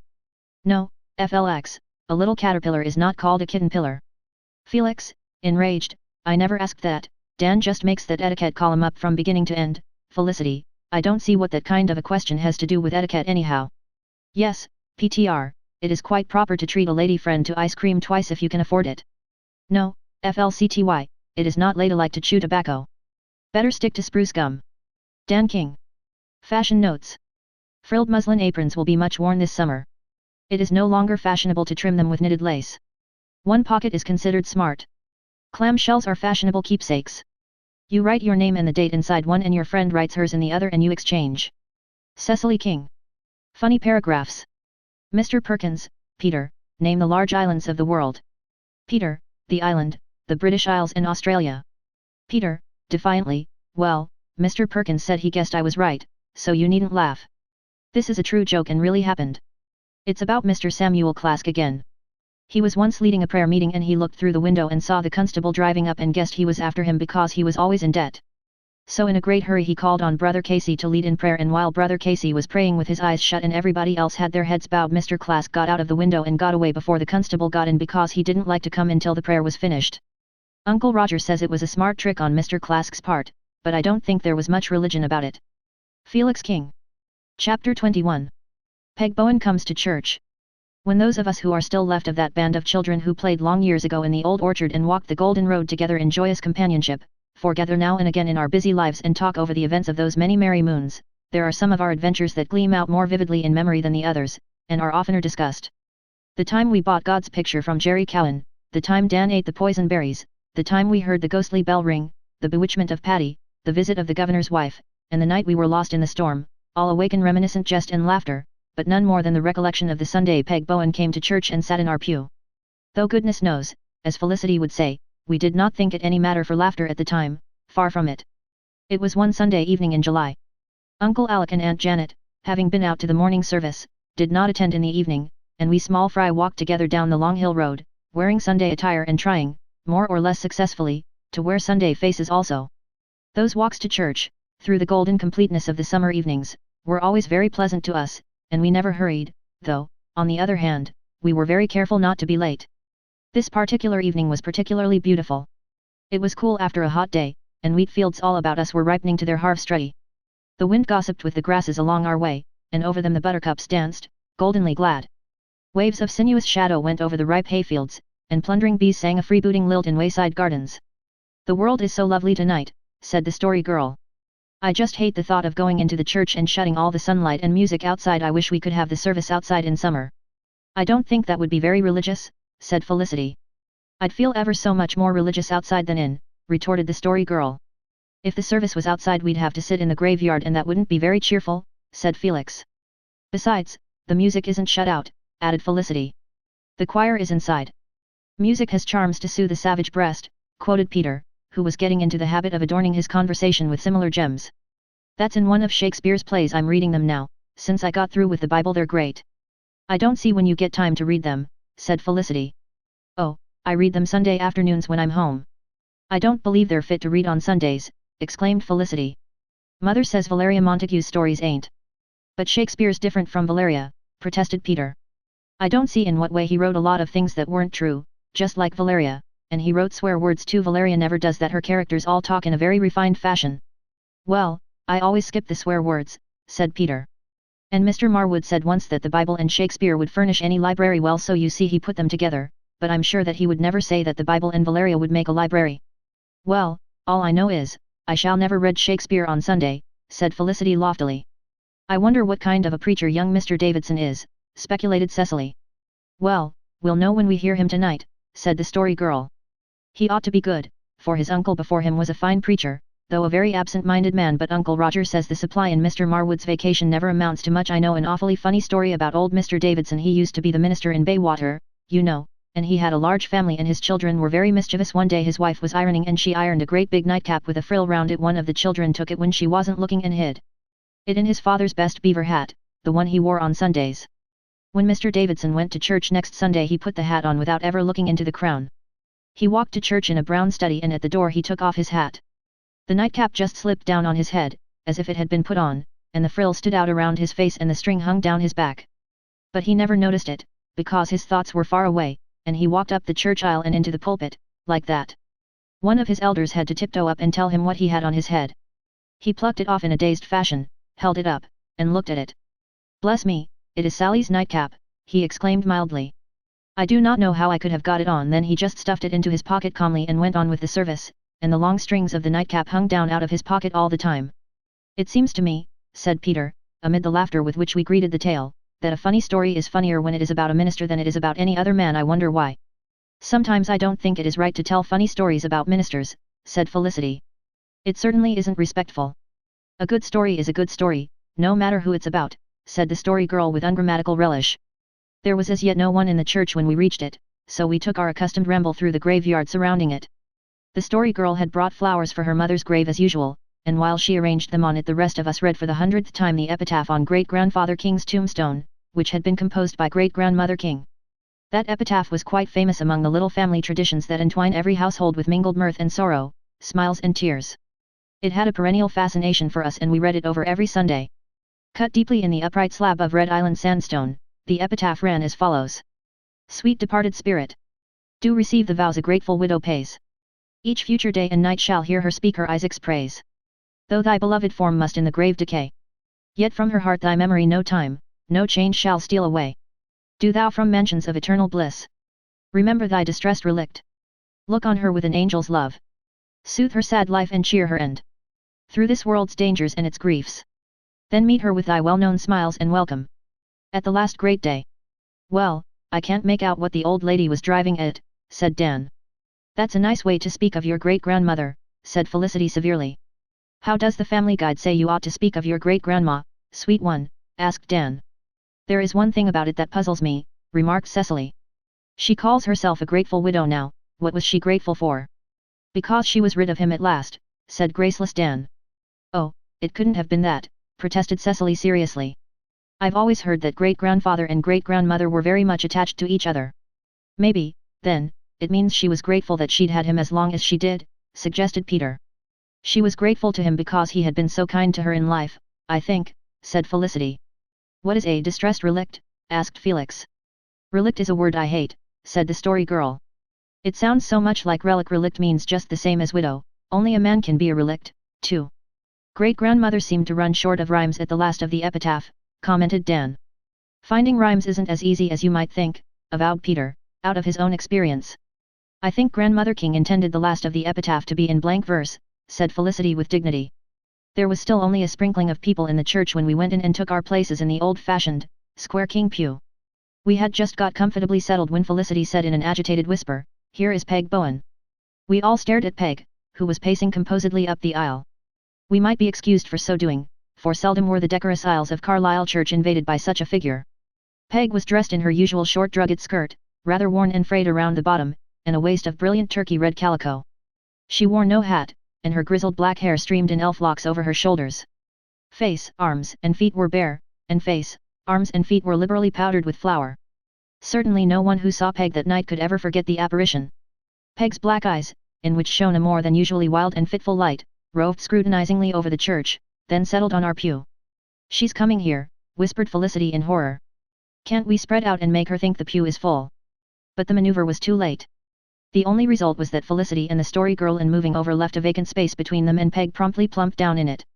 "Well, I'm here," she remarked aloud. "I did say once I'd never darken the door of Carlisle Church again, but what that boy there, nodding at Peter, said last winter set me thinking, and I concluded maybe I'd better come once in a while, to be on the safe side." Those poor girls were in an agony. Everybody in the church was looking at our pew and smiling.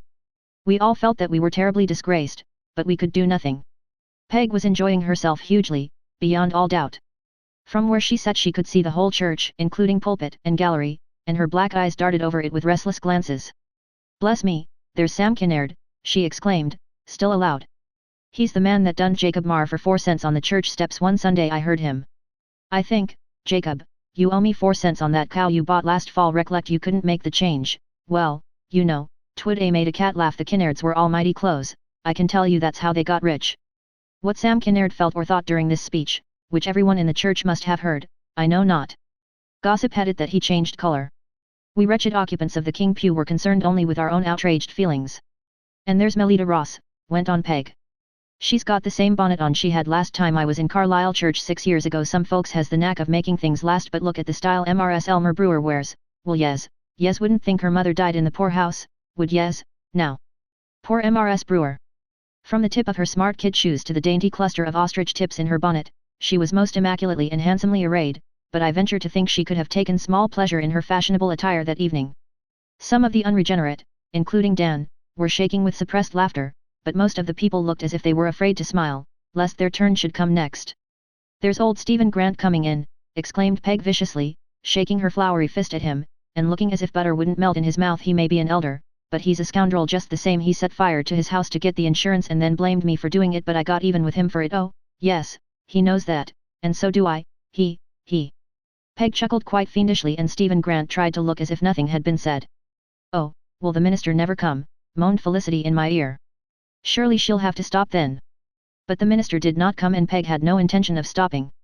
There's Maria Dean, she resumed. I haven't seen Maria for years. I never call there, for she never seems to have anything to eat in the house. She was a Clayton, and the Claytons never could cook. Maria sorter looks as if she'd shrunk in the wash, now, don't she? And there's Douglas Nicholson, his brother put rat poison in the family pancakes. Nice little trick that, wasn't it? They say it was by mistake. I hope it was a mistake. His wife is all rigged out in silk. Yes, wouldn't think to look at her. She was married in cotton. And mighty thankful to get married in anything, it's my opinion. There's Timothy Patterson. He's the meanest man alive, meaner than Sam Kinnard even. Timothy pays his children 5 cents apiece to go without their suppers, and then steals the cents out of their pockets after they've gone to bed. It's a fact. And when his old father died, he wouldn't let his wife put his best shirt on him. He said his second best was plenty good to be buried in. That's another fact. I can't stand much more of this, wailed Felicity. See here, Miss Bowen, you really oughtn't to talk like that about people, expostulated Peter in a low tone, goaded thereto, despite his awe of Peg, by Felicity's anguish. Bless you, boy, said Peg good-humoredly, the only difference between me and other folks is that I say these things out loud and they just think them. If I told yez all the things I know about the people in this congregation, you'd be amazed. Have a peppermint. To our horror, Peg produced a handful of peppermint lozenges from the pocket of her skirt and offered us one each. We did not dare refuse, but we each held our lozenge very gingerly in our hands. Eat them, commanded Peg rather fiercely. Mother doesn't allow us to eat candy in church, faltered Felicity. Well, I've seen just as fine ladies as your ma give their children lozenges in church, said Peg loftily. She put a peppermint in her own mouth and sucked it with gusto. We were relieved, for she did not talk during the process, but our relief was of short duration. A bevy of 3 very smartly dressed young ladies, sweeping past our pew, started Peg off again. Yez needn't be so stuck up, she said, loudly and derisively. Yez was all of yez rocked in a flour barrel, and there's old Henry Fruin, still above ground. I called my parrot after him because their noses were exactly alike. Look at Caroline Marr, well yez, that's a woman who'd like pretty well to get married, and there's Alexander Marr, he's a real Christian, anyhow, and so's his dog. I can always size up what a man's religion amounts to by the kind of dog he keeps. Alexander Marr is a good man. It was a relief to hear Peg speak well of somebody, but that was the only exception she made. Look at Dave Fraser strutting in, she went on. That man has thanked God so often that he isn't like other people that it's come to be true he isn't, and there's Susan Fruin, she's jealous of everybody. She's even jealous of old man Rogers because he's buried in the best spot in the graveyard. Seth Erskine has the same look he was born with. They say the Lord made everybody, but I believe the devil made all the Erskines. She's getting worse all the time. What will she say next, whispered poor Felicity. But her martyrdom was over at last. The minister appeared in the pulpit and Peg subsided into silence. She folded her bare, floury arms over her breast and fastened her black eyes on the young preacher. Her behavior for the next half hour was decorum itself, save that when the minister prayed that we might all be charitable in judgment, Peg ejaculated amen several times, loudly and forcibly, somewhat to the discomfiture of the young man, to whom Peg was a stranger. He opened his eyes, glanced at our pew in a startled way, then collected himself and went on. Peg listened to the sermon, silently and motionlessly, until Mr. Davidson was half through. Then she suddenly got on her feet. This is too dull for me, she exclaimed. I want something more exciting. Mr. Davidson stopped short and Peg marched down the aisle in the midst of complete silence. Halfway down the aisle she turned around and faced the minister. There are so many hypocrites in this church that it isn't fit for decent people to come to, she said. Rather than be such hypocrites as most of you are, it would be better for you to go miles into the woods and commit suicide. Wheeling about, she strode to the door. Then she turned for a Parthian shot. I've felt kind of worried for God sometimes, seeing he has so much to attend to, she said, but I see I needn't be, so long's there's plenty of ministers to tell him what to do. With that, Peg shook the dust of Carlisle Church from her feet. Poor Mr. Davidson resumed his discourse. Old Elder Bailey, whose attention an earthquake could not have distracted from the sermon, afterwards declared that it was an excellent and edifying exhortation, but I doubt if anyone else in Carlisle Church tasted it much or gained much good therefrom. Certainly we of the King household did not. We could not even remember the text when we reached home. Felicity was comfortless.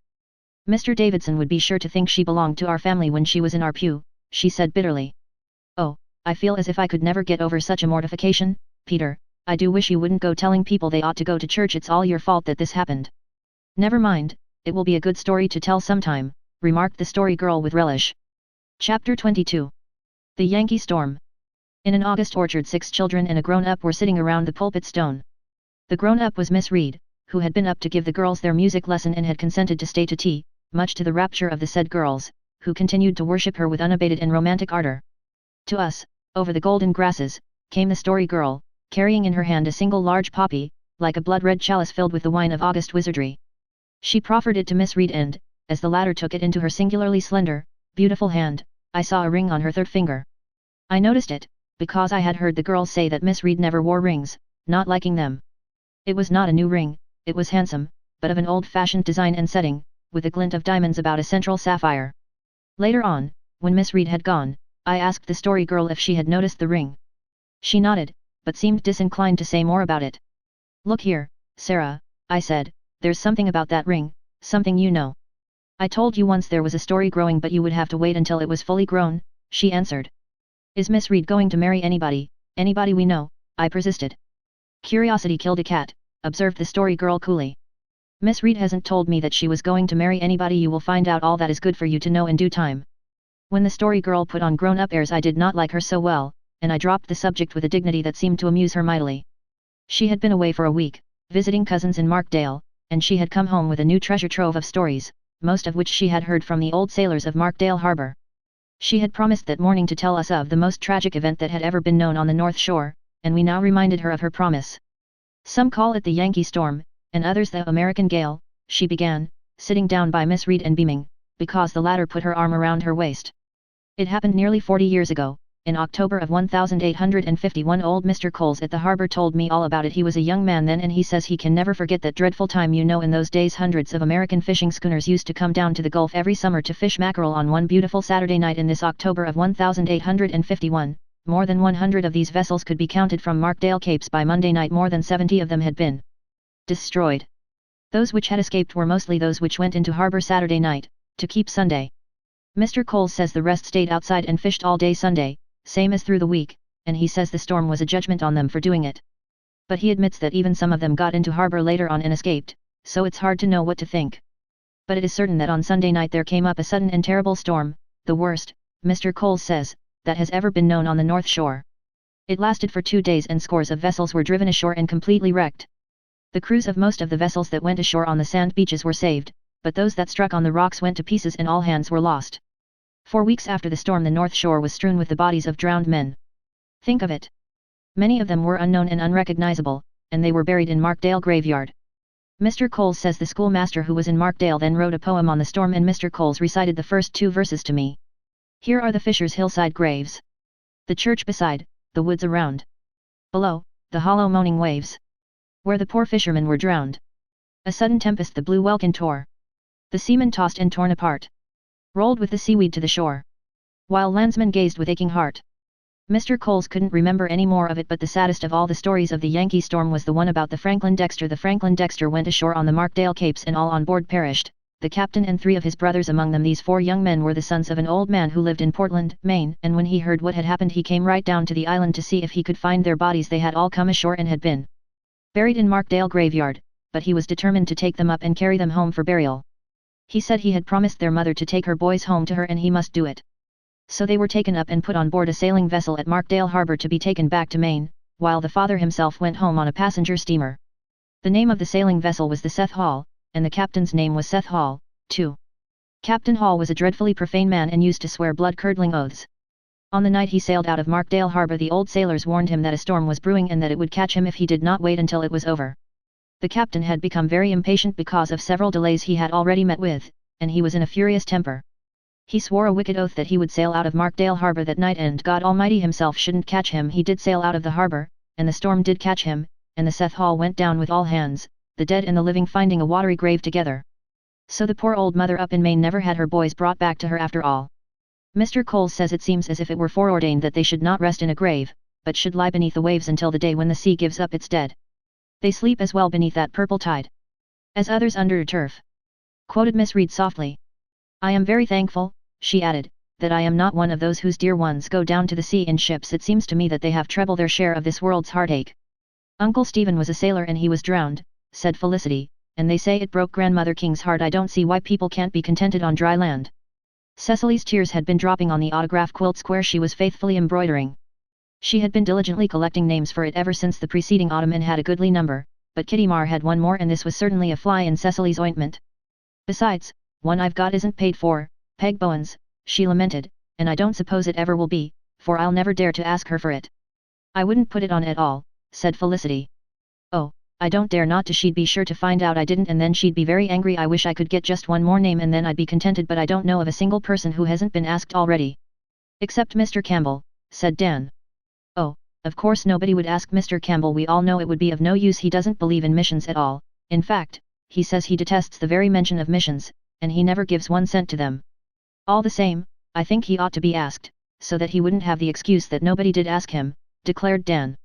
Do you really think so, Dan? Asked Cecily earnestly. Sure, said Dan, solemnly. Dan liked to tease even Cecily a wee bit now and then.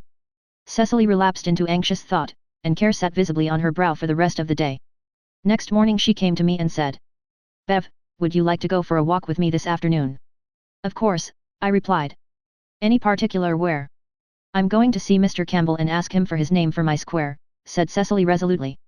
I don't suppose it will do any good. He wouldn't give anything to the library last summer, you remember, till the story girl told him that story about his grandmother. She won't go with me this time. I don't know why I can't tell a story, and I'm frightened to death just to think of going to him, but I believe it is my duty, and besides I would love to get as many names on my square as Kitty Marr has, so if you'll go with me we'll go this afternoon. I simply couldn't go alone. Chapter 23. A Missionary Heroine. Accordingly, that afternoon we bearded the lion in his den. The road we took was a beautiful one, for we went cross lots, and we enjoyed it, in spite of the fact that we did not expect the interview with Mr. Campbell to be a very pleasant one. To be sure, he had been quite civil on the occasion of our last call upon him, but the story girl had been with us then and had beguiled him into good humor and generosity by the magic of her voice and personality. We had no such ally now, and Mr. Campbell was known to be virulently opposed to missions in any shape or form. I don't know whether it would have been any better if I could have put on my good clothes, said Cecily, with a rueful glance at her print dress, which, though neat and clean, was undeniably faded and rather short and tight. The story girl said it would, and I wanted to, but Mother wouldn't let me. She said it was all nonsense, and Mr. Campbell would never notice what I had on. It's my opinion that Mr. Campbell notices a good deal more than you'd think for, I said sagely. Well, I wish our call was over, sighed Cecily. I can't tell you how I dread it. Now, see here, sis, I said cheerfully, let's not think about it till we get there. It'll only spoil our walk and do no good. Let's just forget it and enjoy ourselves. I'll try, agreed Cecily, but it's ever so much easier to preach than to practice. Our way lay first over a hilltop, gallantly plumed with goldenrod, where cloud shadows drifted over us like a gypsying crew. Carlisle, in all its ripely tinted length and breadth, lay below us, basking in the August sunshine, that spilled over the brim of the valley to the far-off Markdale Harbour, cupped in its harvest golden hills. Then came a little valley overgrown with the pale purple bloom of thistles and elusively haunted with their perfume. You say that thistles have no perfume? Go you to a brook hollow where they grow some late summer twilight at dewfall, and on the still air that rises suddenly to meet you will come a waft of faint, aromatic fragrance, wondrously sweet and evasive, the distillation of that despised thistle bloom. Beyond this the path wound through a forest of fir, where a woodwind wove its murmurous spell and a woodbrook dimpled pellucidly among the shadows, the dear, companionable, elfin shadows, that lurked under the low-growing boughs. Along the edges of that winding path grew banks of velvet green moss, starred with clusters of pigeon berries. Pigeon berries are not to be eaten. They are woolly, tasteless things. But they are to be looked at in their glowing scarlet. They are the jewels with which the forest of cone-bearers loves to deck its brown breast. Cecily gathered some and pinned them on hers, but they did not become her. I thought how witching the story girl's brown curls would have looked twined with those brilliant clusters. Perhaps Cecily was thinking of it, too, for she presently said. Bev, don't you think the story girl is changing somehow? There are times, just times, when she seems to belong more among the grown ups than among us, I said, reluctantly, especially when she puts on her bridesmaid dress.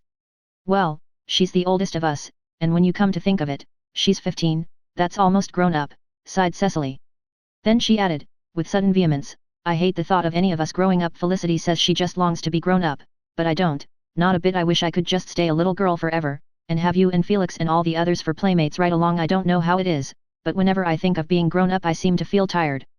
Something about Cecily's speech, or the wistful look that had crept into her sweet brown eyes, made me feel vaguely uncomfortable. I was glad that we were at the end of our journey, with Mr. Camel's big house before us, and his dog sitting gravely at the veranda steps.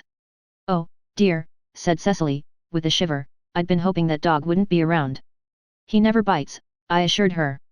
Perhaps he doesn't, but he always looks as if he was going to, rejoined Cecily. The dog continued to look, and, as we edged gingerly past him and up the veranda steps, he turned his head and kept on looking. What with Mr. Campbell before us and the dog behind, Cecily was trembling with nervousness, but perhaps it was as well that the dour brute was there, else I verily believe she would have turned and fled shamelessly when we heard steps in the hall. It was Mr. Campbell's housekeeper who came to the door, however. She ushered us pleasantly into the sitting room where Mr. Campbell was reading. He laid down his book with a slight frown and said nothing at all in response to our timid good afternoon, but after we had sat for a few minutes in wretched silence, wishing ourselves 1,000 miles away, he said, with a chuckle. Well, is it the school library again? Cecily had remarked as we were coming that what she dreaded most of all was introducing the subject, but Mr. Campbell had given her a splendid opening, and she plunged wildly in at once, rattling her explanation off nervously with trembling voice and flushed cheeks. No, it's our mission band autograph quilt, Mr. Campbell. There are to be as many squares in it as there are members in the band. Each one has a square and is collecting names for it. If you want to have your name on the quilt you pay 5 cents, and if you want to have it right in the round spot in the middle of the square you must pay 10 cents. Then when we have got all the names we will embroider them on the squares. The money is to go to the little girl our band is supporting in Korea. I heard that nobody had asked you, so I thought perhaps you would give me your name for my square. Mr. Campbell drew his black brows together in a scowl. Stuff and nonsense, he exclaimed angrily. I don't believe in foreign missions, don't believe in them at all. I never give a cent to them. 5 cents isn't a very large sum, said Cecily earnestly. Mr. Campbell's scowl disappeared and he laughed. It wouldn't break me, he admitted, but it's the principle of the thing, and as for that mission band of yours, if it wasn't for the fun you get out of it, catch one of you belonging, you don't really care a rap more for the heathen than I do. Oh, we do, protested Cecily. We do think of all the poor little children in Korea, and we like to think we are helping them. If it's ever so little we are in earnest, Mr. Campbell, indeed we are. Don't believe it, don't believe a word of it, said Mr. Campbell impolitely. You'll do things that are nice and interesting. You'll get up concerts, and chase people about for autographs and give money your parents give you, and that doesn't cost you either time or labor. But you wouldn't do anything you disliked for the heathen children, you wouldn't make any real sacrifice for them, catch you. Indeed we would, cried Cecily, forgetting her timidity in her zeal. I just wish I had a chance to prove it to you. You do, come, now, I'll take you at your word. I'll test you. Tomorrow is Communion Sunday and the church will be full of folks and they'll all have their best clothes on. If you go to church tomorrow in the very costume you have on at present, without telling anyone why you do so, until it is all over, I'll give you, why, I vow I'll give you $5 for that quilt of yours. Poor Cecily. To go to church in a faded print dress, with a shabby little old sun hat and worn shoes. It was very cruel of Mr. Campbell. I don't think Mother would let me, she faltered. Her tormentor smiled grimly. It's not hard to find some excuse, he said sarcastically. Cecily crimsoned and sat up facing Mr. Campbell spunkily. It's not an excuse, she said. If Mother will let me go to church like this I'll go, but I'll have to tell her why, Mr. Campbell, because I'm certain she'd never let me if I didn't. Oh, you can tell all your own family, said Mr. Campbell, but remember, none of them must tell it outside until Sunday is over. If they do, I'll be sure to find it out and then our bargain is off. If I see you in church tomorrow, dressed as you are now, I'll give you my name and $5, but I won't see you. You'll shrink when you've had time to think it over. I shan't, said Cecily resolutely. Well, we'll see, and now come out to the barn with me. I've got the prettiest little drove of calves out there you ever saw. I want you to see them. Mr. Campbell took us all over his barns and was very affable. He had beautiful horses, cows, and sheep, and I enjoyed seeing them. I don't think Cecily did, however. She was very quiet, and even Mr. Campbell's handsome new span of dappled greys failed to arouse any enthusiasm in her. She was already in bitter anticipation living over the martyrdom of the Moro. On the way home she asked me seriously if I thought Mr. Campbell would go to heaven when he died. Of course he will, I said.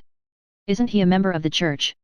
Oh, yes, but I can't imagine him fitting into heaven. You know he isn't really fond of anything but livestock. He's fond of teasing people, I guess, I responded. Are you really going to church tomorrow in that dress, sis? If mother'll let me I'll have to, said poor Cecily.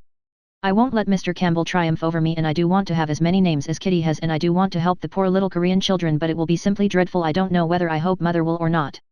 I did not believe she would, but Aunt Janet sometimes could be depended on for the unexpected. She laughed and told Cecily she could please herself.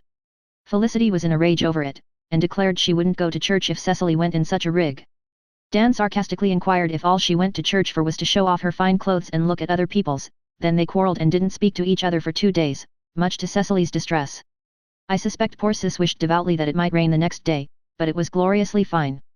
We were all waiting in the orchard for the story girl, who had not begun to dress for church until Cecily and Felicity were ready. Felicity was her prettiest in flower-trimmed hat, crisp muslin, floating ribbons, and trim black slippers. Poor Cecily stood beside her mute and pale, in her faded school garb and heavy copper-toed boots. But her face, if pale, was very determined. Cecily, having put her hand to the plough, was not of those who turned back. You do look just awful, said Felicity. I don't care, I'm going to sit in Uncle James' pew. I won't sit with you, there will be so many strangers there, and all the Markdale people, and what will they think of you? Some of them will never know the reason, either. I wish the story girl would hurry, was all poor Cecily said. We're going to be late. It wouldn't have been quite so hard if I could have got there before anyone and slipped quietly into our pew.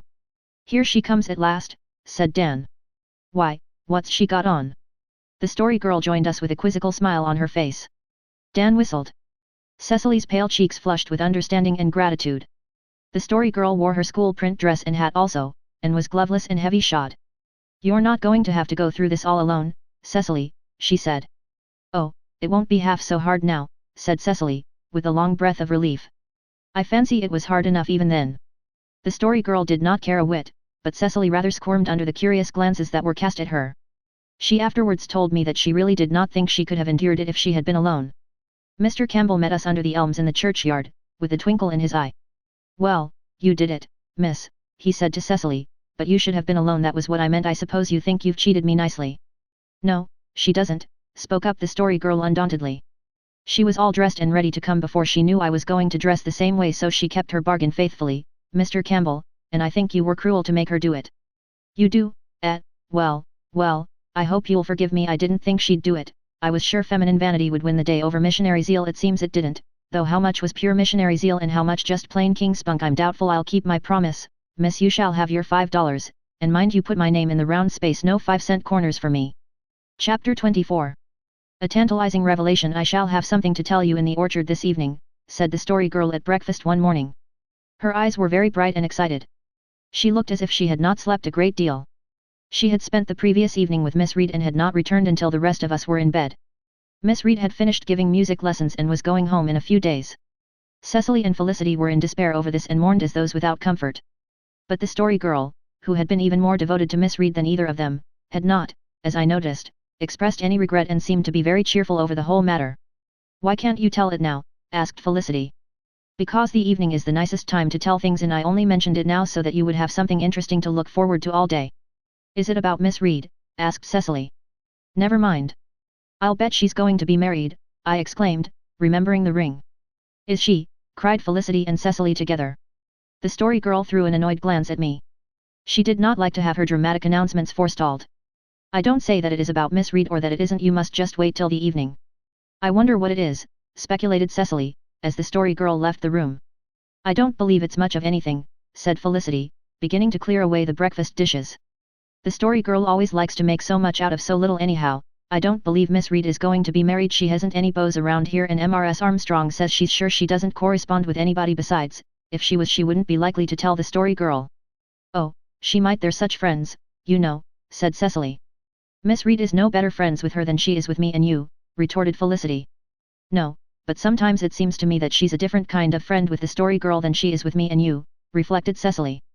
I can't just explain what I mean. No wonder such nonsense, sniffed Felicity. It's only some girl's secret, anyway, said Dan, loftily. I don't feel much interest in it.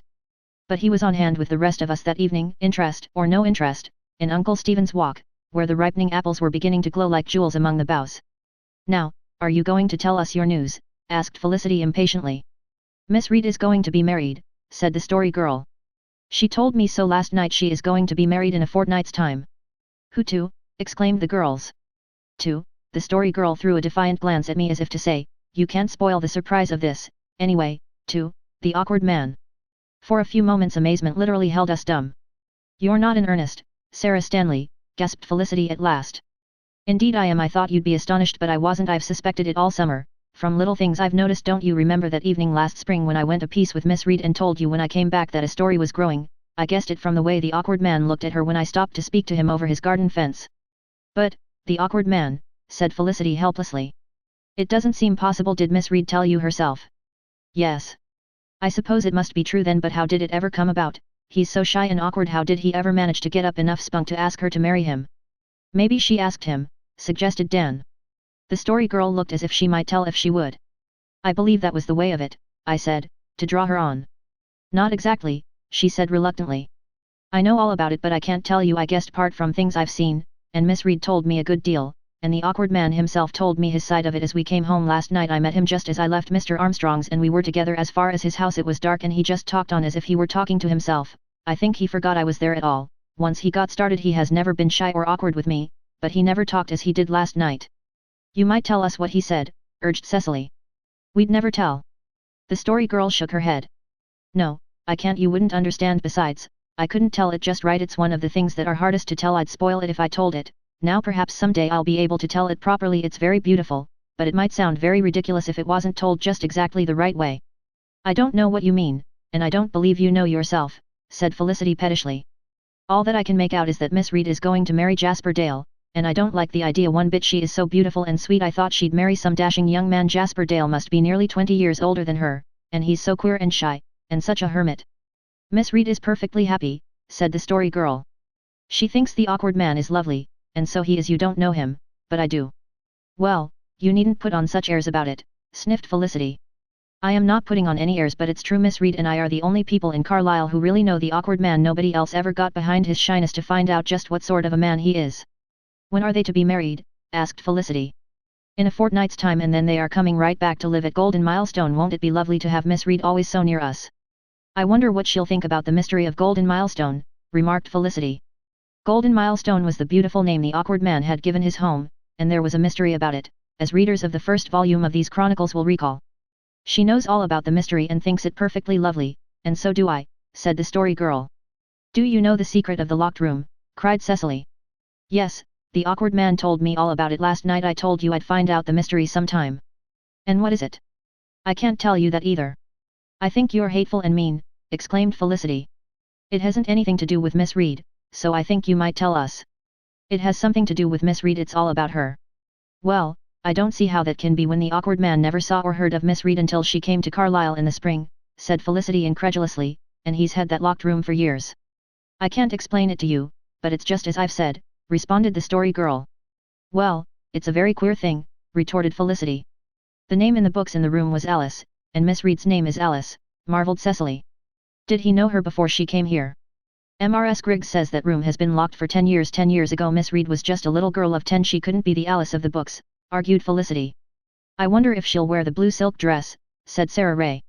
"And what will she do about the picture, if it isn't hers?" added Cecily. "The picture couldn't be hers, or Mrs. Griggs would have known her for the same when she came to Carlisle," said Felix. "I'm going to stop wondering about it," exclaimed Felicity crossly, aggravated by the amused smile with which the Story Girl was listening to the various speculations. "I think Sarah is just as mean when she won't tell us." "I can't," repeated the Story Girl patiently. "You said one time you had an idea who Alice was," I said. "Was your idea anything like the truth?" "Yes, I guessed pretty nearly right." "Do you suppose they'll keep the room locked after they are married?" asked Cecily. "Oh, no, I can tell you that much. It is to be Miss Reed's own particular sitting room." "Why, then, perhaps we'll see it sometime ourselves, when we go to see Miss Reed," cried Cecily. "I'd be frightened to go into it," confessed Sarah Ray. "I hate things with mysteries. They always make me nervous." "I love them. They're so exciting," said the Story Girl. "Just think, this will be the second wedding of people we know," reflected Cecily. "Isn't that interesting?" I only hope the next thing won't be a funeral, remarked Sarah Ray gloomily.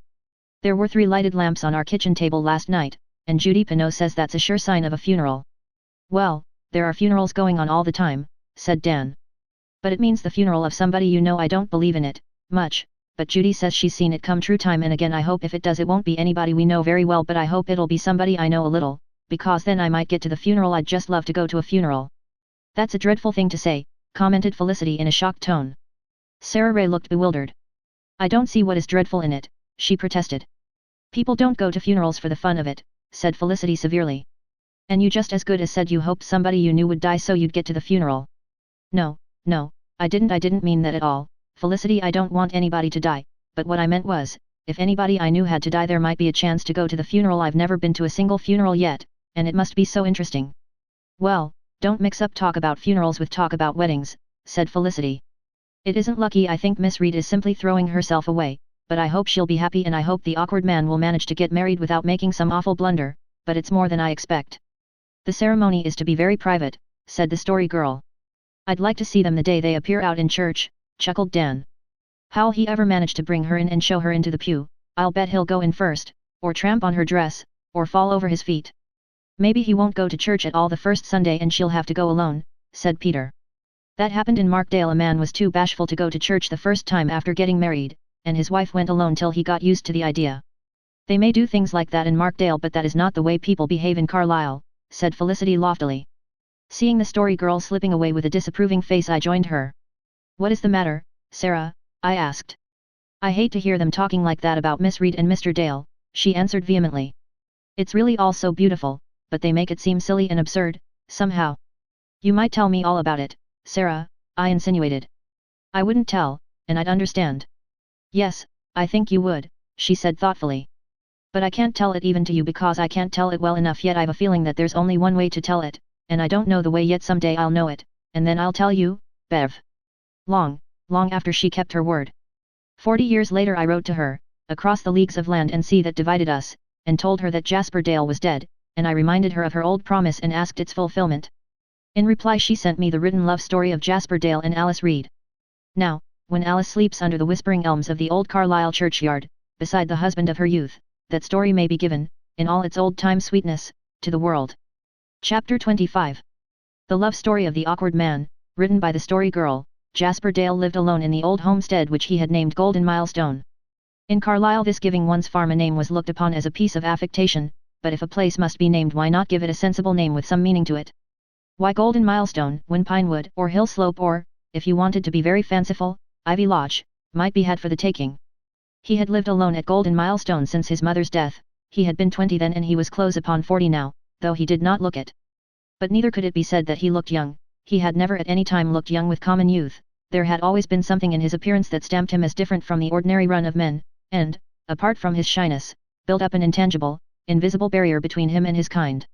He had lived all his life in Carlisle, and all the Carlisle people knew of or about him, although they thought they knew everything, was that he was painfully, abnormally shy. He never went anywhere except to church. He never took part in Carlisle's simple social life. Even with most men he was distant and reserved. As for women, he never spoke to or looked at them. If one spoke to him, even if she were a matronly old mother in Israel, he was at once in an agony of painful blushes. He had no friends in the sense of companions. To all outward appearance his life was solitary and devoid of any human interest. He had no housekeeper, but his old house, furnished as it had been in his mother's lifetime, was cleanly and daintily kept. The quaint rooms were as free from dust and disorder as a woman could have had them. This was known, because Jasper Dale occasionally had his hired man's wife, Mrs. Griggs, in to scrub for him. On the morning she was expected he betook himself to woods and fields, returning only at nightfall. During his absence Mrs. Griggs was frankly wont to explore the house from cellar to attic, and her report of its condition was always the same, neat as wax to be sure. There was one room that was always locked against her, the west gable, looking out on the garden and the hill of pines beyond. But Mrs. Griggs knew that in the lifetime of Jasper Dale's mother it had been unfurnished. She supposed it still remained so, and felt no especial curiosity concerning it, though she always tried the door.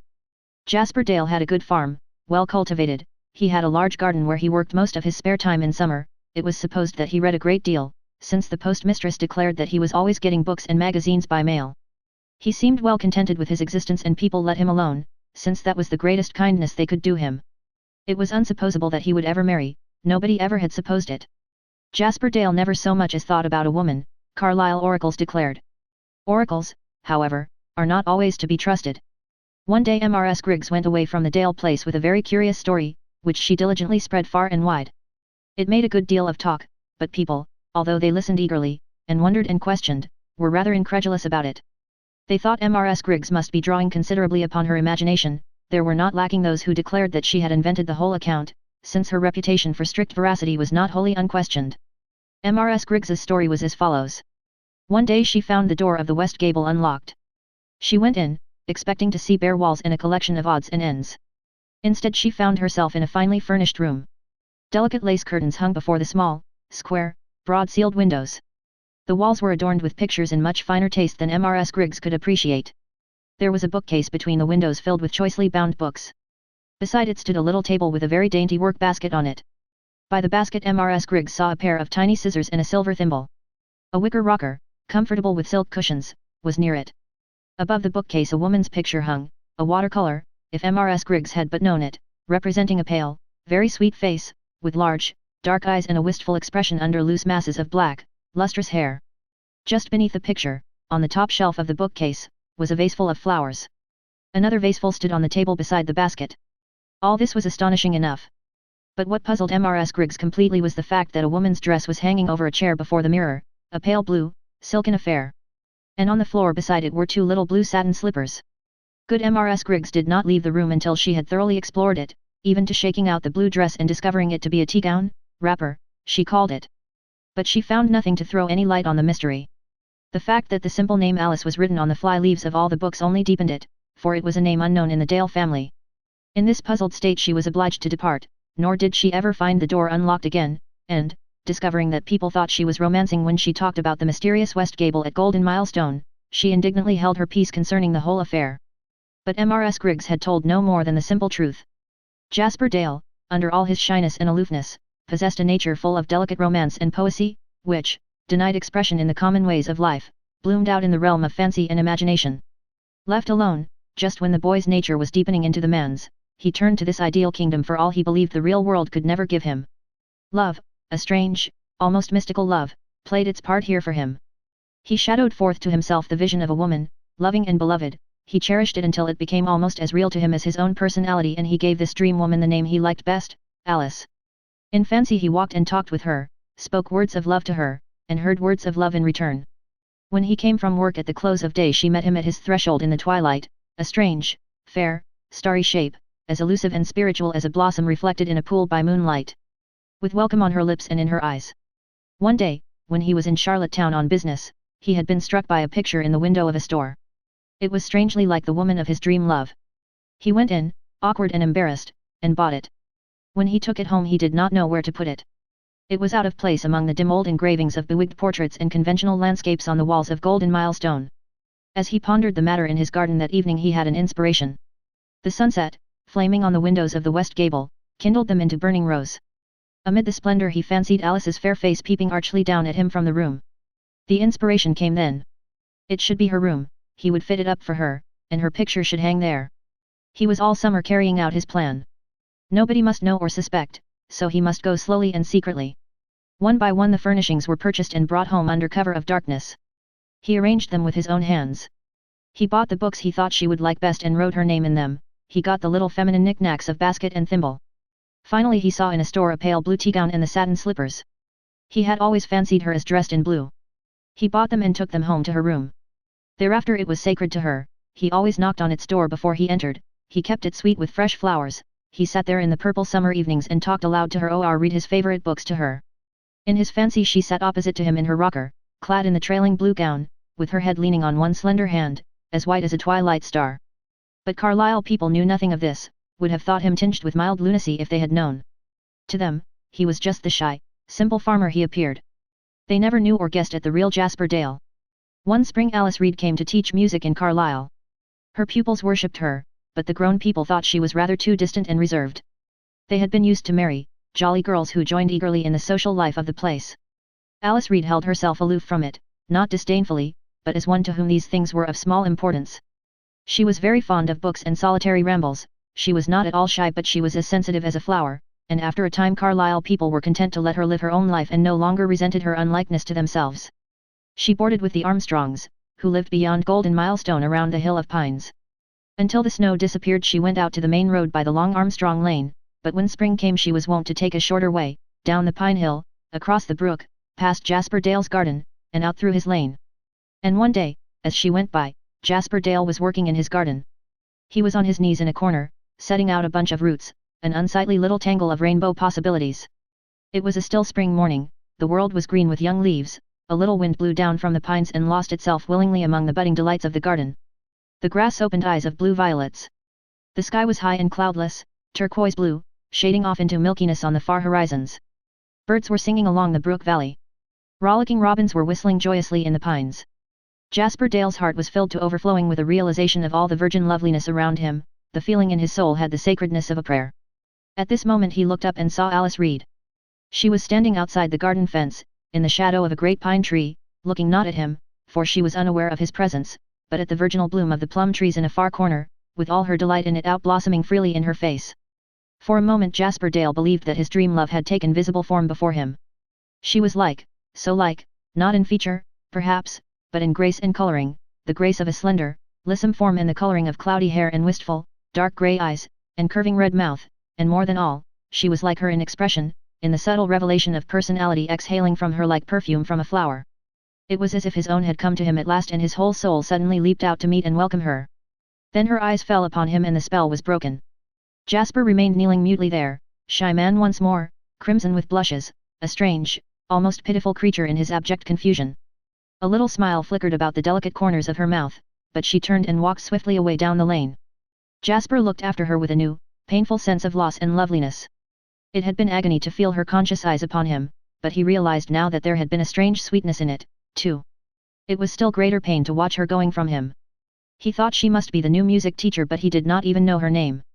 She had been dressed in blue, too, a pale, dainty blue, but that was of course, he had known she must wear it, and he was sure her name must be Alice. When, later on, he discovered that it was, he felt no surprise. He carried some mayflowers up to the west gable and put them under the picture. But the charm had gone out of the tribute, and looking at the picture, he thought how scant was the justice it did her. Her face was so much sweeter, her eyes so much softer, her hair so much more lustrous. The soul of his love had gone from the room and from the picture and from his dreams.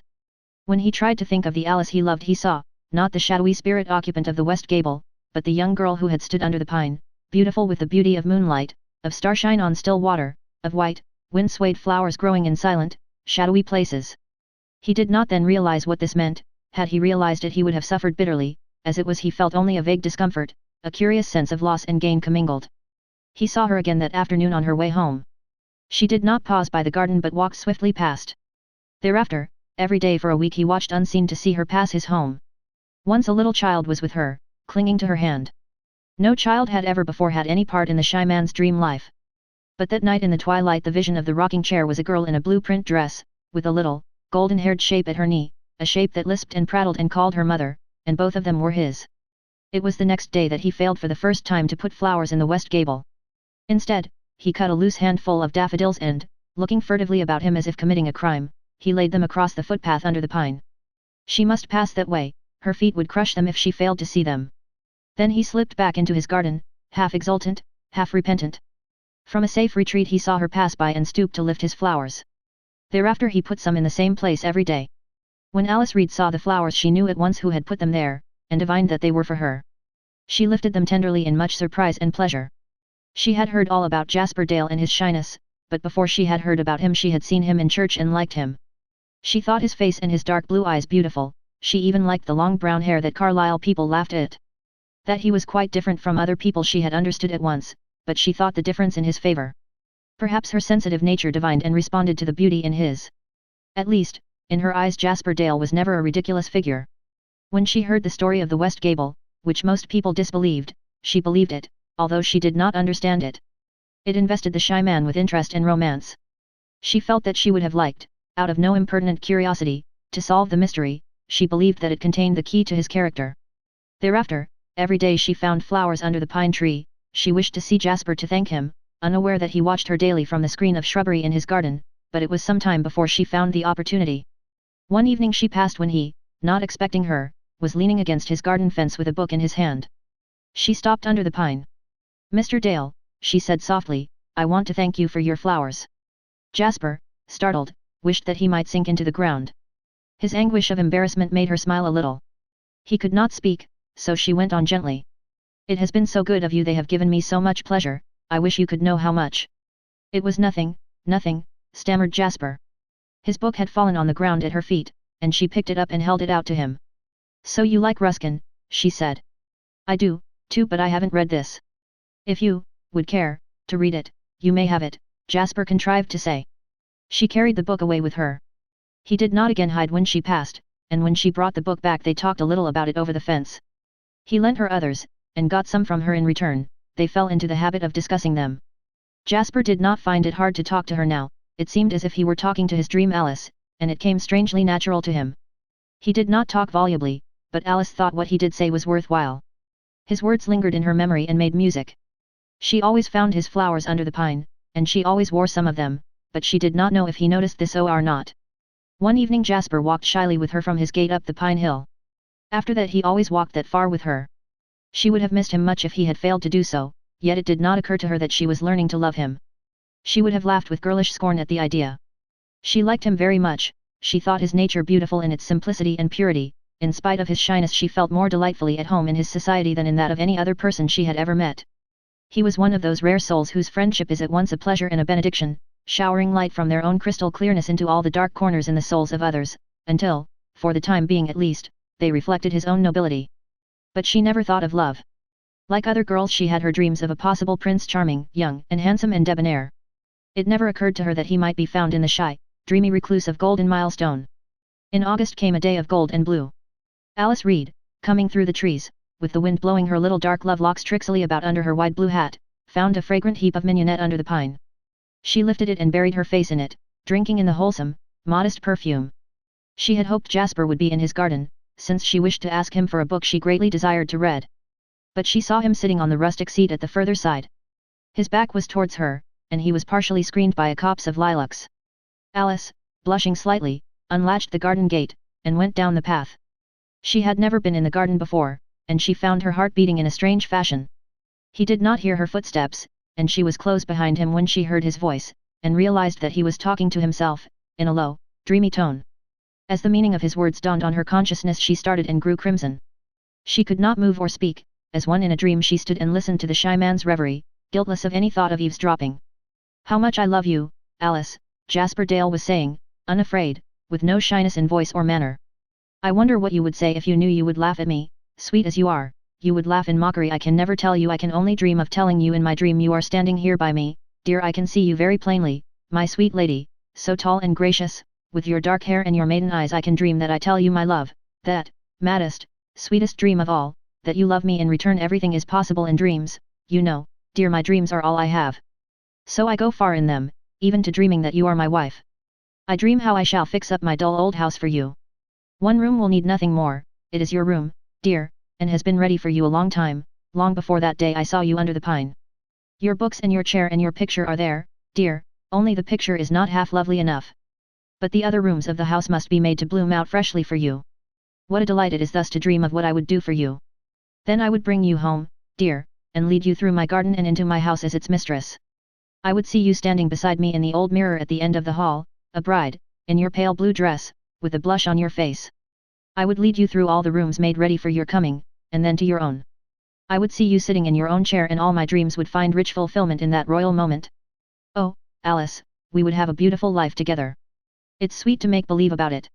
You will sing to me in the twilight, and we will gather early flowers together in the spring days. When I come home from work, tired, you will put your arms about me and lay your head on my shoulder. I will stroke it, so, that bonny, glossy head of yours.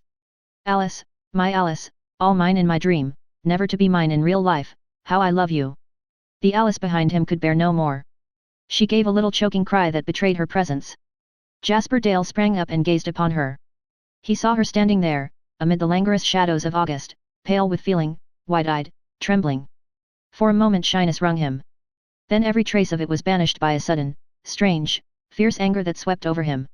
He felt outraged in her to the death. He felt as if he had been cheated out of something incalculably precious, as if sacrilege had been done to his most holy sanctuary of emotion. White, tense with his anger, he looked at her and spoke, his lips as pale as if his fiery words scathed them. How dare you, you have spied on me, you have crept in and listened, how dare you, do you know what you have done, girl, you have destroyed all that made life worthwhile to me. My dream is dead, it could not live when it was betrayed, and it was all I had. Oh, laugh at me, mock me, I know that I am ridiculous, what of it, it never could have hurt you, why must you creep in like this to hear me and put me to shame? Oh, I love you, I will say it, laugh as you will. Is it such a strange thing that I should have a heart like other men? This will make sport for you. I, who love you better than my life, better than any other man in the world can love you, will be a jest to you all your life. I love you, and yet I think I could hate you, you have destroyed my dream, you have done me deadly wrong. Jasper, Jasper, cried Alice, finding her voice. His anger hurt her with a pain she could not endure. It was unbearable that Jasper should be angry with her. In that moment she realized that she loved him, that the words he had spoken when unconscious of her presence were the sweetest she had ever heard, or ever could hear. Nothing mattered at all, save that he loved her and was angry with her. Don't say such dreadful things to me, she stammered, I did not mean to listen, I could not help it, I shall never laugh at you. Oh, Jasper, she looked bravely at him and the fine soul of her shone through the flesh like an illuminating lamp, I am glad that you love me, and I am glad I chanced to overhear you, since you would never have had the courage to tell me otherwise. Glad, do you understand, Jasper? Jasper looked at her with the eyes of one who, looking through pain, sees rapture beyond. Is it possible, he said, wonderingly. Alice, I am so much older than you, and they call me the awkward man, they say I am unlike other people. You are unlike other people, she said softly, and that is why I love you. I know now that I must have loved you ever since I saw you. I loved you long before I saw you, said Jasper. He came close to her and drew her into his arms, tenderly and reverently, all his shyness and awkwardness swallowed up in the grace of his great happiness. In the old garden he kissed her lips and Alice entered into her own. Chapter 26. Uncle Blair comes home. It happened that the story girl and I both got up very early on the morning of the awkward man's wedding day. Uncle Alec was going to Charlottetown that day, and I, awakened at daybreak by the sounds in the kitchen beneath us, remembered that I had forgotten to ask him to bring me a certain school book I wanted. So I hurriedly dressed and hastened down to tell him before he went. I was joined on the stairs by the story girl, who said she had wakened and, not feeling like going to sleep again, thought she might as well get up. I had such a funny dream last night, she said. I dreamed that I heard a voice calling me from away down in Uncle Stephen's Walk, Sarah, Sarah, Sarah, it kept calling. I didn't know whose it was, and yet it seemed like a voice I knew. I wakened up while it was calling, and it seemed so real I could hardly believe it was a dream. It was bright moonlight, and I felt just like getting up and going out to the orchard, but I knew that would be silly and of course I didn't go, but I kept on wanting to and I couldn't sleep anymore. Wasn't it queer? When Uncle Alec had gone I proposed a saunter to the farther end of the orchard, where I had left a book the preceding evening. A young mom was walking rosily on the hills as we passed down Uncle Stephen's Walk, with Patty trotting before us. High overhead was the spirit-like blue of paling skies, the east was a great arc of crystal, smitten through with auroral crimsonings, just above it was one milk-white star of morning, like a pearl on a silver sea. A light wind of dawn was weaving an orient spell. It's lovely to be up as early as this, isn't it? Said the story girl. The world seems so different just at sunrise, doesn't it? It makes me feel just like getting up to see the sun rise every morning of my life after this, but I know I won't. I'll likely sleep later than ever tomorrow morning, but I wish I could. The awkward man and Miss Reed are going to have a lovely day for their wedding, I said. Yes, and I'm so glad beautiful Alice deserves everything good. Why, Bev, who is that in the hammock? I looked. The hammock was swung under the two end trees of the walk. In it a man was lying, asleep, his head pillowed on his overcoat. He was sleeping easily, lightly and wholesomely. He had a pointed brown beard and thick wavy brown hair. His cheeks were a dusky red and the lashes of his closed eyes were as long and dark and silken as a girl's. He wore a light grey suit, and on the slender white hand that hung down over the hammock's edge was a spark of diamond fire. It seemed to me that I knew his face, although assuredly I had never seen him before. While I groped among vague speculations, the story girl gave a queer, choked little cry. The next moment she had sprung over the intervening space, dropped on her knees by the hammock, and flung her arms about the man's neck. Father, Father, she cried, while I stood, rooted to the ground in my amazement. The sleeper stirred and opened two large, exceedingly brilliant hazel eyes. For a moment he gazed rather blankly at the brown-curled young lady who was embracing him. Then a most delightful smile broke over his face, he sprang up and caught her to his heart. Sarah, Sarah, my little Sarah, to think didn't know you at first glance, but you are almost a woman, and when I saw you last you were just a little girl of 8, my own little Sarah. Father, Father, sometimes I've wondered if you were ever coming back to me, I heard the story girl say, as I turned and scuttled up the walk, realizing that I was not wanted there just then and would be little missed. Various emotions and speculations possessed my mind in my retreat, but chiefly did I feel a sense of triumph in being the bearer of exciting news. "Aunt Janet, Uncle Blair is here," I announced breathlessly at the kitchen door. Aunt Janet, who was kneading her bread, turned round and lifted floury hands. Felicity and Cecily, who were just entering the kitchen, rosy from slumber, stopped still and stared at me. "Uncle who?" exclaimed Aunt Janet. "Uncle Blair, the Story Girl's father, you know he's here." "Where?" "Down in the orchard, he was asleep in the hammock, we found him there." "Dear me," said Aunt Janet, sitting down helplessly. "If that isn't like Blair, of course he couldn't come like anybody else. I wonder," she added in a tone unheard by anyone else save myself, "I wonder if he has come to take the child away." My elation went out like a snuffed candle. I had never thought of this. If Uncle Blair took the Story Girl away, would not life become rather savorless on the hill farm? I turned and followed Felicity and Cecily out in a very subdued mood. Uncle Blair and the Story Girl were just coming out of the orchard. His arm was about her and hers was on his shoulder. Laughter and tears were contending in her eyes. Only once before, when Peter had come back from the Valley of the Shadow, had I seen the Story Girl cry. Emotion had to go very deep with her ere it touched the source of tears. I had always known that she loved her father passionately, though she rarely talked of him, understanding that her uncles and aunts were not wholeheartedly his friends.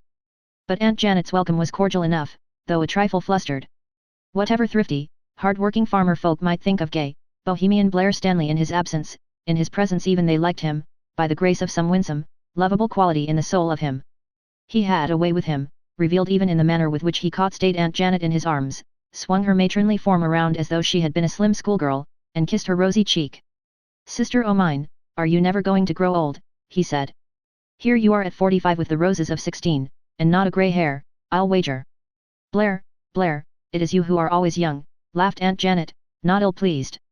"Where in the world did you come from, and what is this I hear of your sleeping all night in the hammock?" "I've been painting in the Lake District all summer, as you know," answered Uncle Blair, "and one day I just got homesick to see my little girl, so I sailed for Montreal without further delay. I got here at 11 last night. The station master's son drove me down. Nice boy. The old house was in darkness and I thought it would be a shame to rouse you all out of bed after a hard day's work, so I decided that I would spend the night in the orchard. It was moonlight, you know, and moonlight in an old orchard is one of the few things left over from the golden age." "It was very foolish of you," said practical Aunt Janet. "These September nights are real chilly. You might have caught your death of cold, or a bad dose of rheumatism." "So I might. No doubt it was foolish of me," agreed Uncle Blair gaily.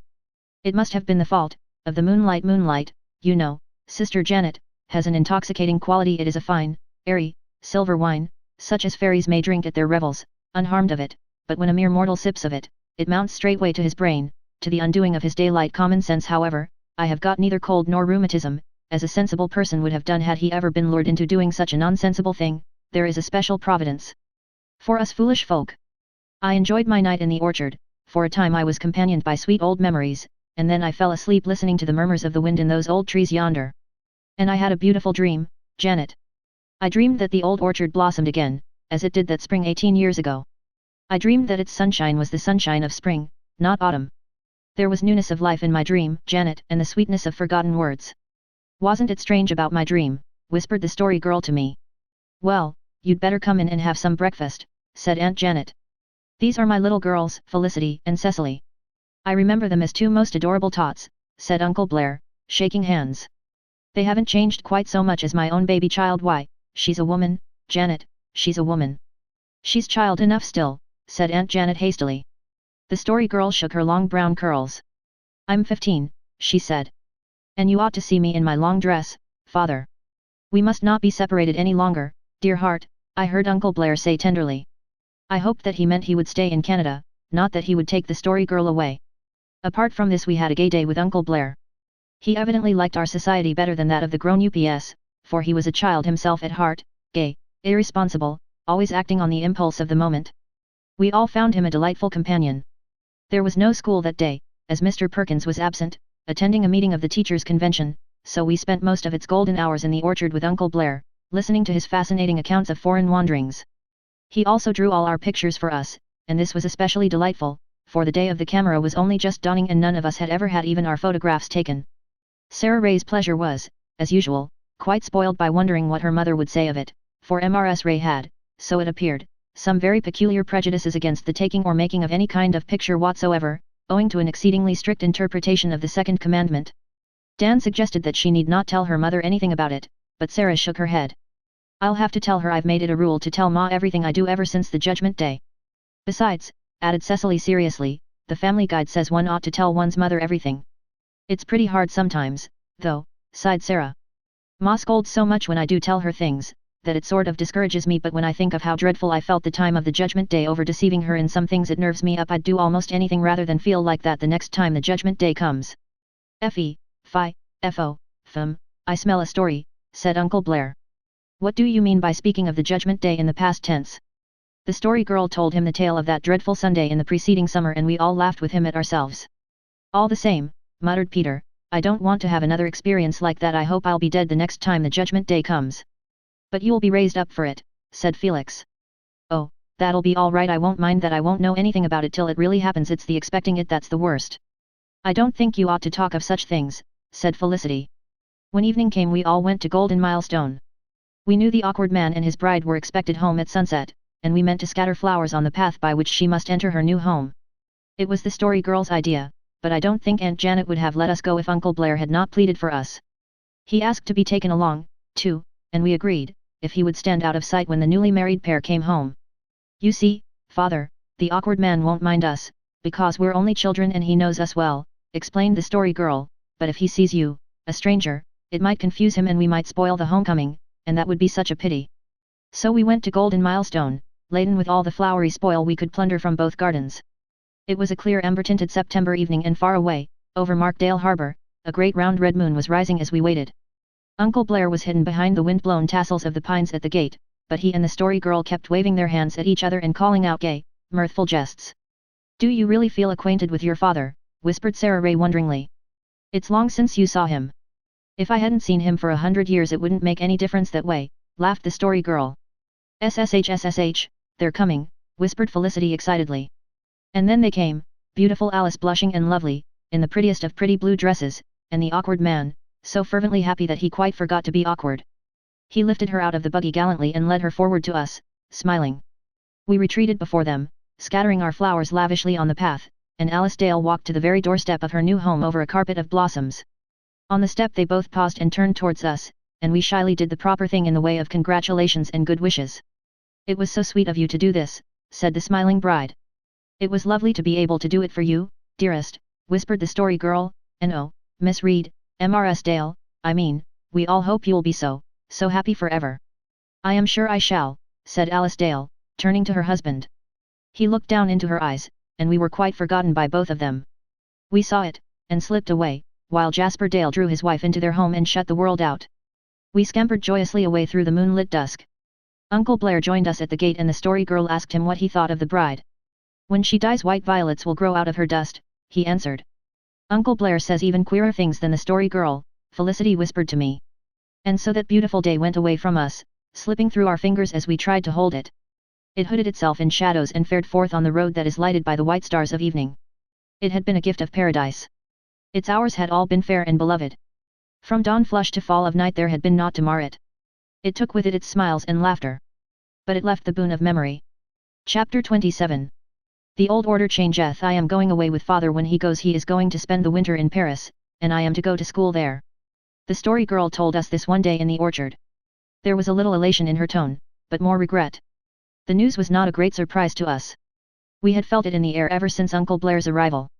Aunt Janet had been very unwilling to let the story girl go. But Uncle Blair was inexorable. It was time, he said, that she should go to a better school than the little country one in Carlisle, and besides, he did not want her to grow into womanhood a stranger to him. So it was finally decided that she was to go.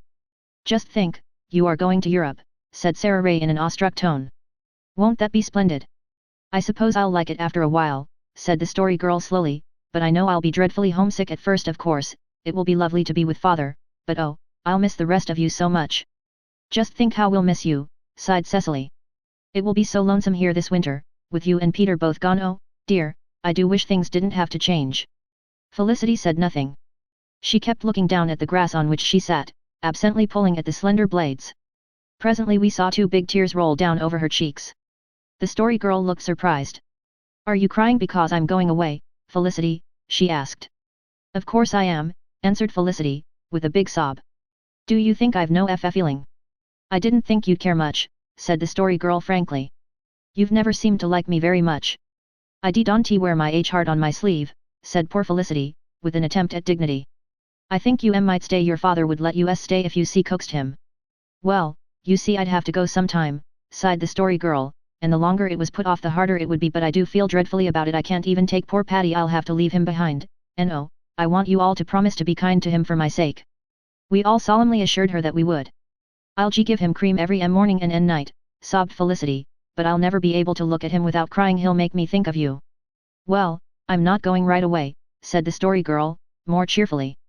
Not till the last of October, so we have over a month yet to have a good time, and let's all just determine to make it a splendid month. For the last we won't think about my going at all till we have to, and we won't have any quarrels among us, and we'll just enjoy ourselves all we possibly can, so don't cry any more. Felicity, I'm awfully glad you do like me and am sorry I'm going away, but let's all forget it for a month. Felicity sighed, and tucked away her damp handkerchief. It isn't so easy for me to forget things, but I'll try, she said disconsolately, and if you want any more cooking lessons before you go, I'll be real glad to teach you anything I know. This was a high plane of self-sacrifice for Felicity to attain. But the story girl shook her head. No, I'm not going to bother my head about cooking lessons this last month, it's too vexing. Do you remember the time you made the pudding, began Peter, and suddenly stopped. Out of sawdust, finished the story girl cheerfully. You needn't be afraid to mention it to me after this. I don't mind any more. I begin to see the fun of it now. I should think I do remember it, and the time I baked the bread before it was raised enough. People have made worse mistakes than that, said Felicity kindly.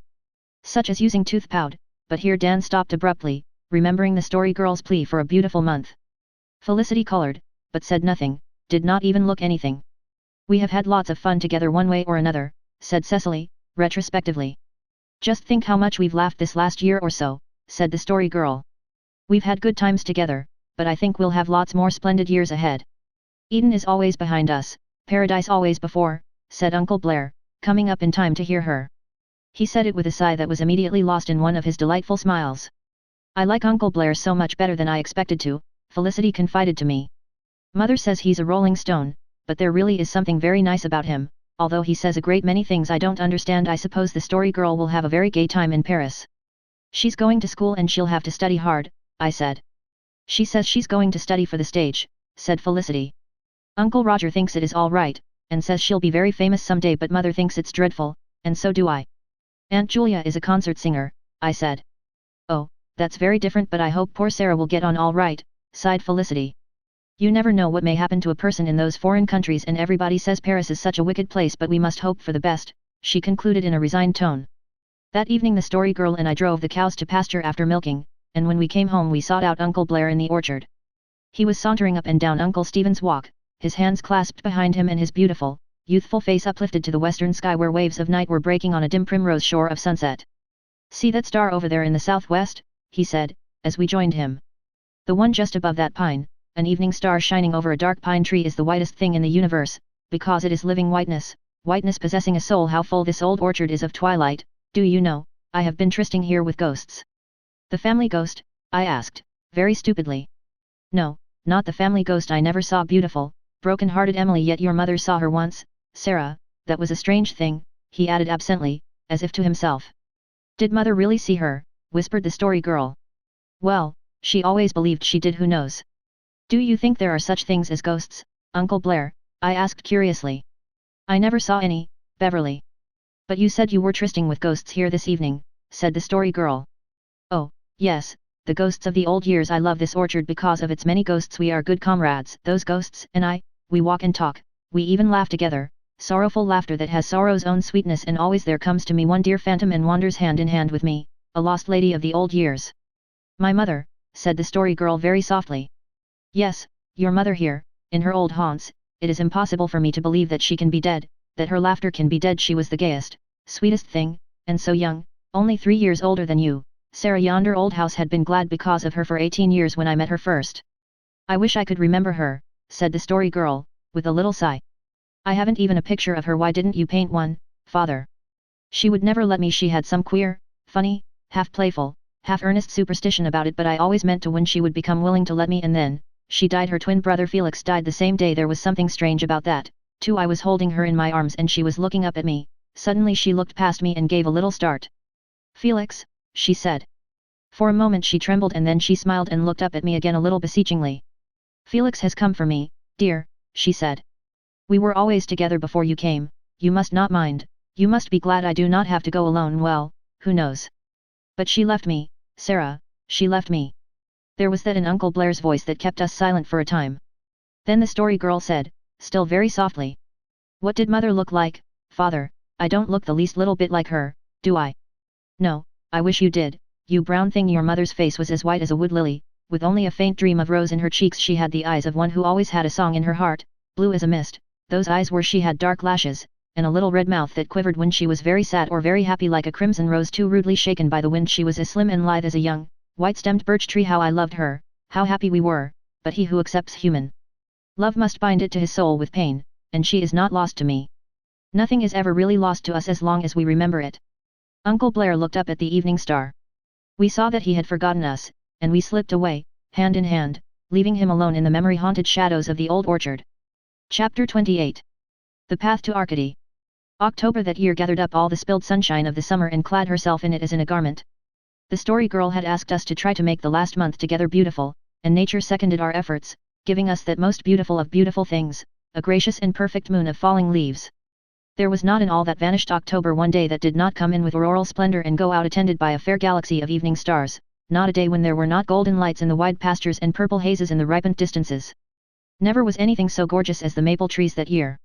Maples are trees that have primeval fire in their souls. It glows out a little in their early youth, before the leaves open, in the redness and rosy yellowness of their blossoms, but in summer it is carefully hidden under a demure, silver-lined greenness. Then when autumn comes, the maples give up trying to be sober and flame out in all the barbaric splendor and gorgeousness of their real nature, making of the hills things out of an Arabian Nights dream in the golden prime of good Haroun al-Rashid. You may never know what scarlet and crimson really are until you see them in their perfection on an October hillside, under the unfathomable blue of an autumn sky. All the glow and radiance and joy at Earth's heart seem to have broken loose in a splendid determination to express itself for once before the frost of winter chills her beating pulses. It is the year's carnival ere the dull Lenten days of leafless valleys and penitential mists come. The time of apple picking had come around once more and we worked joyously. Uncle Blair picked apples with us, and between him and the story girl it was an October never to be forgotten.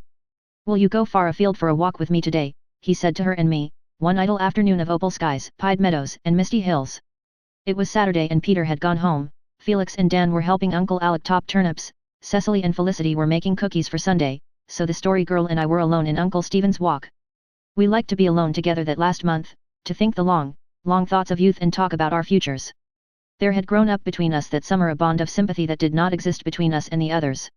We were older than they, the story girl was 15 and I was nearly that, and all at once it seemed as if we were immeasurably older than the rest, and possessed of dreams and visions and forward-reaching hopes which they could not possibly share or understand. At times we were still children, still interested in childish things.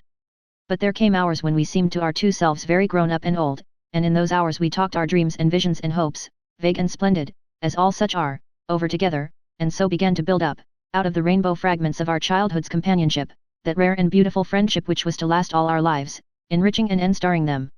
For there is no bond more lasting than that formed by the mutual confidences of that magic time when youth is slipping from the sheath of childhood and beginning to wonder what lies for it beyond those misty hills that bound the golden road. Where are you going? Asked the story girl. To the woods that belt the grey hillside, and overflow beyond it into many a valley purple folded in immemorial peace, answered Uncle Blair.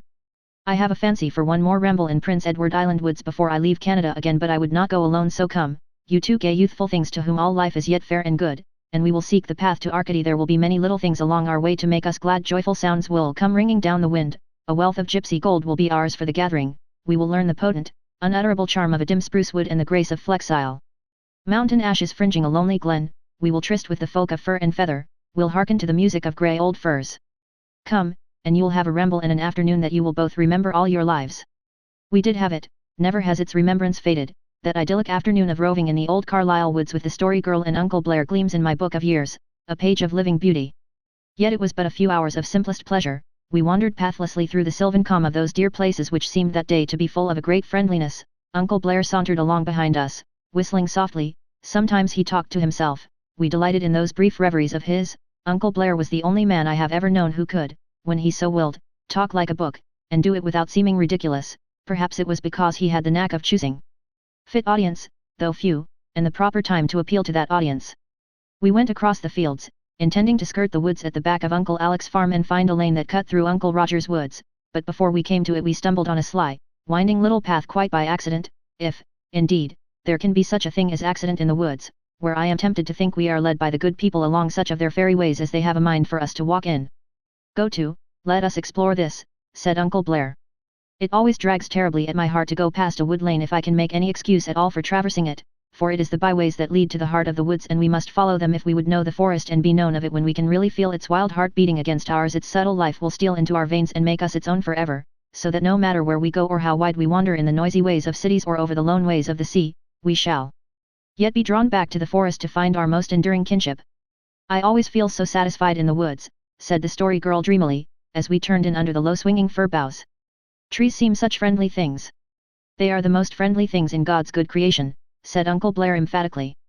And it is so easy to live with them, to hold converse with pines, to whisper secrets with the poplars, to listen to the tales of old romance that beeches have to tell, to walk in eloquent silence with self-contained firs, is to learn what real companionship is. Besides, trees are the same all over the world. A beech tree on the slopes of the Pyrenees is just what a beech tree here in these Carlisle woods is, and there used to be an old pine hereabouts whose twin brother I was well acquainted with in a dell among the Apennines. Listen to those squirrels, will you, chattering over yonder. Did you ever hear such a fuss over nothing? Squirrels are the gossips and busybodies of the woods, they haven't learned the fine reserve of its other denizens. But after all, there is a certain shrill friendliness in their greeting. They seem to be scolding us, I said, laughing. Oh, they are not half such scolds as they sound, answered Uncle Blair gaily. If they would but tack a thought and mend their shrew-like ways they would be dear, lovable creatures enough. If I had to be an animal I think I'd like to be a squirrel, said the Story Girl. It must be next best thing to flying. Just see what a spring that fellow gave, laughed Uncle Blair. And now listen to his song of triumph. I suppose that chasm he cleared seemed as wide and deep to him as Niagara Gorge would to us if we leaped over it. Well, the wood people are a happy folk and very well satisfied with themselves. Those who have followed a dim, winding, balsamic path to the unexpected hollow where a wood spring lies have found the rarest secret the forest can reveal. Such was our good fortune that day. At the end of our path we found it, under the pines, a crystal clear thing with lips unkissed by so much as a stray sunbeam. It is easy to dream that this is one of the haunted springs of old romance, said Uncle Blair. 'Tis an enchanted spot this, I am very sure, and we should go softly, speaking low, lest we disturb the rest of a white, wet naiad, or break some spell that has cost long years of mystic weaving. It's so easy to believe things in the woods, said the Story Girl, shaping a cup from a bit of golden brown birch bark and filling it at the spring. Drink a toast in that water, Sarah, said Uncle Blair. There's not a doubt that it has some potent quality of magic in it and the wish you wish over it will come true. The Story Girl lifted her golden-hued flagon to her red lips. Her hazel eyes laughed at us over the brim. Here's to our futures, she cried, I wish that every day of our lives may be better than the one that went before. An extravagant wish, a very wish of youth, commented Uncle Blair, and yet in spite of its extravagance, a wish that will come true if you are true to yourselves in that case. Every day will be better than all that went before, but there will be many days, dear lad and lass, when you will not believe it. We did not understand him, but we knew Uncle Blair never explained his meaning. When asked it he was wont to answer with a smile, some day you'll grow to it, wait for that. So we addressed ourselves to follow the brook that stole away from the spring in its windings and doublings and tricky surprises.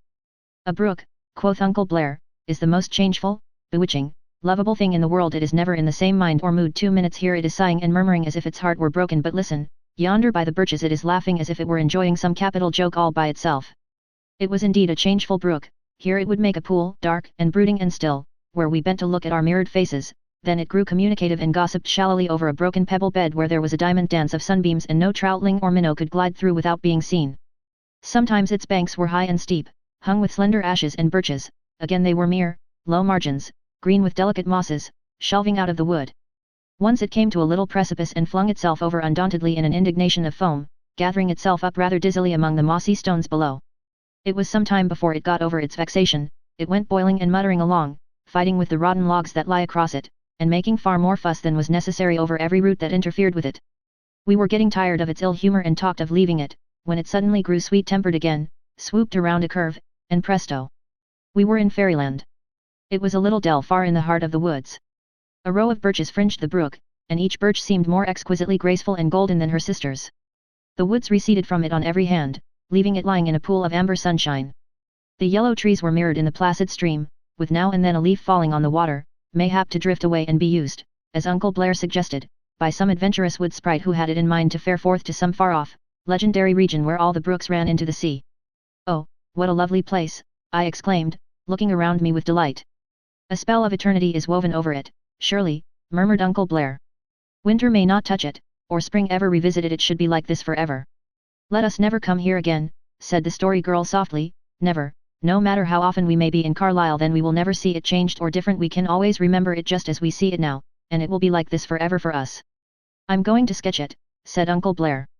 While he sketched it, the story girl and I sat on the banks of the brook and she told me the story of the sighing reed.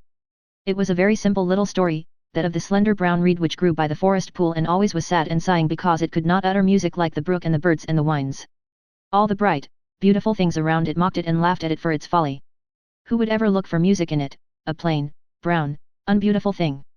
But one day a youth came through the wood. He was as beautiful as the spring. He cut the brown reed and fashioned it according to his liking, and then he put it to his lips and breathed on it, and, oh, the music that floated through the forest! It was so entrancing that everything, brooks and birds and winds, grew silent to listen to it. Never had anything so lovely been heard. It was the music that had for so long been shut up in the soul of the sighing reed and was set free at last through its pain and suffering.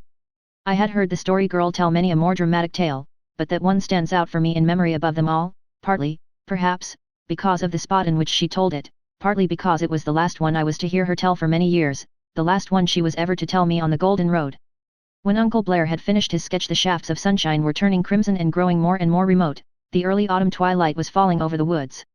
We left our dell, saying goodbye to it forever, as the story girl had suggested, and we went slowly homeward through the fir woods, where a haunting, indescribable odor stole out to meet us.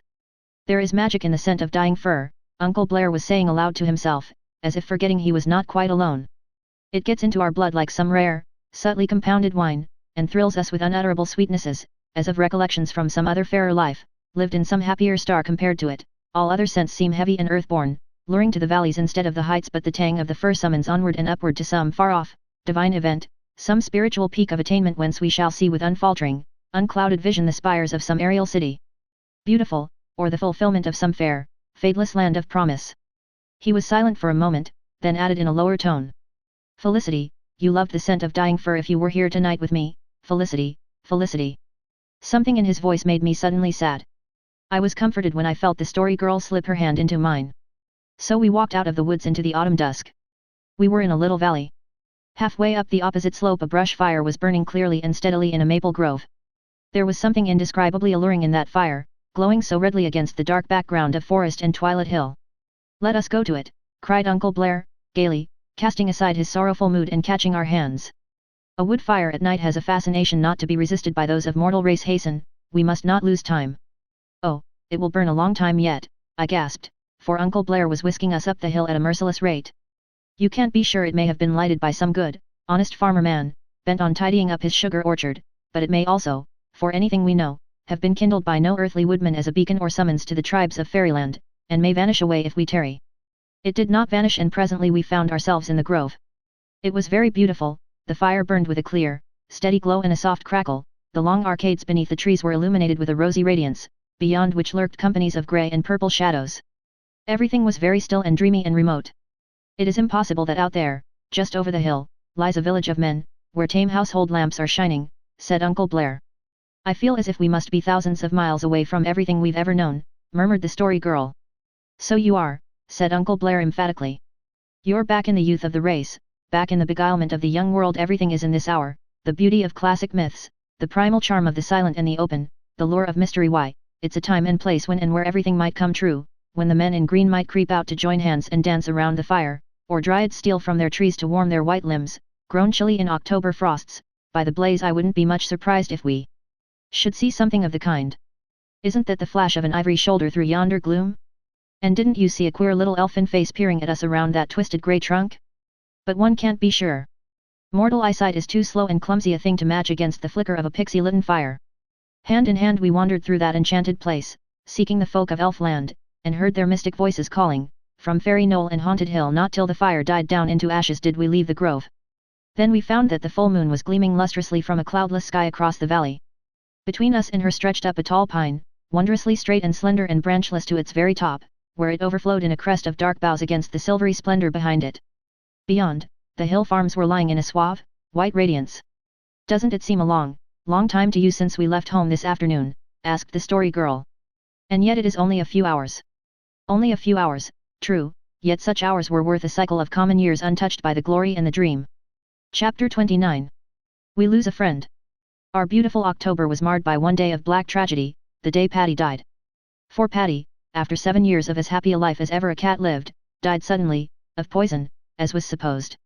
Where he had wandered in the darkness to meet his doom we did not know, but in the frosty dawnlight he dragged himself home to die. We found him lying on the doorstep when we got up, and it did not need Aunt Janet's curt announcement, or Uncle Blair's reluctant shake of the head, to tell us that there was no chance of our pet recovering this time. We felt that nothing could be done. Lard and sulphur on his paws would be of no use, nor would any visit to Peg Bowen avail. We stood around in mournful silence. The story girl sat down on the step and took poor Patty upon her lap. "I suppose there's no use even in praying now," said Cecily desperately. "It wouldn't do any harm to try," sobbed Felicity. "You needn't waste your prayers," said Dan mournfully. "Pat is beyond human aid, you can tell that by his eyes. Besides, I don't believe it was the praying cured him last time." "No, it was Peg Bowen," declared Peter, "but she couldn't have bewitched him this time for she's been away for months, nobody knows where." "If he could only tell us where he feels the worst," said Cecily piteously. "It's so dreadful to see him suffering and not be able to do a single thing to help him." "I don't think he's suffering much now," I said comfortingly. The story girl said nothing. She passed and repassed her long brown hand gently over her pet's glossy fur. Pat lifted his head and essayed to creep a little nearer to his beloved mistress. The story girl drew his limp body close in her arms. There was a plaintive little mew, a long quiver, and Patty's friendly soul had fared forth to wherever it is that good cats go. "Well, he's gone," said Dan, turning his back abruptly to us. "It doesn't seem as if it can be true," sobbed Cecily. "This time yesterday morning he was full of life. He drank 2 full saucers of cream," moaned Felicity, "and I saw him catch a mouse in the evening. Maybe it was the last one he ever caught." "He did for many a mouse in his day," said Peter, anxious to pay his tribute to the departed. "He was a cat, take him for all in all, we shall not look upon his like again," quoted Uncle Blair. Felicity and Cecily and Sarah Ray cried so much that Aunt Janet lost patience completely and told them sharply that they would have something to cry for some day, which did not seem to comfort them much. The story girl shed no tears, though the look in her eyes hurt more than weeping. "After all, perhaps it's for the best," she said drearily.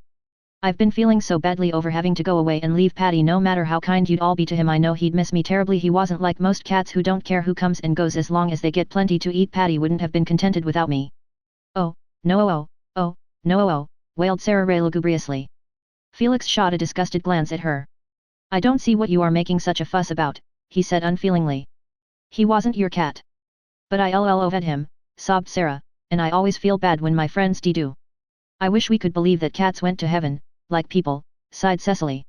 "Do you really think it isn't possible?" Uncle Blair shook his head. "I'm afraid not. I'd like to think cats have a chance for heaven, but I can't. There's nothing heavenly about cats, delightful creatures though they are." "Blair, I'm really surprised to hear the things you say to the children," said Aunt Janet severely. "Surely you wouldn't prefer me to tell them that cats do go to heaven," protested Uncle Blair. "I think it's wicked to carry on about an animal as those children do," answered Aunt Janet decidedly, "and you shouldn't encourage them here now. Children, stop making a fuss, bury that cat and get off to your apple picking." We had to go to our work, but Patty was not to be buried in any such offhand fashion as that. It was agreed that we should bury him in the orchard at sunset that evening, and Sarah Ray, who had to go home, declared she would be back for it, and implored us to wait for her if she didn't come exactly on time. "I mayn't be able to get away till after milking," she sniffed, "but I don't want to miss it. Even a cat's funeral is better than none at all." "Horrid thing," said Felicity, barely waiting until Sarah was out of earshot. We worked with heavy hearts that day. The girls cried bitterly most of the time and we boys whistled defiantly. But as evening drew on we began to feel a sneaking interest in the details of the funeral.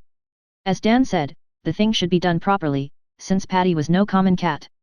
The story girl selected the spot for the grave, in a little corner behind the cherry copse, where early violets inskied the grass in spring, and we boys dug the grave, making it soft and narrow, as the heroine of the old ballad wanted hers made.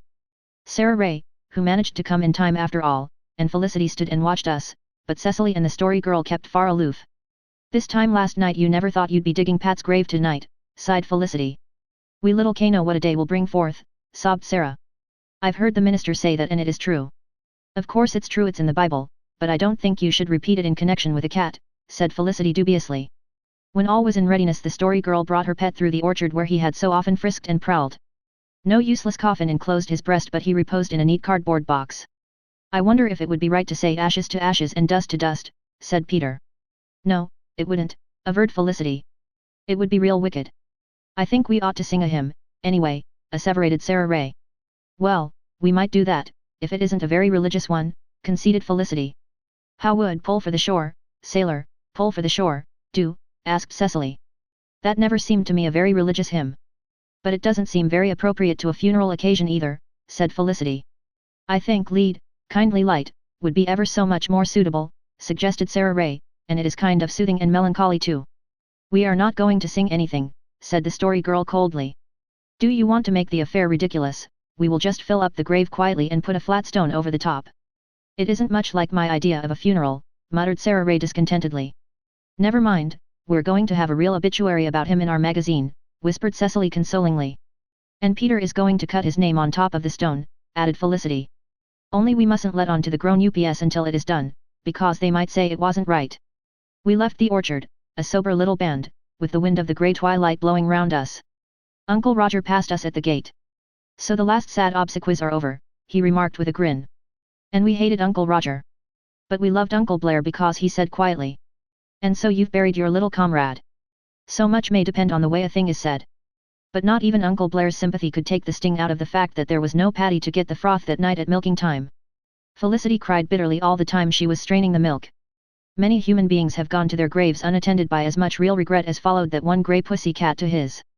Chapter 30. Prophecies. Here's a letter for you from Father, said Felix, tossing it to me as he came through the orchard gate. We had been picking apples all day, but were taking a mid-afternoon rest around the well, with a cup of its sparkling cold water to refresh us. I opened the letter rather indifferently, for Father, with all his excellent and lovable traits, was but a poor correspondent. His letters were usually very brief and very unimportant. This letter was brief enough, but it was freighted with a message of weighty import. I sat gazing stupidly at the sheet after I had read it until Felix exclaimed. Bev, what's the matter with you? What's in that letter? Father is coming home, I said dazedly. He is to leave South America in a fortnight and will be here in November to take us back to Toronto. Everybody gasped. Sarah Ray, of course, began to cry, which aggravated me unreasonably. Well, said Felix, when he got his second wind, I'll be awful glad to see Father again, but I tell you I don't like the thought of leaving here. I felt exactly the same but, in view of Sarah Ray's tears, admitted I would not, so I sat in grum silence while the other tongues wagged. If I were not going away myself I'd feel just terrible, said the Story Girl. Even as it is I'm real sorry. I'd like to be able to think of you as all here together when I'm gone, having good times and writing me about them. It'll be awfully dull when you fellows go, muttered Dan. I'm sure I don't know what we're ever going to do here this winter, said Felicity, with the calmness of despair. Thank goodness there are no more fathers to come back, breathed Cecily with a vicious earnestness that made us all laugh, even in the midst of our dismay. We worked very half-heartedly the rest of the day, and it was not until we assembled in the orchard in the evening that our spirits recovered something like their wonted level. It was clear and slightly frosty, the sun had declined behind a birch on a distant hill and it seemed a tree with a blazing heart of fire. The great golden willow at the lane gate was laughter shaken in the wind of evening.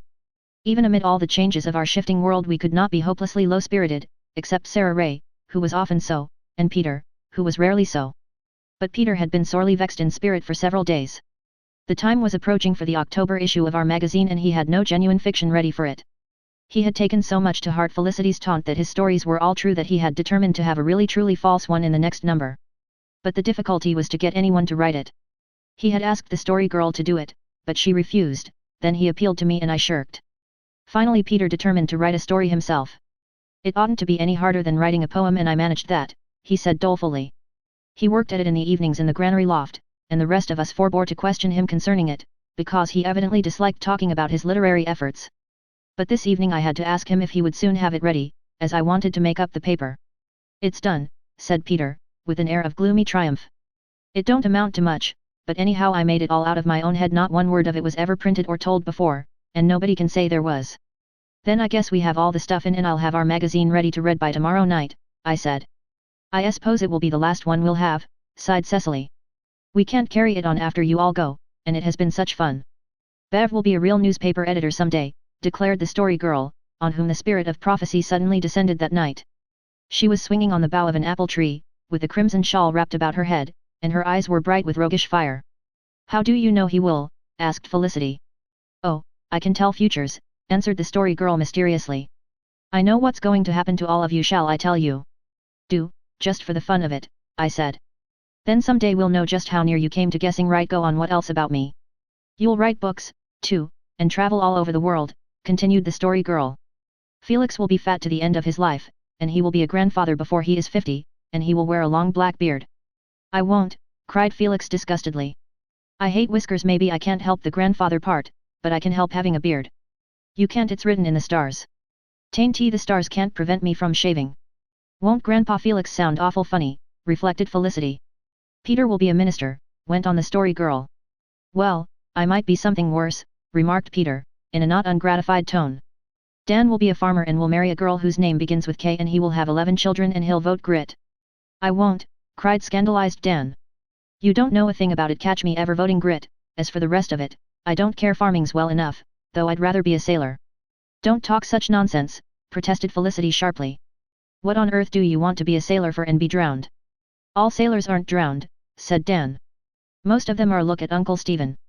You ain't sure he was drowned? Well, he disappeared, and that is worse. How do you know? Disappearing might be real easy. It's not very easy for your family. Hush, let's hear the rest of the predictions, said Cecily. Felicity, resumed the story girl gravely, will marry a minister. Sarah Ray giggled and Felicity blushed. Peter tried hard not to look too self-consciously delighted. She will be a perfect housekeeper and will teach a Sunday school class and be very happy all her life. Will her husband be happy? Queried Dan solemnly. I guess he'll be as happy as your wife, retorted Felicity reddening. He'll be the happiest man in the world, declared Peter warmly. What about me? Asked Sarah Ray. The story girl looked rather puzzled. It was so hard to imagine Sarah Ray as having any kind of future. Yet Sarah was plainly anxious to have her fortune told and must be gratified. You'll be married, said the story girl recklessly, and you'll live to be nearly 100 years old, and go to dozens of funerals and have a great many sick spells. You will learn not to cry after you are 70, but your husband will never go to church. I'm glad you warned me, said Sarah Ray solemnly, because now I know I'll make him promise before I marry him that he will go. He won't keep the promise, said the story girl, shaking her head. But it is getting cold and Cecily is coughing. Let us go in. You haven't told my fortune, protested Cecily disappointedly. The story girl looked very tenderly at Cecily, at the smooth little brown head, at the soft, shining eyes, at the cheeks that were often over rosy after slight exertion, at the little sunburned hands that were always busy doing faithful work or quiet kindnesses. A very strange look came over the story girl's face, her eyes grew sad and far-reaching, as if of a verity they pierced beyond the mists of hidden years. I couldn't tell any fortune half good enough for you, dearest, she said, slipping her arm round Cecily.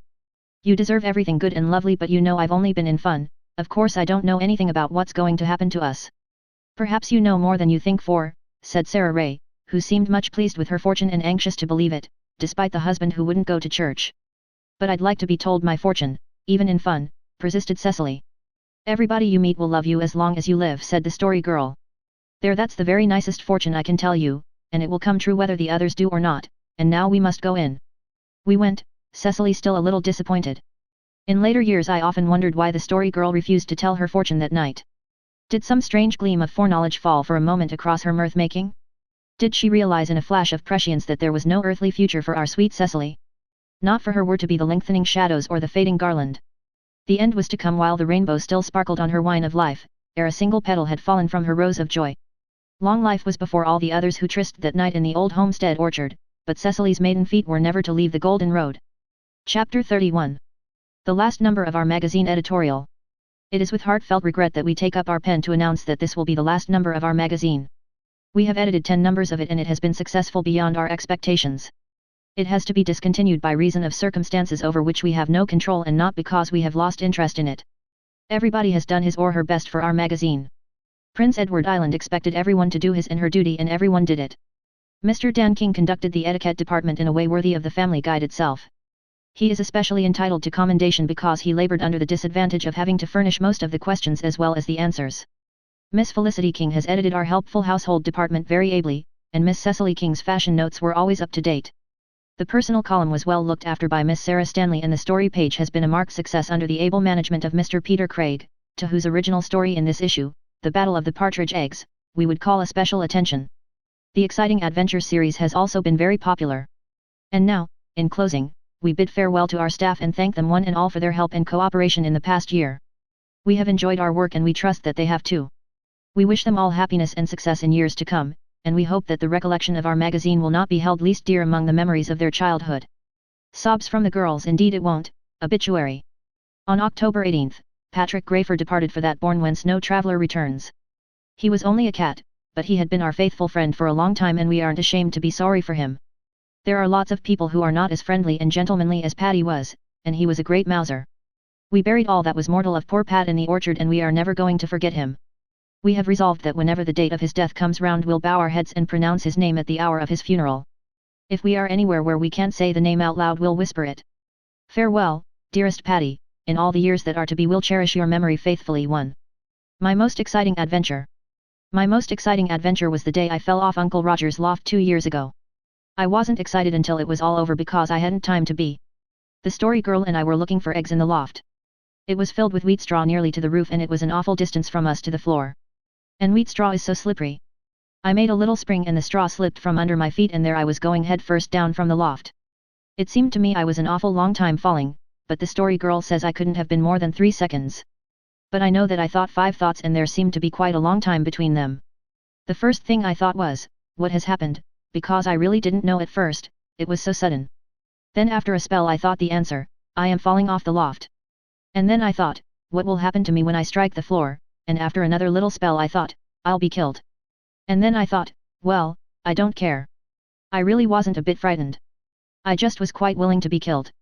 If there hadn't been a big pile of chaff on the barn floor these words would never have been written. But there was and I fell on it and wasn't a bit hurt, only my hair and mouth and eyes and ears got all full of chaff. The strange part is that I wasn't a bit frightened when I thought I was going to be killed, but after all the danger was over I was awfully frightened and trembled so the story girl had to help me into the house. Felicity King. The Battle of the Partridge Eggs. Once upon a time there lived about half a mile from a forest a farmer and his wife and his sons and daughters and a granddaughter. The farmer and his wife loved this little girl very much but she caused them great trouble by running away into the woods and they often spent half days looking for her. One day she wandered further into the forest than usual and she begun to be hungry. Then night closed in. She asked a fox where she could get something to eat. The fox told her he knew where there was a partridge's nest and a blue jay's nest full of eggs. So he led her to the nests and she took 5 eggs out of each. When the birds came home they missed the eggs and flew into a rage. The blue jay put on his topcoat and was going to the partridge for law when he met the partridge coming to him. They lit up a fire and commenced sheening their deeds when they heard a tremendous howl close behind them. They jumped up and put out the fire and were immediately attacked by 5 great wolves. The next day the little girl was rambling through the woods when they saw her and took her prisoner. After she had confessed that she had stole the eggs they told her to raise an army. They would have to fight over the nests of eggs and whoever won would have the eggs. So the partridge raised a great army of all kinds of birds except robins and the little girl got all the robins and foxes and bees and wasps. And best of all the little girl had a gun and plenty of ammunition. The leader of her army was a wolf. The result of the battle was that all the birds were killed except the partridge and the blue jay and they were taken prisoner and starved to death. The little girl was then taken prisoner by a witch and cast into a dungeon full of snakes where she died from their bites and people who went through the forest after that were taken prisoner by her ghost and cast into the same dungeon where they died. About a year after the wood turned into a gold castle and one morning everything had vanished except a piece of a tree. Peter Craig. Dan, with a whistle, well, I guess nobody can say Peter can't write fiction after that. Sarah Ray, wiping away her tears, it's a very interesting story, but it ends so sadly. Felix, what made you call it the Battle of the Partridge Eggs when the blue jay had just as much to do with it? Peter, shortly, because it sounded better that way. Felicity, did she eat the eggs raw? Sarah Ray, poor little thing, I suppose if you are starving you can't be very particular. Cecily, sighing, I wish you'd let her go home safe, Peter, and not put her to such a cruel death. Beverly, I don't quite understand where the little girl got her gun and ammunition. Peter, suspecting that he is being made fun of, if you could write a better story, why didn't you? I give you the chance. The story girl, with a preternaturally solemn face, you shouldn't criticize Peter's story like that, it's a fairy tale, you know, and anything can happen in a fairy tale. Felicity, there isn't a word about fairies in it. Cecily, besides, fairy tales always end nicely and this doesn't. Peter, sulkily, I wanted to punish her for running away from home. Dan, well, I guess you did it all right. Cecily, oh, well, it was very interesting, and that is all that is really necessary in a story. Personals. Mr. Blair Stanley is visiting friends and relatives in Carlisle. He intends returning to Europe shortly. His daughter, Miss Sarah, will accompany him. Mr. Alan King is expected home from South America next month. His sons will return with him to Toronto. Beverly and Felix have made hosts of friends during their stay in Carlisle and will be much missed in social circles. The mission band of Carlisle Presbyterian Church completed their missionary quilt last week. Miss Cecily King collected the largest sum on her square. Congratulations, Cecily. Mr. Peter Craig will be residing in Markdale after October and will attend school there this winter. Peter is a good fellow and we all wish him success and prosperity. Apple picking is almost ended. There was an unusually heavy crop this year. Potatoes, not so good. Household department. Apple pies are the order of the day. Eggs are a very good price now. Uncle Roger says it isn't fair to have to pay as much for a dozen little eggs as a dozen big ones, but they go just as far. Felicity King. Etiquette department. FLTY, is it considered good form to eat peppermints in church? Answer, no, not if a witch gives them to you. No, FLX, we would not call Treasure Island or the Pilgrim's Progress dime novels. Yes, PTR, when you call on a young lady and her mother offers you a slice of bread and jam, it is quite polite for you to accept it. Dan King. Fashion notes. Necklaces of roseberries are very much worn now. It is considered smart to wear your school hat tilted over your left eye. Bangs are coming in. M. Fruin has them. She went to Summerside for a visit and came back with them. All the girls in school are going to bang their hair as soon as their mothers will let them. But I do not intend to bang mine. Cecily King. Sarah Ray, despairingly, I know Ma will never let me have bangs. Funny paragraphs. DN, what are details? CLY, I am not sure, but I think they are things that are left over. Cecily, wonderingly, I don't see why that was put among the funny paragraphs. Shouldn't it have gone in the general information department? Old Mr. McIntyre's son on the Markdale Road had been very sick for several years and somebody was sympathizing with him because his son was going to die. Oh, Mr. McIntyre said, quite easy, he might as well be awa, he's only retarding buzziness. Felix King. General Information Bureau. PTR, what kind of people live in uninhabited places? Answer, cannibals, likely. Felix King. 1. Return. The obituary was written by Mr. Felix King, but the 2 lines of poetry were composed by Miss Sarah Ray. Chapter 32. Our last evening together. It was the evening before the day on which the Story Girl and Uncle Blair were to leave us, and we were keeping our last tryst together in the orchard where we had spent so many happy hours. We had made a pilgrimage to all the old haunts, the hillfield, the spruce wood, the dairy, Grandfather King's willow, the pulpit stone, Pat's grave, and Uncle Stephen's walk, and now we foregathered in the sere grasses about the old well and feasted on the little jam turnovers Felicity had made that day specially for the occasion. I wonder if we'll ever all be together again, sighed Cecily. I wonder when I'll get jam turnovers like this again, said the Story Girl, trying to be gay but not making much of a success of it. If Paris wasn't so far away I could send you a box of nice things now and then, said Felicity forlornly, but I suppose there's no use thinking of that, dear knows what they'll give you to eat over there. Oh, the French have the reputation of being the best cooks in the world, rejoined the Story Girl, but I know they can't beat your jam turnovers and plum puffs, Felicity, many a time I'll be hankering after them. If we ever do meet again you'll be grown up, said Felicity gloomily. Well, you won't have stood still yourselves, you know. No, but that's just the worst of it, we'll all be different and everything will be changed. Just think, said Cecily, last New Year's Eve we were wondering what would happen this year, and what a lot of things have happened that we never expected. Oh, dear.